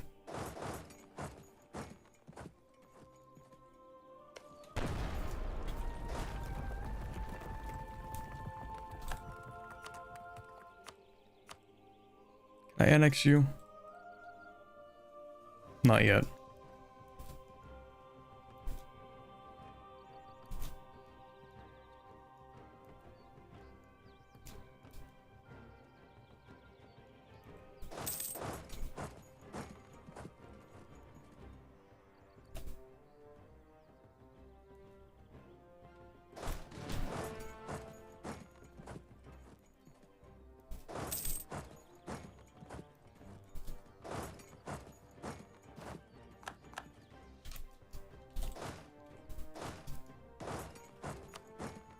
Okay, we'll be able to get this guy out of the war. Actually, I don't know if I want that. I'll think about it. Capital of Ibavar taken. We should also take the war goal, of course, because I kind of forgot that we need to do that. Yeah, just a couple of revolts, it's fine. So, this guy.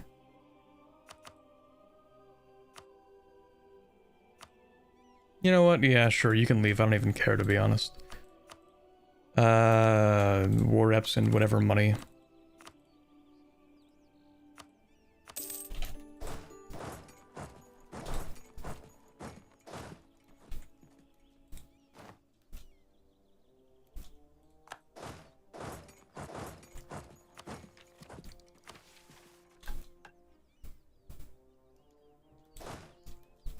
Oh, please don't reinforce with anybody.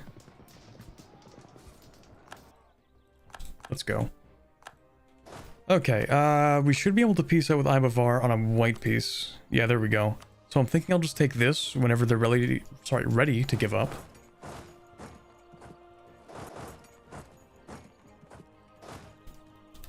Actually, can I get Corvuria out? No.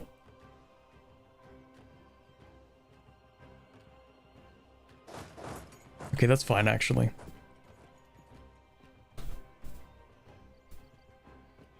Newshire survives as a one-province ethno-state subject of Ancardia.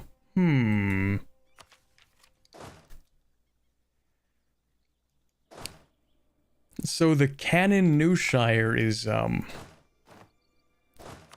interesting.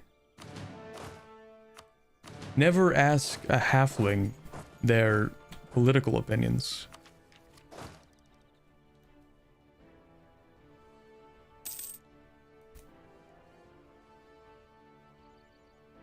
To answer your question from 2.5 hours ago, they don't?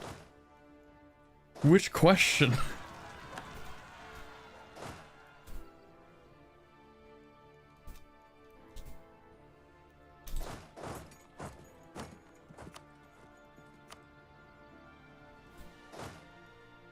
I think there's like, yeah, there's a hair stuck under my mouse. I'm like, hold on a second. It's messing up my cursor.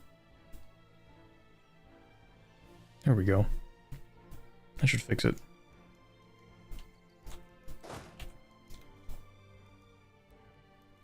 Newshire goes places. It goes. It goes. It definitely does. He'll answer that question about 2.5 hours. True. Not heaven, but places.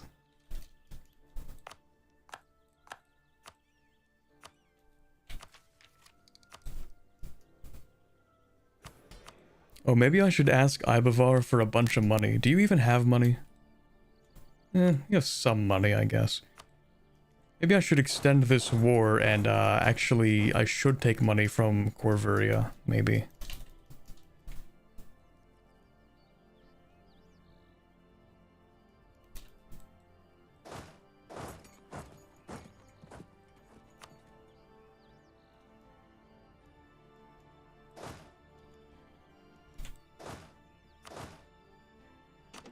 Okay, there's a hair underneath again. What?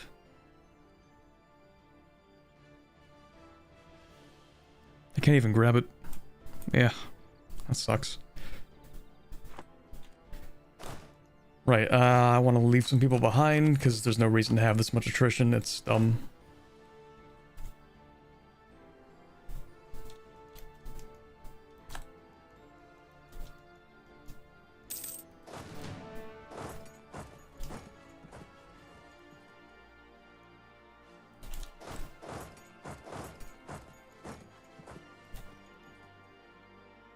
It's kind of weird that their capital isn't up in silent repose. Kind of felt like it would be. And Territorial construction. Okay. Wacky magical doodads.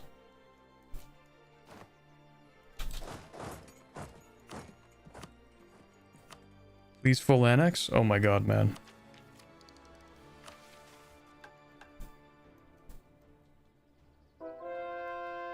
It's just an elf retirement home.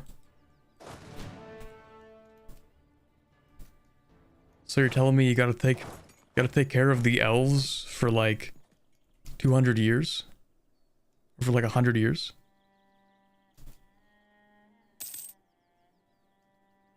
Elf retirement has to last at least like 100 years, right? Oh.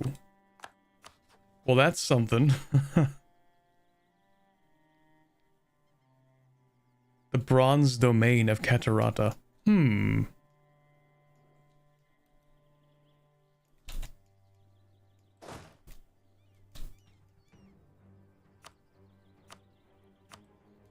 Please full annex.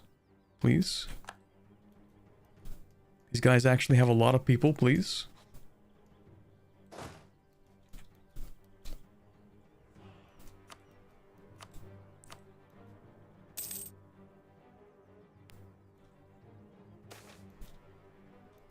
Hold on. Love when the game does wacky stuff right as I pause.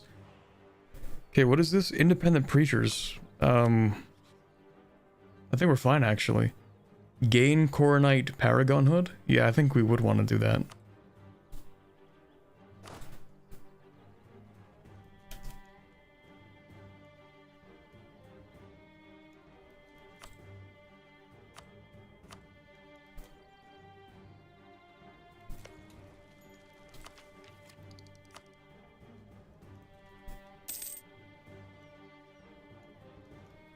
Once my ally leaves the war, it actually should be pretty good for us.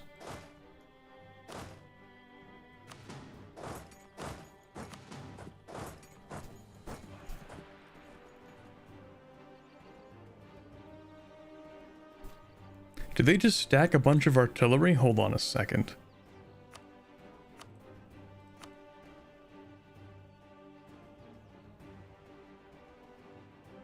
That's a little more artillery than you should have, maybe.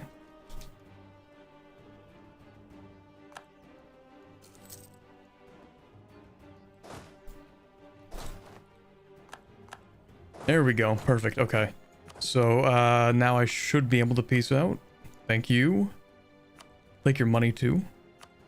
Seriously? Full annexation is fine, but taking 4 additional ducats is a line I can't cross? Okay, buddy. Anyway. That's the stuff I needed, right? Oh, is that Anbennar territory? Oh, that is Imperial territory. That sucks. Anyway.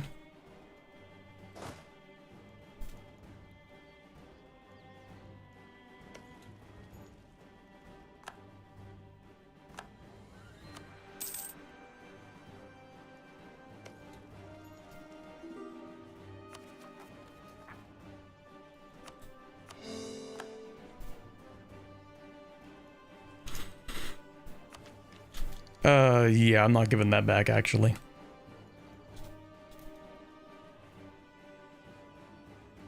You need that and the Arbarani province plus half the subcontinent. Ah, so we're pretty much done. Fun.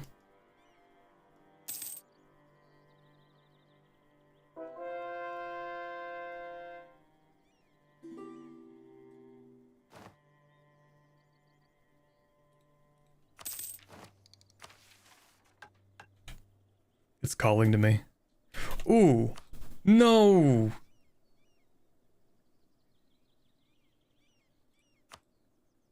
Oh, come on, man. I'm like, I can bring Gawed into the war. Never mind, I guess. Okay. Okay, man. Thank you. Thank you for that. Okay, never mind.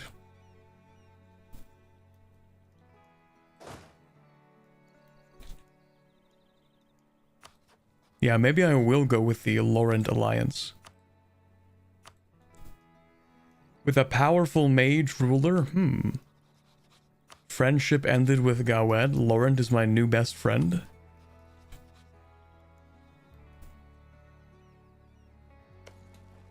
Please give me the fort, bro, please. Bro, please, just one fort, bro. It's crazy how we had so many favors as well, but they're like, no. Or so much trust, and they're like, no, we hate you, actually. I think I literally only needed, like, 10 more trust. Or maybe 5 more trust. And it would have been fine. So that's cool. Thank you very much for that. Coalition against me? I didn't even do anything. I didn't do that much, at least. They hate you because you're Coronite? Well, I'm going to ignore that, and I'm gonna say that they hate us because we're halflings. So I'm gonna say that they're bad for that.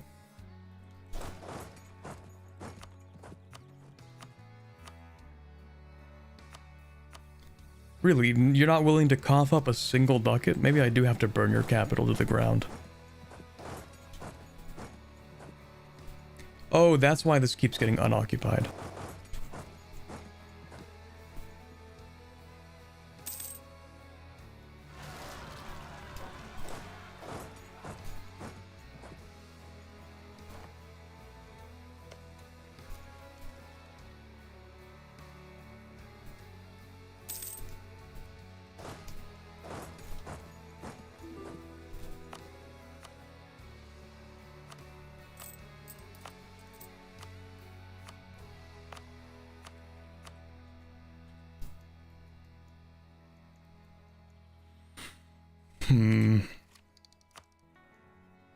How close is this? You know what, I'll just wait until the war is done, I don't even care. No one here has Tech 10 anyway. It's not like it's going to be like a huge game changer. It does give us new cannons, I mean, that's nice.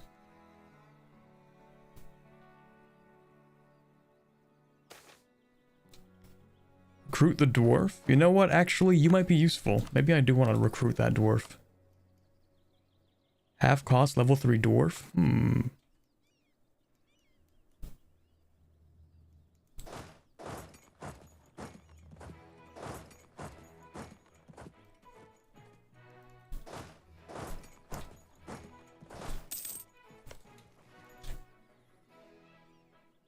Tea or coffee? Tea. But I have started drinking a lot more coffee than I used to. But I still prefer tea. Corvuria, okay, please. War reparations and money, that's all I'm asking for. Okay, you're stingy and even cringe. Cringe and stingy. Cringy, even.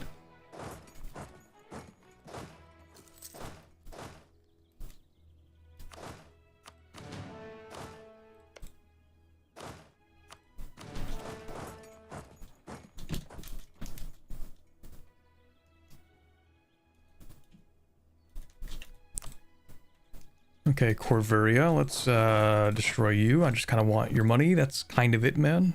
I don't know why you have to make this so hard.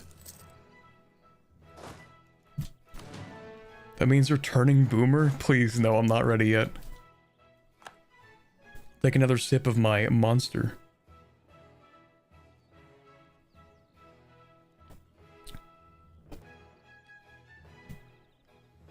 On the toothbrush, water before or after? I mean before or after putting the toothpaste on? Both. I wet the brush, then I apply the toothpaste, and then I just like a little, small amount, you know, a little bit of water on top as well. I don't know why, it's just like a ritual for me. I don't think it does literally anything, but I've always done that. Before and after, yeah, of course. What about none? You'd have to be insane. Yeah, I think that would make you insane, actually. Stack wipe, that's what you get for not coughing up a few ducats. We could have avoided this, but no. Somebody wanted to keep their money. Somebody didn't want to cough up 700 ducats. So here we are. I really shouldn't take anything else. yeah, we're not doing that. That's enough. I think we're done with that. You can break your alliance, though. That's cool. Maybe the Iranan one? Oh, you're Arboran, not Aranan. Okay. Break your alliances anyway, just because I don't like you. Yeah. That works.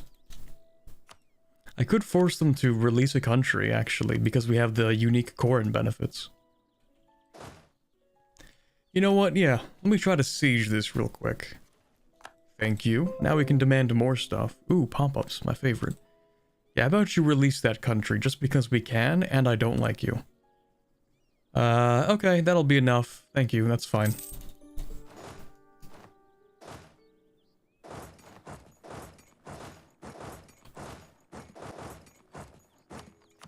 Now we can use the money that we stole, I mean rightfully took from our enemies, to get the institution. Which I could wait for a little bit longer. Okay, fine. I'll wait a little bit longer. What does silent repose even do? I don't know, it just messes up the map and I think it's funny.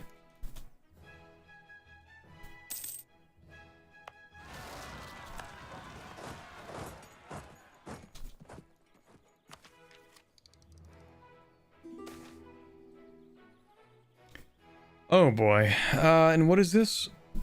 A devastating fire to descend upon Aldaine. My favorite. Oh. I don't want this yet.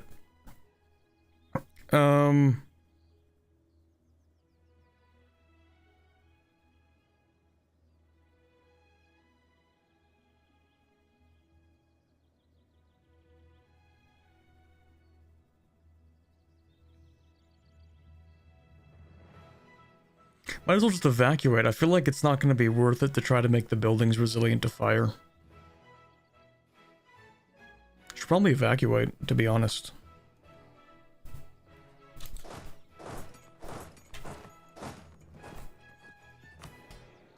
Okay, we can actually do things. Let's have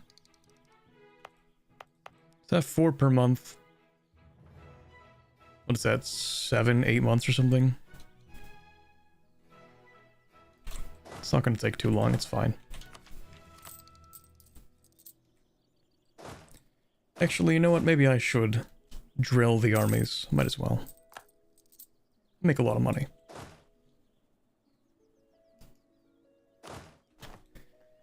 Do that. I guess we should sell titles and seize land. Yeah, that's fine. Wait a few more months for that. I was gonna replace you, wasn't I?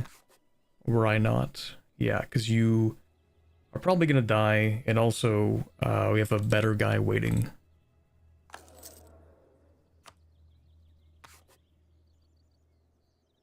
$47. How old are you? 38.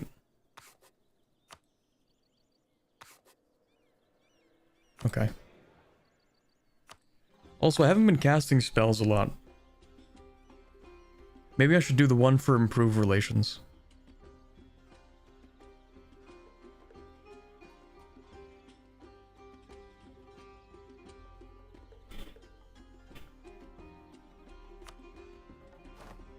But if I'm gonna do that, I'm gonna summon the diet first. Spam plant growth? Plant growth. Oh shoot, you're right, because we would get a lot of goods from that. You're right. 20 Diplo power for that? Ooh, that is actually really good. Okay, before I do that, though, I'm going to summon the diet to increase the mage, whatever, influence.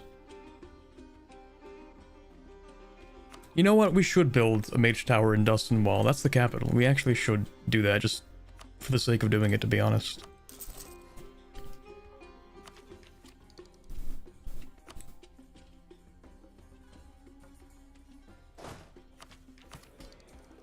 Okay, so if we cast this spell for plant growth... Yeah, that's pretty good. For 20 Diplo power? Yeah, that's pretty good.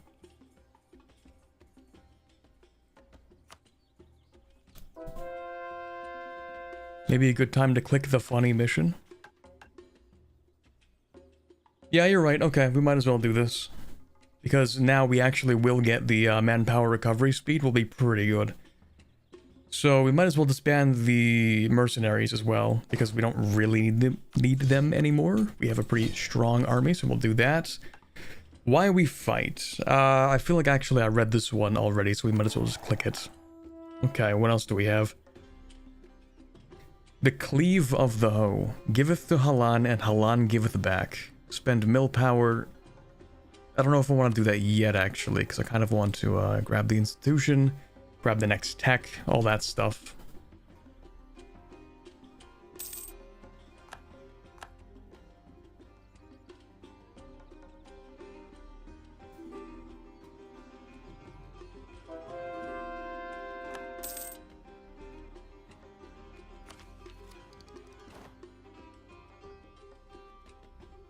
Out to cap on Diplo. Let me go ahead and just drop a few points. Maybe in here.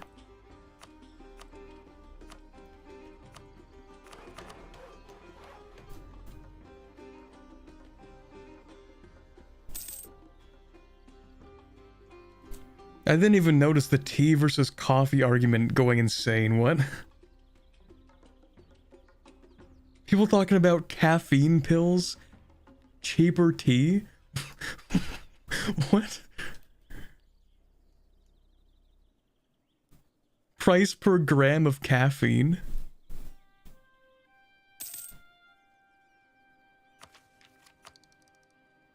See, the worst part about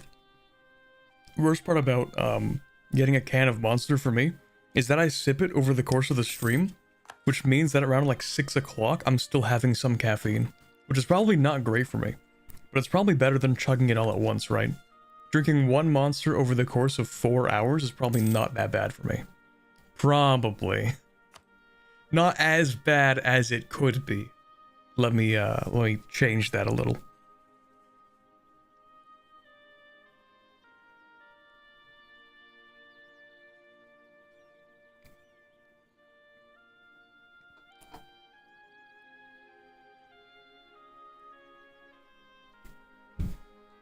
What was that? That was me drinking the last of my can of Monster. At approximately 6 o'clock. Excellent for my sleep schedule, I can assure you.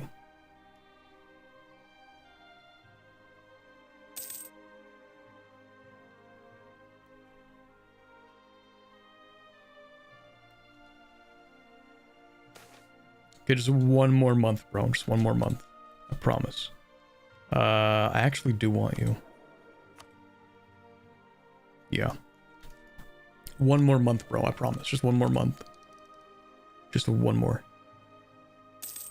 Okay, now I'll embrace it. Wait. Okay, I'm kidding. I'll embrace it now.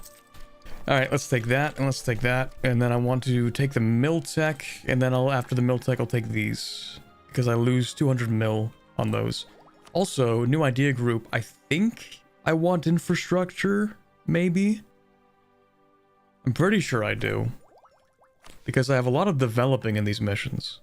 But maybe that was just all behind me at this point. Maybe I don't have to develop anymore.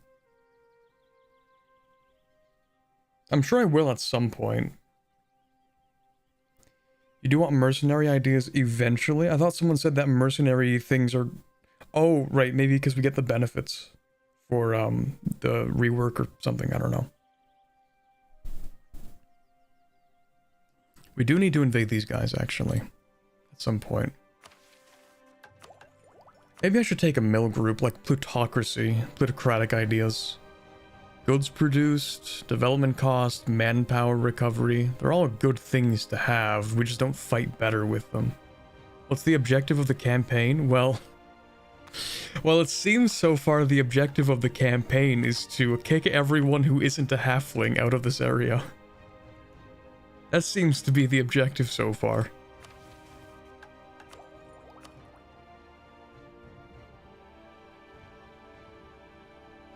Can't go wrong with offensive ideas. True. Offensive ideas, my beloved. I love siegeability. I love discipline. I love land leader pips. Do we have a good combo? No, we kind of have garbage combo, to be honest. But I do like offensive ideas. What about plutocratic? Do we have a good combo with that? National manpower, that's not bad. More national manpower and tax? We could get like a ton of manpower for no reason, but it would be funny. We have good combos with quality. Reinforce speed, recover army morale speed. That's not actually that bad. Reinforce speed increase. Yeah, 30% reinforce speed. That's pretty good. Quantity for the halfling tide. But I haven't encountered an enemy that's like genuinely too strong for us, you know. I might just go plutocratic. Then maybe later I'll stack like offensive, and someone mentioned a mercenary, so maybe we do that at some point. Well, it depends on what the benefits are. I wouldn't mind plutocratic. I think it'd be fine, to be honest. Playing tall ideas. In my Newshire, tall ideas?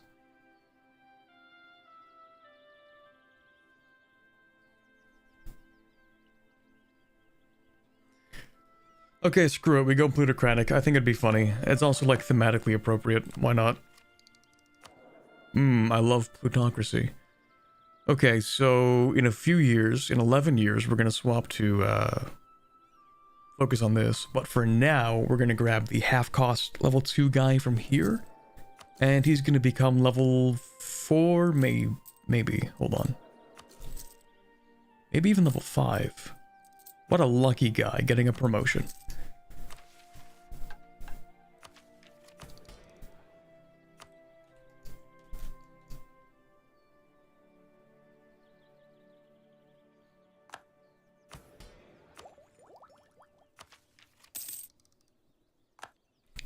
No longer valid rival, that makes sense. This guy, the traitor, the only valid rival. Also, Newshire strong. Newshire supreme, we win. We will be stronger than the command one day. Mark my words. The short tide has yet to begin.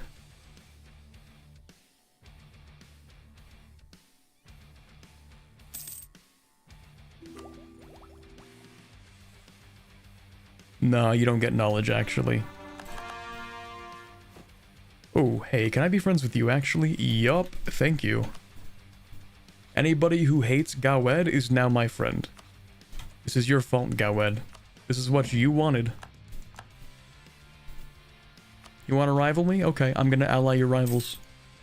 Especially the gnomes. If you add a gnome on top of a halfling, it becomes like a regular-sized human.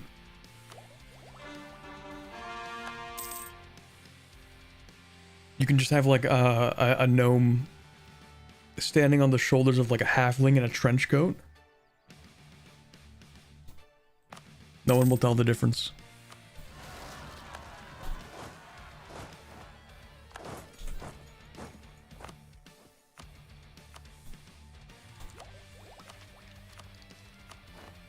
Okay, just one more. Okay, just another one after that.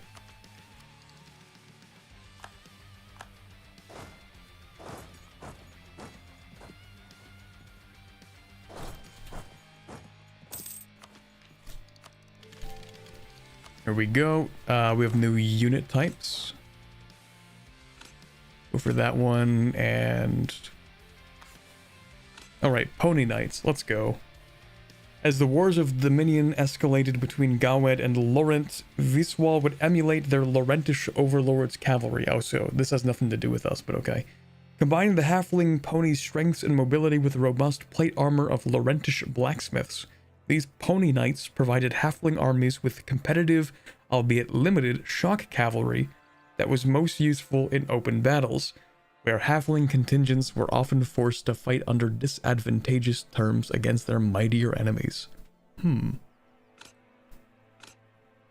curious about what the Dogoons are gonna be. Okay.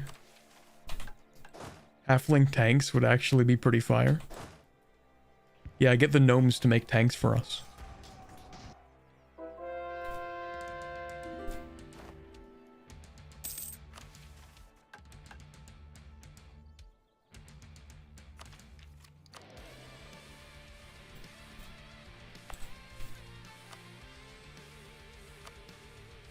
Okay, so maybe I establish like a mix. Base production to get mercantilism. That is pretty good. No, you know what I'm gonna do? I'm just gonna like spam up a bunch of high value goods in some areas. The cloth.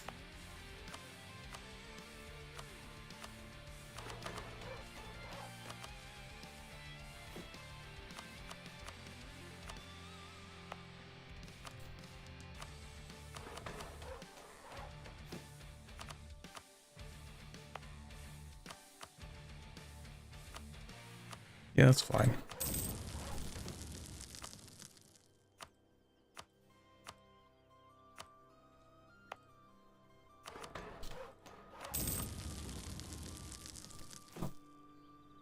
Loans field, sure, we can do that.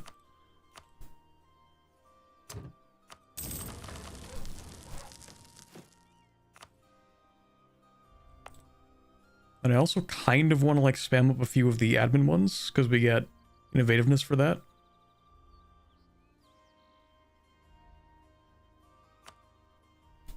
So like maybe that one.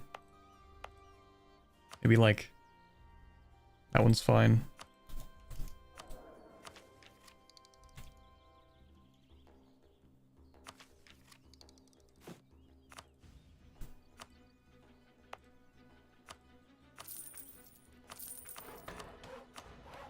Yeah, I'm regretting my decision to exploit those provinces, but that's fine.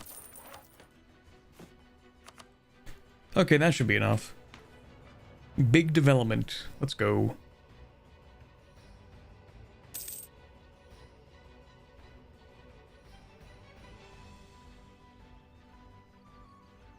Halfling tanks at home. Italian World War II tankettes. Which were smaller, the Italian tankettes or like the Japanese light tanks? I'm pretty sure those were... Not only were they small, but they had the armor equivalent to like 3 sheets of paper.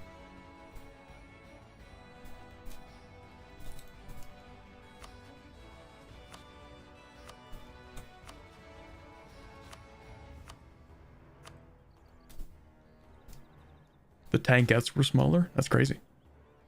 Oh, of course it's going to be a noble uprising. In where?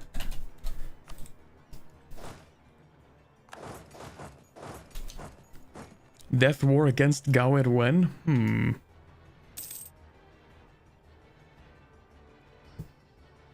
French armored bike in World War I? Why would you make an armored bike?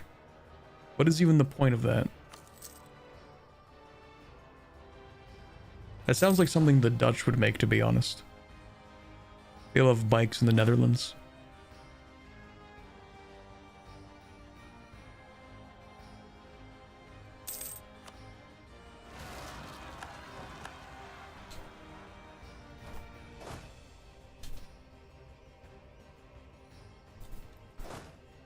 Armored bikes for delivering messages? Did they just have like giant shields on either side of the bike? Like, how does this work?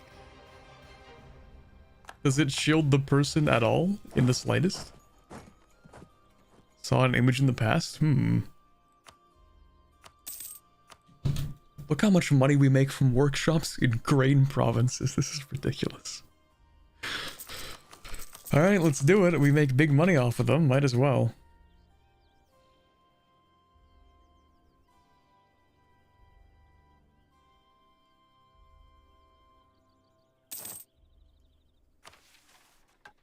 Okay, let's do one of these. Ooh, lose professionalism. That's pretty cringe. But we do get some really good modifiers. Holy, okay.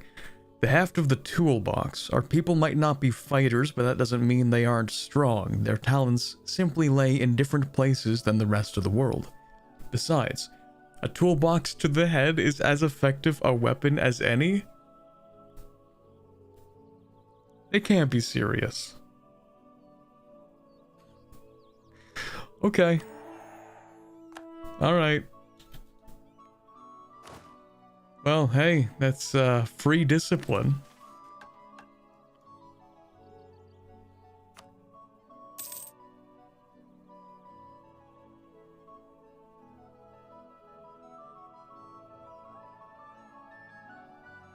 So, when do I get to go down this left side of the tree? I feel like I'm kind of speedrunning the right side.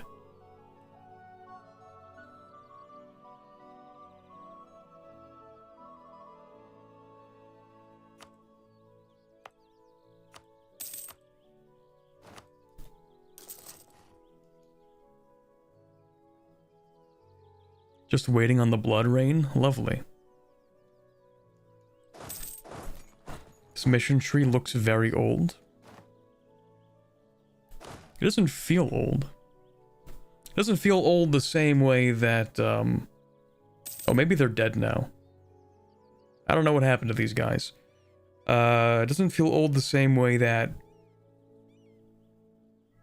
I can't even remember their name. Oh, something Tungal? Whatever. Emerald Orcs. Doesn't feel old the same way that feels old. Not Sap Chopper. Specifically the Emerald Orcs.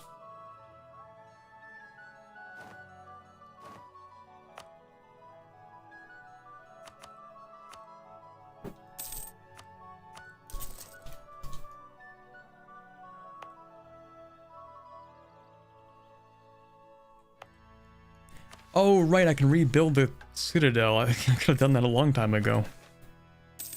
Forgot about that.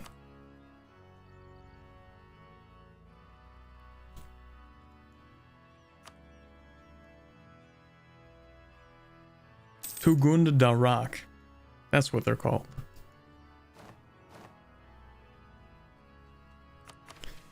Alright, let's do the other side. The cleave of the hoe giveth the Halan, Halan giveth it back. We get more discipline, national manpower, shock damage received.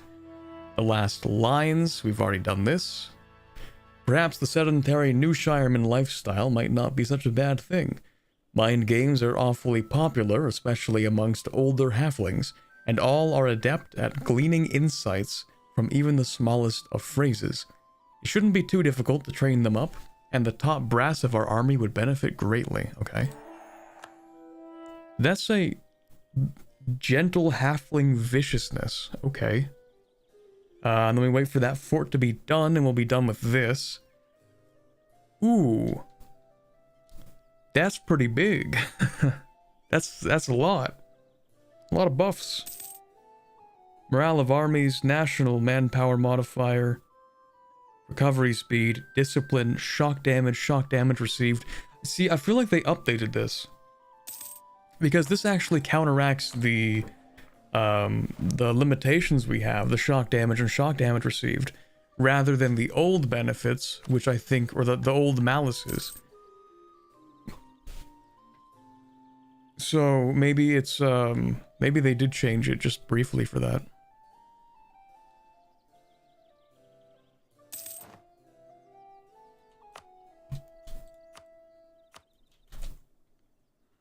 Anyway, I do need to end off the stream, to finish the stream fairly soon. I was kind of hoping we'd be able to get to, like, the blood rain.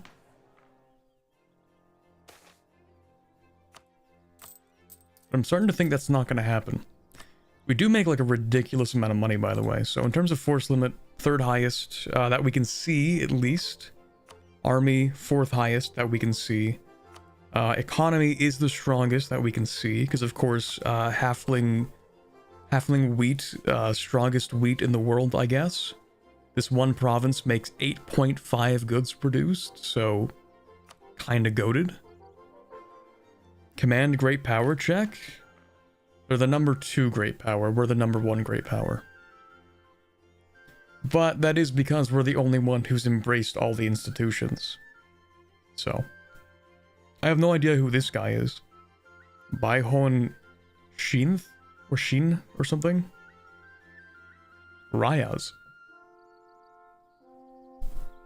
La Rankar's a great power? Okay. Didn't expect that one. In terms of development, I think we actually do have like the 3rd highest development though. So that's cool. It's just grain, but it's a lot of grain. Yeah, yeah. Yeah, that's... it's so much grain. 104% goods produced efficiency. God, I love this game so much. Wait, do we have latent coal anywhere in here? Ooh, we do have some coal.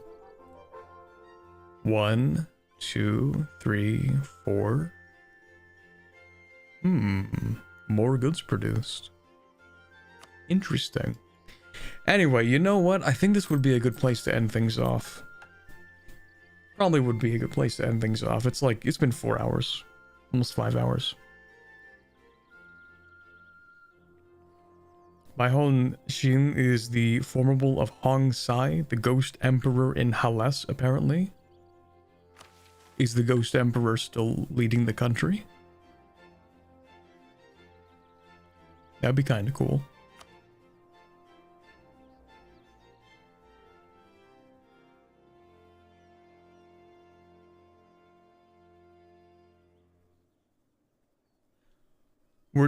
We're doing what?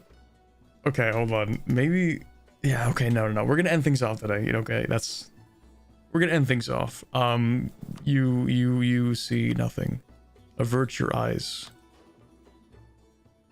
You see no other save files. Okay, yeah, I think that's where we're gonna end things off for today, probably, to be honest. Because it has been a decent amount of time. We've been going through this mission tree like it's crazy. I really thought we'd make it to, like, maybe here in the mission tree. But starting around here. Today we've gone through, like, half of the stuff we can actually access. The other half is literally just a waiting game. Like, we need to wait for the culture to diverge.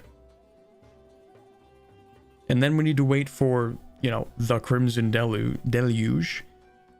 Which I kind of know what that is because I have played in this region before, but it was a long time ago. And then after that, I don't think it would be very difficult for us to just go through, like, all of these rapid fire. Okay, that's a little different. We'll see about that.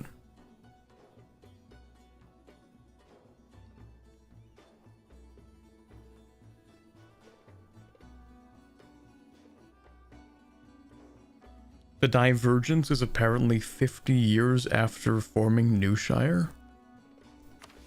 I don't remember when I formed Newshire.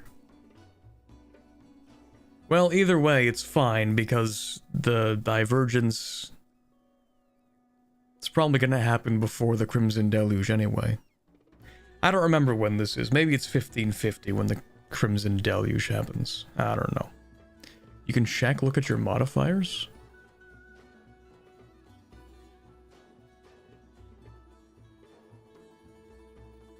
I don't know which one I'm looking for.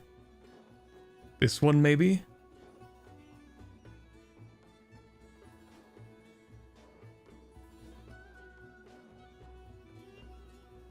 Legacy of Adventurers.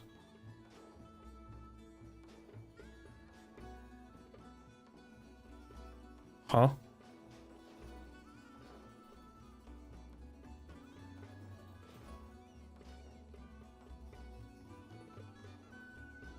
I have no idea.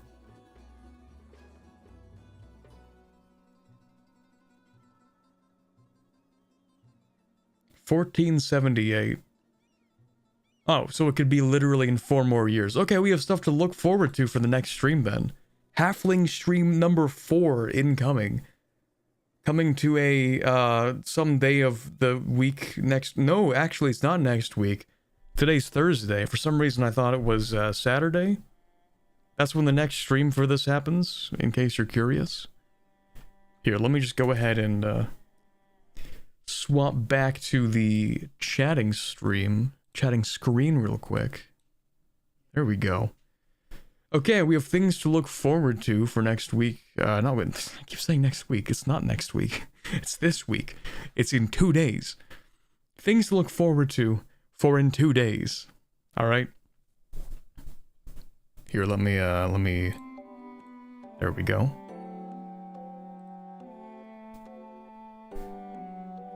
Alrighty, Corbett, your voice is better than most VTubers. Thank you for VTubing. I appreciate that. It was a gift from my parents. They gave me this voice. It's crazy. Got it for my 20th birthday. I actually don't know when my voice did like a big change. I feel like it was 2 years ago.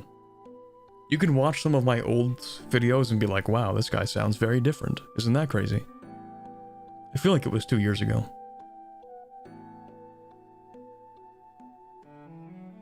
We're still talking about the cost per cup for coffee versus tea? Okay, you guys are done.